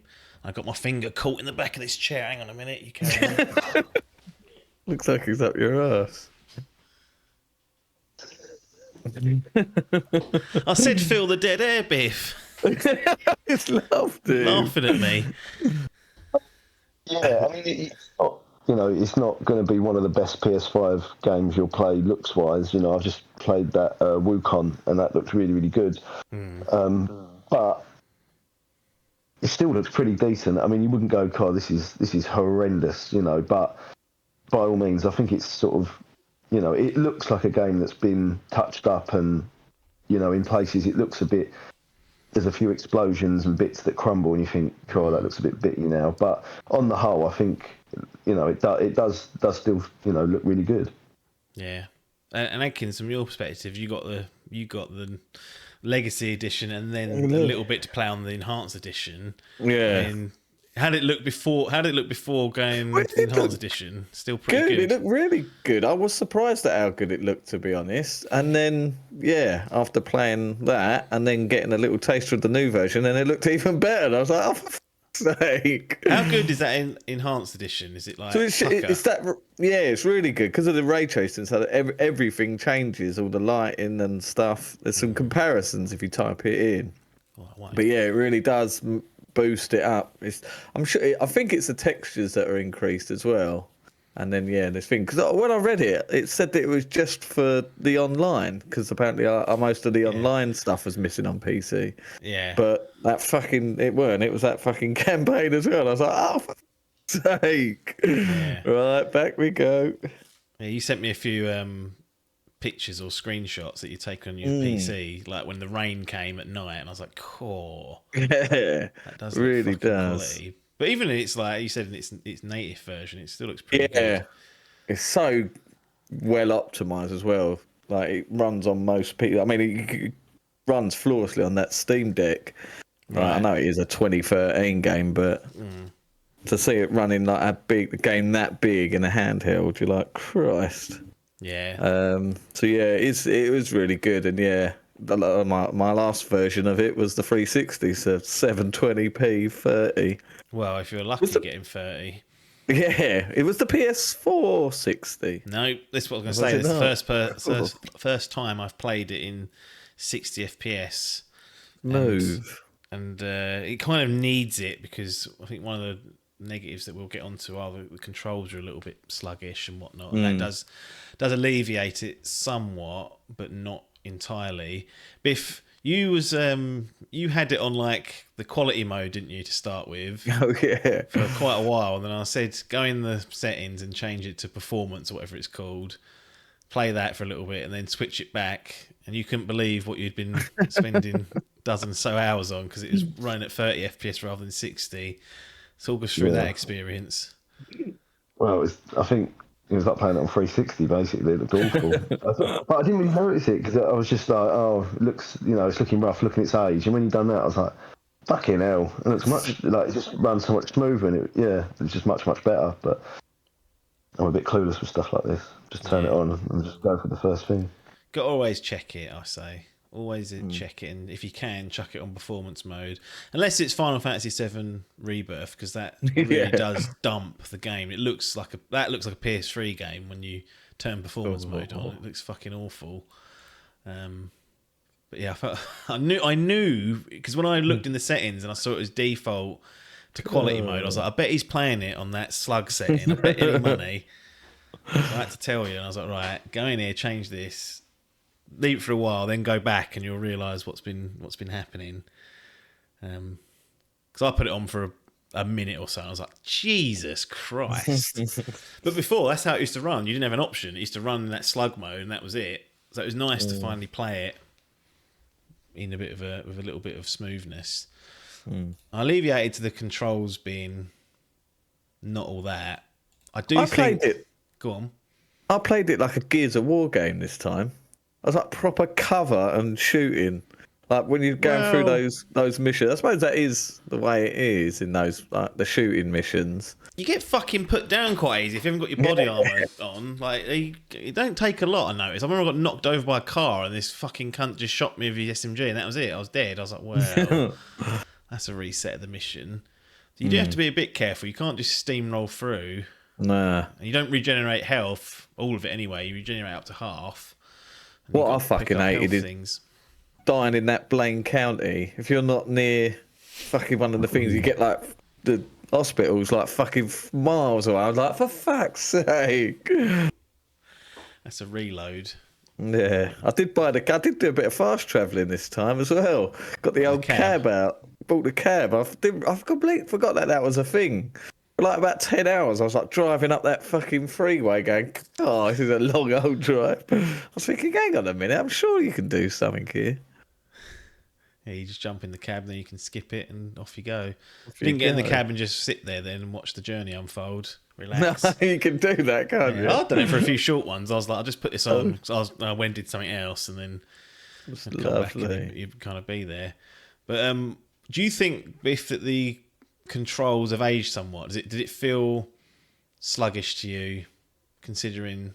I mean, I'm in two minds over it, but I do think generally, like, there's times when you just feel like you can't fucking move, and you like go in the wrong bit of cover, and then you got to try and readjust, and it's like, good lord, I'm getting the shit kicked out of me, and this fuck's fucking swaying around like this really slowly, and then tripping over his shoelaces. Yeah, it does feel a bit clunky in places. I noticed it on stairs a little bit as well. Yeah. Get snarled up on the stairs or on a banister, and you're like, we're getting to cover behind something that's not actually cover, and it's like You're still getting peppered on the back of the neck or Yeah. something. You're like, fucking hell. There is a couple of little bits, but you have to sort of give it a bit of leeway for being 13 years old and that. But in certain aspects of, like, especially like you say, the gunfire and the cover system, it can feel a bit clunky and a bit feeling its age now. I found like anything in like interior was too cramped nearly always. There's a few missions that ammo shops, what's it called? They sometimes can get snarled up in like stuff, and I was like, it's like a big round thing where the glasses are. And I remember getting snarled up on it. I was like, fucking get out the way. because you can't really sprint or run around there. You lose a bit of your mobility. But yeah, I found that some of the battles inside like were really cramped and annoying. Like, it was fine to use a shotgun there. That was one of the best ways of doing it. But sometimes, I don't know. I felt like I was getting shot, like you said, Biff. And I'm covered. I've got the 3D camera. I can see I'm not poking out, and I'm getting fucking health being chipped away. But I do think that the physics of the game in general, just the way that everything interacts in the city, at least when you're outside, like when you hit a pedestrian, the way they react, like the ragdoll physics, when you get hit, when people get shot, when cars smash into each other, when explosions go off. I think that's kind of the sacrifice of the sluggish controllers, because you're so weighted and you're in the game, and you're rooted into that game and calculated into everything. So I think if they made you run around like a Marcus Phoenix, where you're sort of quite light on your feet and you don't feel attached to it, it'd feel strange. I don't think you'd have the same level of like just mad shit that can happen. Even when you just jump out of a fucking vehicle at high speed, like the way you sort of roll and stumble and smash into things. I think that's kind of one of the trade-offs. Go on. Did you hear loads of planes like randomly crashing? I heard loads of explosions near Franklin's house. Every so often it just go. That's it. Yeah, it's just like a plane's blown up. And I googled it, and apparently it's when the pilots despawn, and then the planes just drop out of the sky. I was like, that's amazing. They just haven't figured out a way to sort of like despawn the planes. So the pilot goes and the plane just drops. I wonder what that was going off every few minutes. Yeah, it does it quite, not that frequent, but yeah, there's definitely I heard it and noticed it quite a bit. I was like, there's another one. Yeah. God, your dad would have loved that. Watch all the planes going up and falling out the sky. Fuck me. You were playing on PC, Adkins. Did you play on controller or mouse and keyboard? How did you tackle this? No, I played it on controller. I can imagine playing it on the mouse and keyboard. I'm sure some sick fuck does, but Xbox controller connected to it. I play it like a console, really. That's that thing. But I'm happy to report that the PC version is flawless, basically.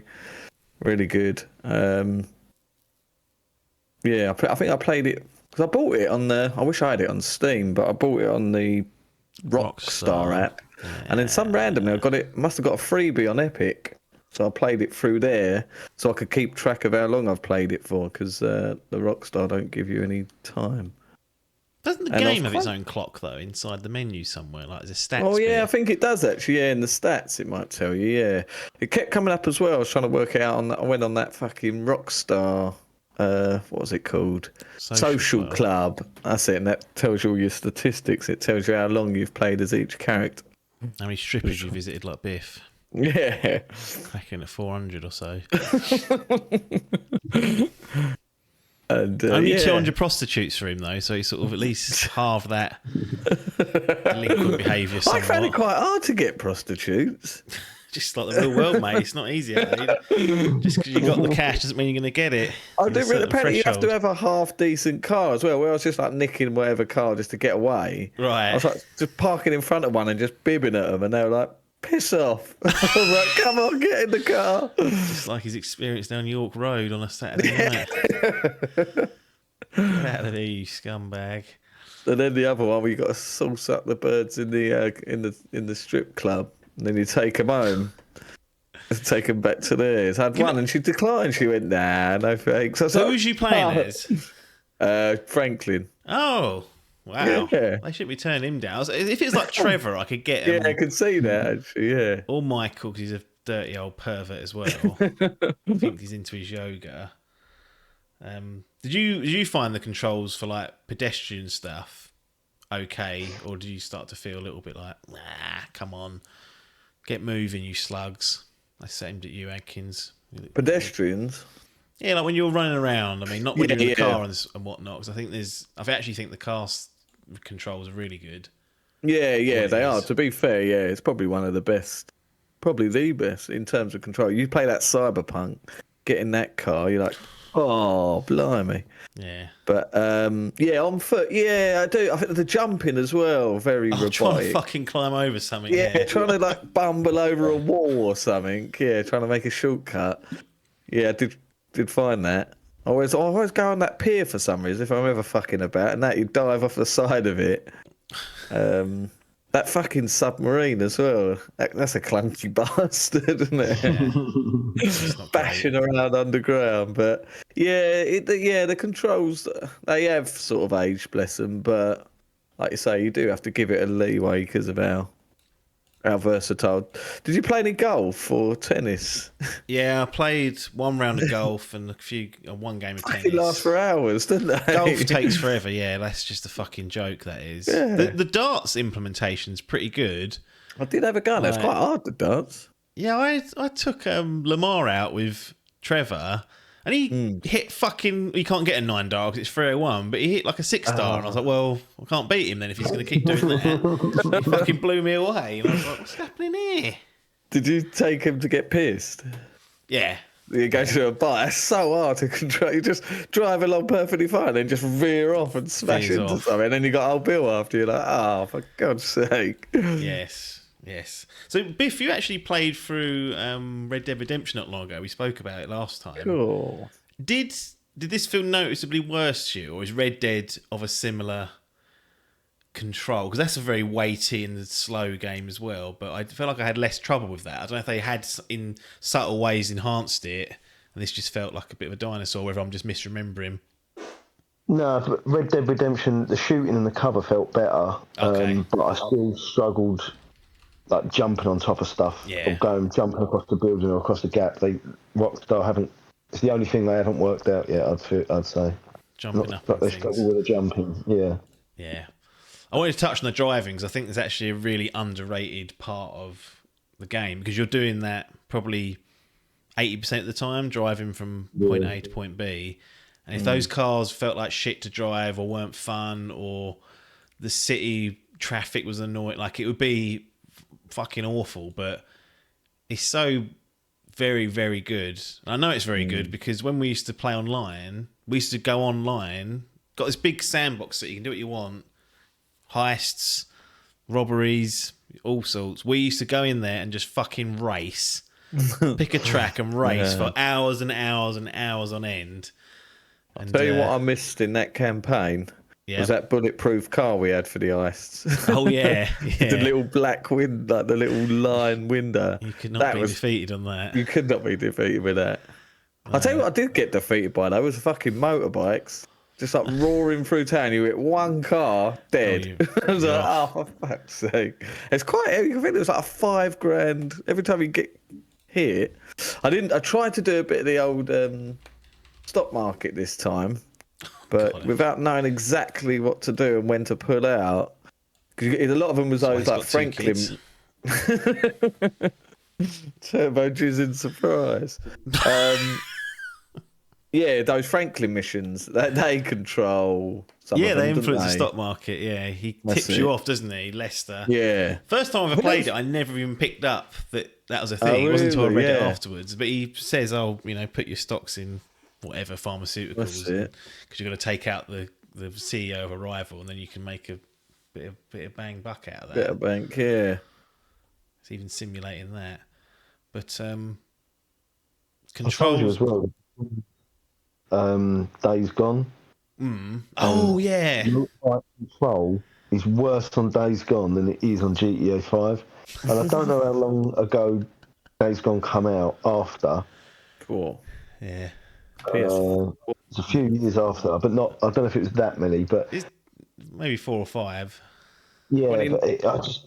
2019 was Days Gone. Yeah, well, 6 years later, and they couldn't get the bike to drive as well as GTA 5 could, and that really annoys me because I just think, how are these companies making games and just going, well, this isn't as good as a game that was 6 years old, and like, riding a motorbike on GTA 5 is not a big thing in the game. It's such a minor thing. Yeah. But again, they had it, and like, again, different types, like you said about the driving, and it's so good. The reason it's so good as well is that some cars are shit.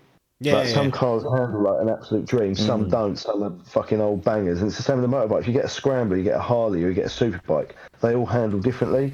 And I think, like you say, the driving is massively underrated because there's just so much variation in things. And when you've got games that come out 6 years later and they can't get one bike right, you just think, what are you doing?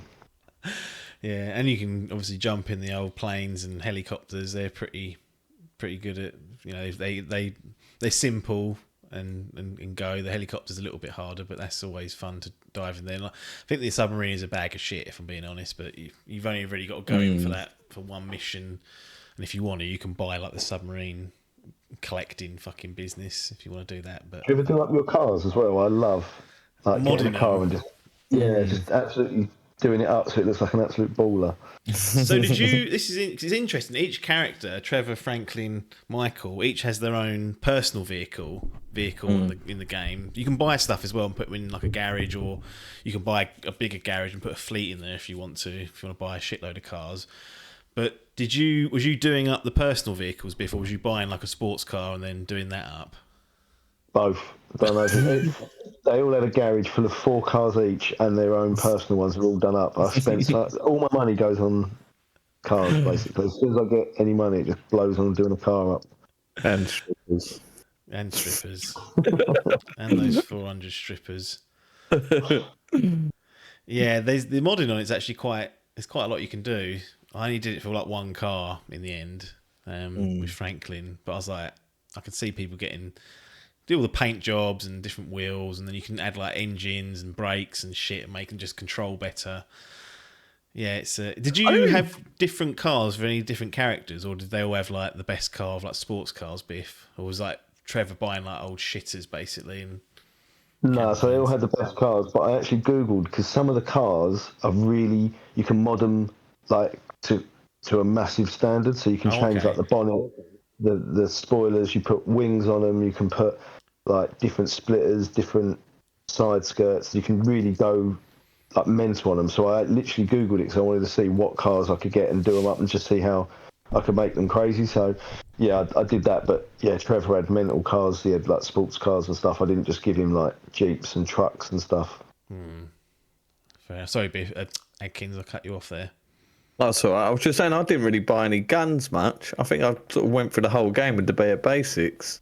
They give you you get to, during missions, I feel like you pick up most of them. Yeah. And you haven't got to buy them, but... You had that like a machine gun, pistol and a shotgun, and that's pretty much it. And a grenade launcher, maybe. Yeah, I think you can buy that minigun that you get in that mission. Oh.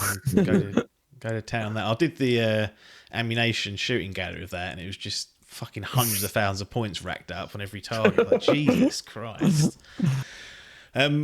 Better talk about the city. Or it's not really a city, is it? It's a state. It's got a city, Los Santos, and it's got Blaine County, and then a few other bits and pieces on the outskirts. So there's the map, I guess, is the way to describe it.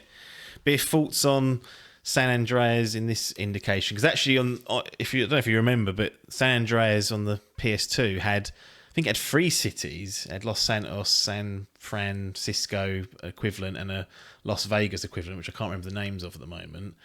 And had the desert and whatnot. But is this in 2025 still a decent sized map to roar around in? Does it have enough variety for you? Yeah, I think it's still really good. Again, you can't get over this game's 12 years old because maps. It's just so big, and you've got so much variation with it. Got the desert and the hillbilly side of it, and then you've got the bustling city, and then it doesn't really have It does have a little bit of a forest in places, actually. Yeah. And you can go sort of mountain biking and ride scramblers through it, and there's just so much going on, and it's so alive. Do you know what I mean? Yeah. There's so much. You can just drive around, listen to people's conversations, and there's just it's just so big and so good, and there's just always stuff going on. It's incredible, and Rockstar sort of make a map or a city or whatever feel real. Do you know what I mean? It is incredible. Yeah, and you got Mount Chiliad, so you've got even elevation, which is insane. Yeah, yeah. And obviously you can go in the planes and helicopters and fly up, but there's actually places to visit on foot or base jump onto. Adkins, favourite place to spend time on the map? Are you a Blaine County rat or a Los Santos playboy? I did sort of spend quite a bit of time. No one goes to the north of the map and hangs out there. There's 2 little shit towns that are so no one's going out there. That's where that forest is, basically. Going through there, flying through there, or going through a boat. That bit where it goes out to the sea, that is probably one of the best looking parts of the map. Yeah, it's nice. But yeah, I did find myself in Blaine County a lot, just sort of getting a dirt bike, because it's quite hilly, isn't it, as well? Yeah. And it was quite an easy access to get a helicopter or a plane or something. Yes. Because that was one thing I didn't really have one, because you're pretty scared. I didn't have much money through the game. I couldn't afford to buy anything. I kept trying to buy the businesses. So I bought the taxi business, and then I bought the helicopter business. But I couldn't afford a helicopter to put in it. So I was you only get $3,000 a week or whatever, a month or whatever in game. Yeah. I was but it's not until you do the last mission and then you get 30 odd million or something. You're yeah. Even then, though, one of the businesses, I think, is the golf course. There's 120 million, and I was well, it's mental, isn't it? How is that getting done? People must be cheating to get that. Yeah, I did wonder if there's cheats to increase the money, unlimited money. Probably. There's cheats on those fucking races and whatnot. You look at the world record, it's 9 seconds. I'm well, that's simply impossible. So someone's clearly cheated there on PC.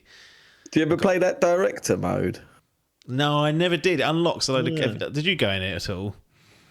No, I didn't. Did you, Biff? No, I didn't. Nah. He's off. That dog's... Stop him from escaping. I didn't really muck about. Like I say, that's the thing with this playthrough. I didn't really fuck about, to be honest. I sort of just done the missions, and I was quite surprised at how short it is in comparison to Red Dead. What was your time clock then when you got through it? Just under 40 hours. Okay. It's about 38. Yeah, Red Dead's 80 hours, isn't it?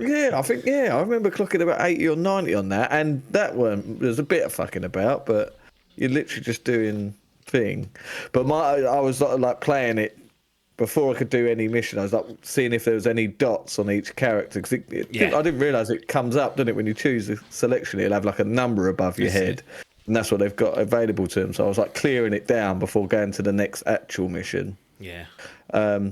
But there's still so much stuff. I don't know if you have to go to the exact area to spawn it, or if it's some of them only unlock right at a certain time. Yeah, I think there's definitely one set of missions for Trevor that's post game that seems to unlock. I don't know if there's any more like that, or like you said, it's location specific. Yeah. But, yeah. But how did you play it? Did you just steamroll through it, or well, you obviously spent time with the prostitutes and the strippers and modding all your cars? But other than that, was you doing much of the side stuff that's on offer, or just sticking to the main like letter missions that appear? No, I've done a few side missions and that. I didn't play any darts or golf or tennis or that. One thing, I don't know why I always like to do this. I like to break into the army base and try and steal. Oh yeah, that's fun. It's fucking impossible. It seems like it's got harder on PS5. I've done it a couple of times on PS4, getting blown out the sky. But yeah, that's one of my little things I like to piss away an hour on. Yeah. Or go in. There's like a tunnel up the north. And just fill it full of cars at one end, so they can't get in one end, and then just stand at the other end and just blow the shit out of everything. That's another thing I like to do, just to kill an hour if I have a stressful day. Yes. The missions themselves, including the heists, there has to be, I think, it's a highlight as well. Just like the variety of what you're asked to do. It kind of leans into all the different facets of the game, whether it's racing, shooting, and whatnot, and the setup missions for the heist as well is interesting. Adkins, what do you think of the missions and any standout favourites that you enjoyed? I thought that was the big standout for me. Just like playing them, even though I'd already had played them, there was, like I said, the brain forgets most of it, so it was like seeing it for the first time again. And I think they do sort of stand the test of time. Like I forgot how many sort of big set pieces there are. Yeah, like even down to when Jimmy. When he's got that, his boat gets bloody seized and you have to chase it on the back of the boat. You've got to line the car up, and the car dies on you, like stuff like that. Or when you have to go and get what's his sister called? Jimmy's sister. I can't remember what she's called. I can't remember her bloody name. When you have to go and get her off that yacht, when she's like with all the stars. And then you're like bloody jet skiing through LA or whatever. Just incredible. Like the heist as well. That bit, one of the ones in the little shit area where you get where you rob a bank and then you get the bloody. So you get the minigun, all the armor, the minigun to suit that, and then you have to go through that chicken farm or whatever it is, and then get on the train. Just bit like that. I'd forgotten. It just works so well. Yeah, just incredible. The standard one, like I said, was that plane. I remember that shooting down the plane and then you have to chase it through. Yeah. What other fucking good ones are there? I don't know why. The first heist really stuck out for me this time. Just like this, I think because I'd done it really well as well, and I managed to get everything like as much as you could. I was like, cool, I've done it. Did you hire the computer programmer from the Life Hacker? Yes, I did. Yes, I did. Yeah, that was a fun one, going in there and when you have to infiltrate their little building. Because some of the missions aren't like violent or ending in shooting. Some of them are just like going in and doing stuff, and then that one in particular does end violently because you activate the device that blows that fuck's head off. But even that, like you have to literally get you have to get the phone out and then like dial the number and stuff like that. It's just fucking. It's so good for its like it really does stand the test of time. And the only thing that's concerned is it was so good. Like I'm worried that 6 isn't going to compare, but I don't know, the way they talk about it, how it's going to be game changing. It's just we heard that before. Creed. Now we're dealing with the fallout of that. But if any standout missions, and what did you think of what the game asks you to do to progress in general? Impressed still? Yeah. Still, like I say, still stands the test of time. I like the one. There's one where you have to sort of rappel down a building. Yeah. I quite like that one. You have to sort of shoot them and then. It's like kidnap the witness back, don't you? And you all three of you have a different job. All three of the characters have different It's good jobs. when it does that. It actually makes you players all three. Yeah. And the one, where, like you say, with the suits of armour and you're just fucking bulldozing your way through, and Franklin's up there snipering, and there's so many. I quite like the ones with Cletus as well, where you have to sort of go hunting for deer and elk and make a little call. I was trying to remember who Cletus was then. Cletus. I quite like those little side missions, and also all the ones where you have to sort of assassinate someone with Franklin that alter the stock exchange. I think they're really good ones as well, and they're just like side missions. Do you know what I mean? That's things like that is why I like. Who's the stoner one? The one the geezer that sells the cannabis, and then you get like mad dreams. That's fucking lovely. I like that one because you do it with like Michael and Trevor, and I think it's aliens for Michael, which ties into actually one of the other missions of when he gets drugged by Jimmy and kicked out of his car, which I really like. And then for Trevor, there's a load of clowns. But if you go and do it with Franklin, because he's a stoner, he just smokes and he's like, "That's shit." It doesn't have that effect on him. And I was like, "Yeah, I like that." That is really good. Yeah, I do really like that mission where you get kicked out of the car by Jimmy. I don't know why. Like, and all you're doing is taking him to. You smash his TV, don't you? Because he's sitting there playing that Call of Duty rip-off, and Michael just loses the plot and smashes the telly up. And he's like, "Oh, go and skydive as well." Yes, he's like full hallucinating. Yeah, because that's the same sort of thing. Like he drugs you, and then the car starts like fucking not handling properly. What about those running missions? Do they annoy you? I did do one of them. I played. It's like a triathlon you can do as well. I did that. Yeah, I've done one of those. Yeah. I like the idea of Michael somehow being fit enough to win that. Even though... It's that crazy woman. Yeah. Well, this is the one thing I never understood. Like, you speak to that woman, Mary Ann, I think her name is, and it gives you like her number on the phone. And I was like, oh, maybe you can call her and like do the golf or whatever, but she never picks up. Like, why have you added that to my phone? Yeah. What are you playing at? But yeah, the missions themselves are really good. The heists, the fact that you set up the heists and you can choose a different way to do the heists means that if you do replay it another time, or for a second time at some point, you've actually got some other new missions to do, essentially, because they're very different. I've played through both types of heists on the playthroughs I've done, and they are very different. The setups are sometimes a bit shared, but the actual heists themselves play out a lot differently, which is interesting. I really like the jewelry one as well, 'cause it's nice and simple. Not simple, yeah. It starts to get a bit out of hand with all the CIA stealing data and all that stuff, whereas that's just like nick a load of jewels and then we're going to sell them. Like, yep. And there's no Trevor causing too many problems. Yeah. Well, let's get on to the characters. You've got Trevor, Michael, and Franklin. When I first played it, I was like, oh, Trevor's a lunatic, obviously, but Michael and Franklin are pretty like normal. I'd play them a bit conservatively. But when I played it again this time, like listening to them, I was like, no, they're all unhinged. Like Michael especially, but even Franklin, you listen to some of the things he says, I'm like, Jesus Christ, Frank, you're not exactly going to be getting out on parole when you get fucking busted again. But favourite character, Biff, out of the three, and least favourite? Michael's my favourite. Cool, that old drunk. Yeah, it's like his big old house. Nice motor. Loves a prostitute. Yeah. And just Trevor's, obviously he's like the most entertaining character, but the amount of times where you start a mission and he's on a beach and his pants a million miles away from something, or you come to him and he's like 4-star police on him, you're like, oh, okay. I don't need this. I just wanted to get the mission done, and you've got to fucking and you've got to go get clothes for him because I can't play a mission in pants. Do you know what I mean? So of course you can. It's Trevor. He's the one I dislike the most. And I always thought it was as well. I always felt sorry for that.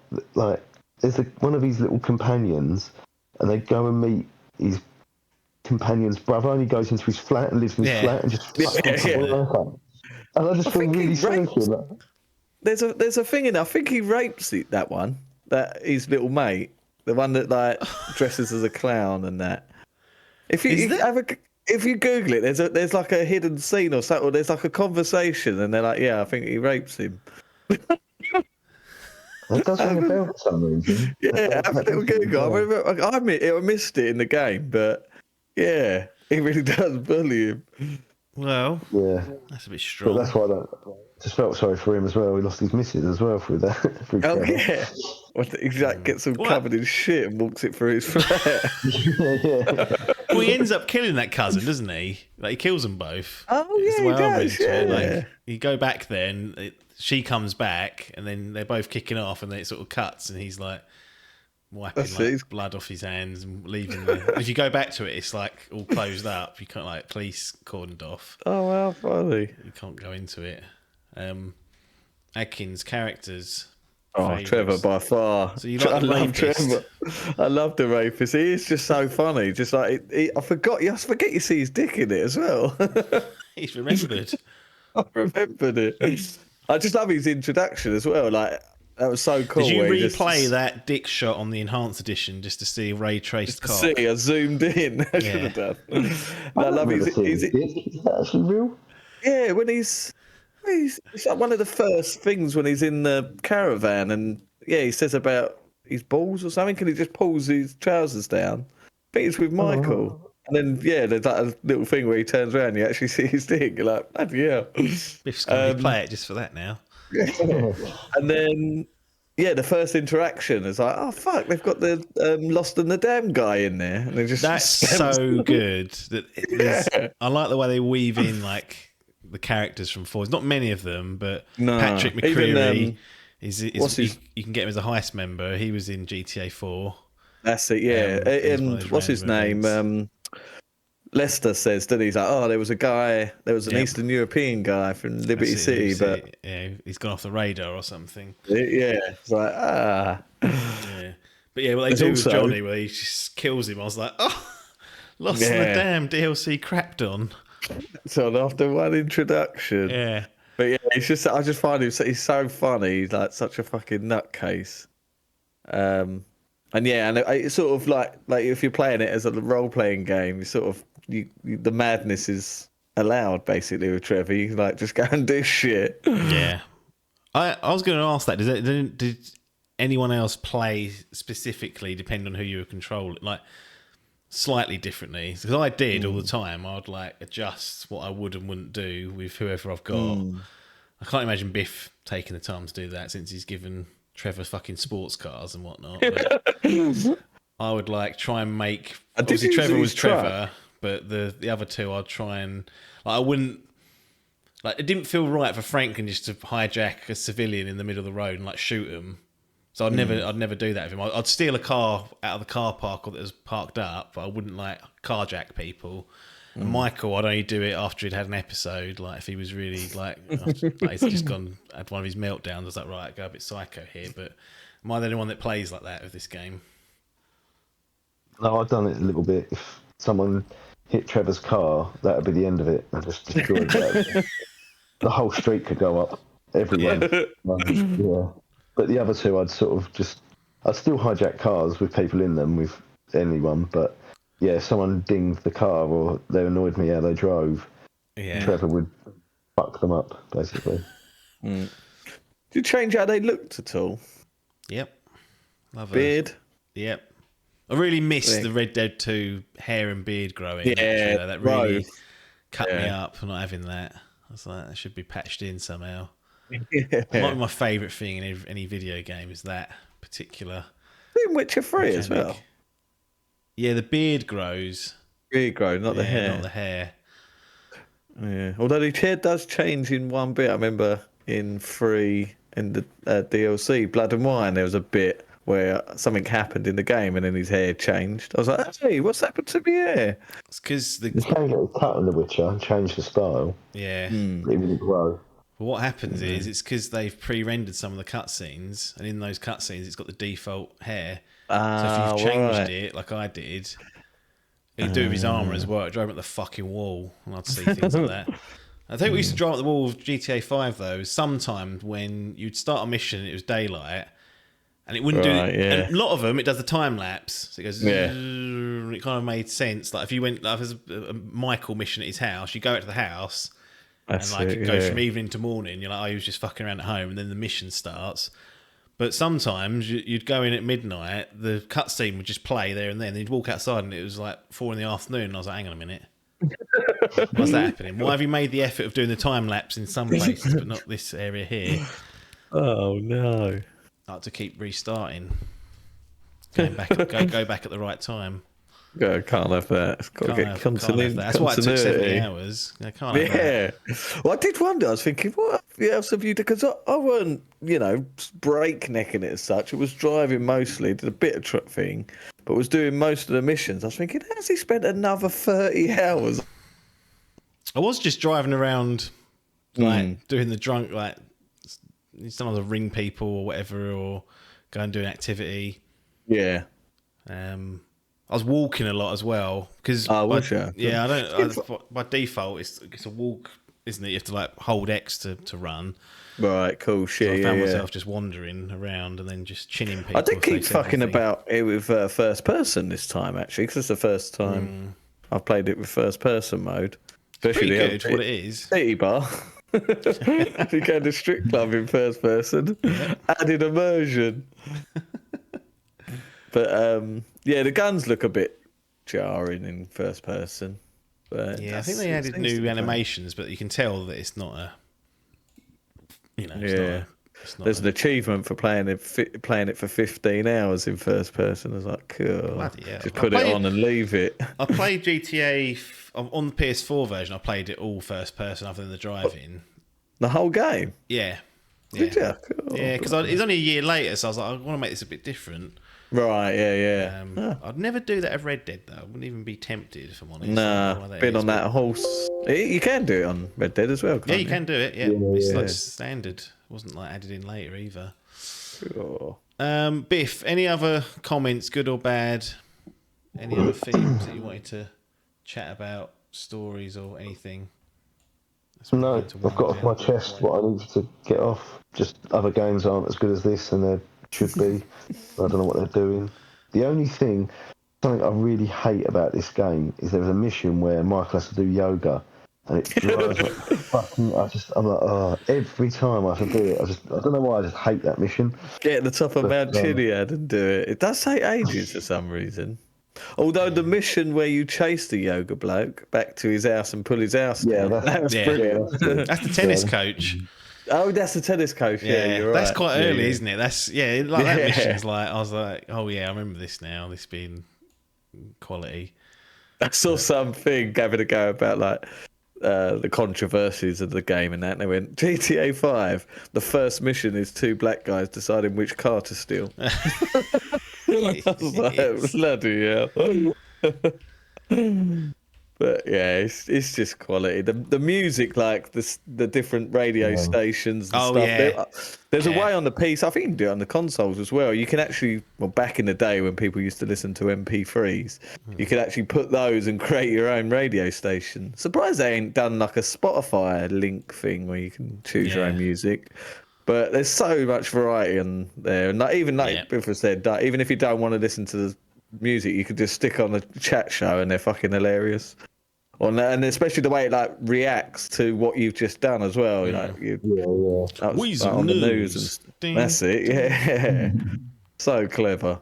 It's just little bits like that you're just like, fucking hell. I look like insane. Yeah. It still stands the test of time for sure. Like, it's a bit sluggish, but it comes with an unrivaled physics engine in a living, breathing city. Like, it's just excellent from stem to stern, really. Question for Biff. Did Quinn ever see you playing it? No. Only The Last of Us Part 2. That's all that he's allowed to watch. Yeah. I'll strangle a human and slice his throat, but I won't let him drive on GTA 5. No. Excellent. Funny. Right. Where are we putting this? Is it going in the gaming gallery for you, Biff? Top. As top as it gets. It should have its own fucking. Rockstar Games have their own little thing. 12 years on, it's going to make it. Shelf. Adkins, is it getting the gallery for you? Out in the bin for me. I hated it. In the gallery. Yeah, same for me. And Biff, you said Top Banana, which is a platinum, so it'll go in there. Is that correct? Yep. Nothing above that is there. Goes alongside Red Dead Redemption 2. There's nothing above that, no. They should have a Rockstar Just category. call Platinum. Just call it Rockstar. Yeah. And it's done then, isn't it? Everyone knows what they're saying. Drop them in Get there. that reviewer bullying. See if that turns. Yeah, it's not quite as Midnight Club. Adkins, where's it going for you? Yeah, platinum. Hard to not give it. Adkins got 3 platinums this year that he's dropped 3 in there. platinums this year. Witcher 3, Wild Hunt, Blood and Wine, Astrobot, and now GTA 5. Oh, Well, they did the Astrobot platinum. last year, to be fair, but Yeah.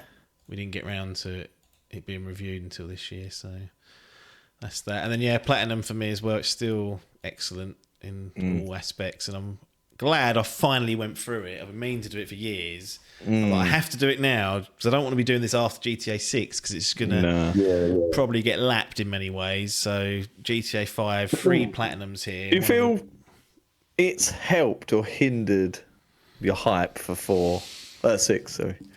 I think it's reminded me. I'm thinking that, I think it's made it. I'm much more excited in a way because I just now playing this. I'm like, they do a lot of things that Burnout. You play it for 20 hours and go, I'm sick of GTA. Might do. Might get sick of wandering around doing whatever I was doing. But Every GTA has got better. Every single one's just improved. Like even if you played San Andreas now, although it'd look like shit and it would be clunky in that, the story, the conversations, the music, the way the cars handle, you'd still go, oh, it's still excellent. Like, it'd still be really good. So I just think if GTA 6 make it bigger, tweak a few bits, it's going to be like up What there. about characters? You think the characters are hold up compared to our trio? We got not even Nico Bellic. Nico was true. He was. Tommy Vercetti. He was a quality character. I can't remember what the geezer from San Andreas was called now. CJ.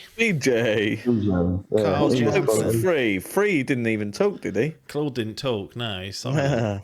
Silent. He's in San Andreas as well. Another little like crossover. Oh, is he? There's a mission you do, and then his girlfriend, who's in GTA 3, and like, you know, I think she betrayed you at the very beginning of the game, but that's part of like the story of that. It's them two as they're a couple. And it's set in the 90s. I can't remember what mission you're doing, but he's just standing there like he doesn't say anything. So and good. TJ's like, he doesn't say a lot. And she's like just blabbering off. Danny Dyer's in Vice City, isn't he? Well, bloody Ray Liotta doing Tommy Vercetti. Yeah, that is insane, isn't it? Yeah.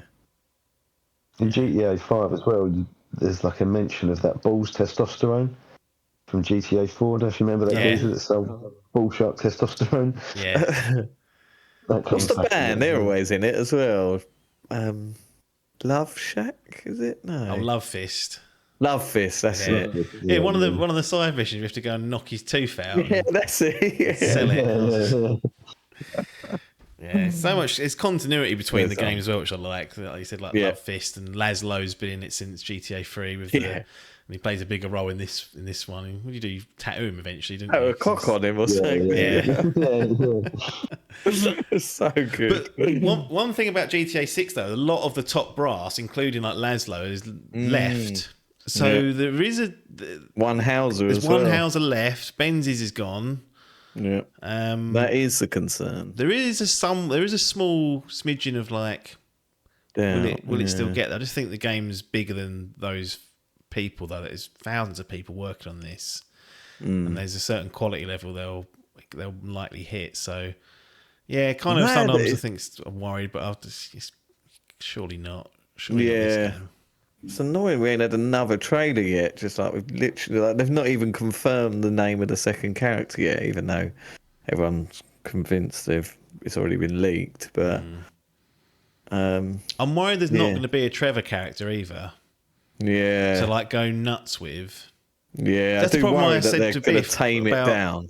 That's the problem I had with Red Dead, that you got Marsden and Arthur who aren't psychopaths, but I want to tie some up and put them on the train tracks. Yeah, and like the random events that it gives you in Red Dead as well. Micah, you should be playable as Micah. Yeah, he should be. Yeah, that's what I said. I said that exact thing. Micah should be a playable character. Because even like some of the random events, you get an option whether to take them back or help them, or you can go off and do what you want. And the same things here in GTA 5. The random events that pop up. Like if you get a hitchhiker with Trevor, you can take him off to the cannibal factory up in the mountains. And he drops them off, and you get like $5,000 for it, and they're never to be seen again.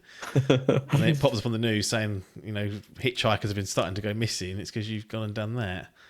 But one last thing, there was still random events that I saw in this playthrough that I hadn't seen in the previous two. Yeah, and I was like, that's insane. Like, there's still stuff. Did you have the one? It was on the bridge, on that side bit where like Malibu is. There was one thing I heard Michael on a conversation call it LA rather than LS. Made me laugh. There's a random encounter where there's like a load of like pickup trucks just like all parked and everyone's dead. And then there's like a suitcase of like 25 grand. Yeah. 25 grand. And then you drive off and then fucking Chinese people try and shoot you or whatever they are. They come and get you, didn't they? Try and get their money back. There's a Bigfoot as well. Yeah, I've never done that. I did see it. I didn't see it this time, but the last time I played it, I did see it. It's the UFO as well, weren't they? Because you have to get all those UFO bits. Yeah, if you get all the UFO bits, there's a ghost. There's I think there's a mission. I can't remember if you've got 100% it or if you've got to get all the medals gold, so platinum it. But there's like a secret mission at the end to do with like the Bigfoot, because that was a GTA San Andreas myth that the Bigfoot was in the game. And there's a little tongue-in-cheek like mission. You look it up that you can do, I think, with Michael.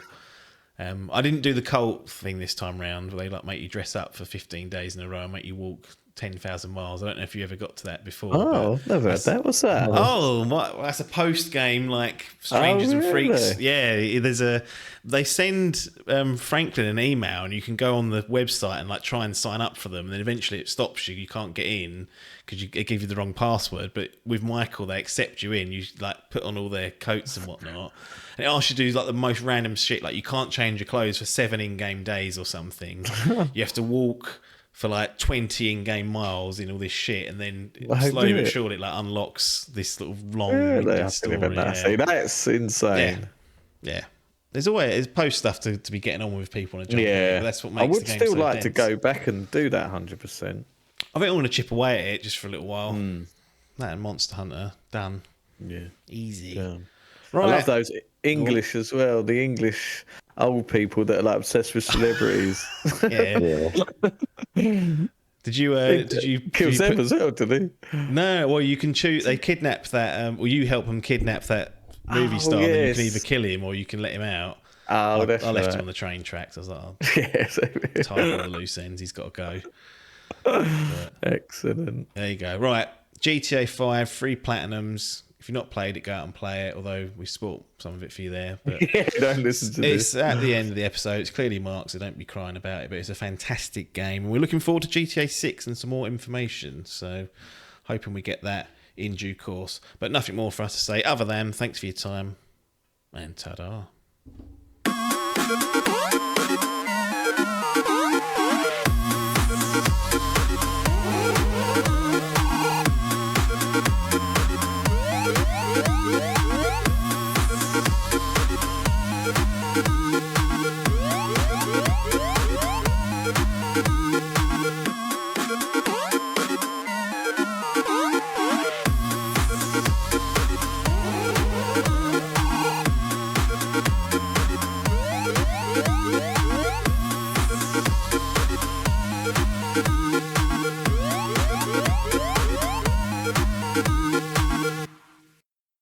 This was a Dimp Digital production.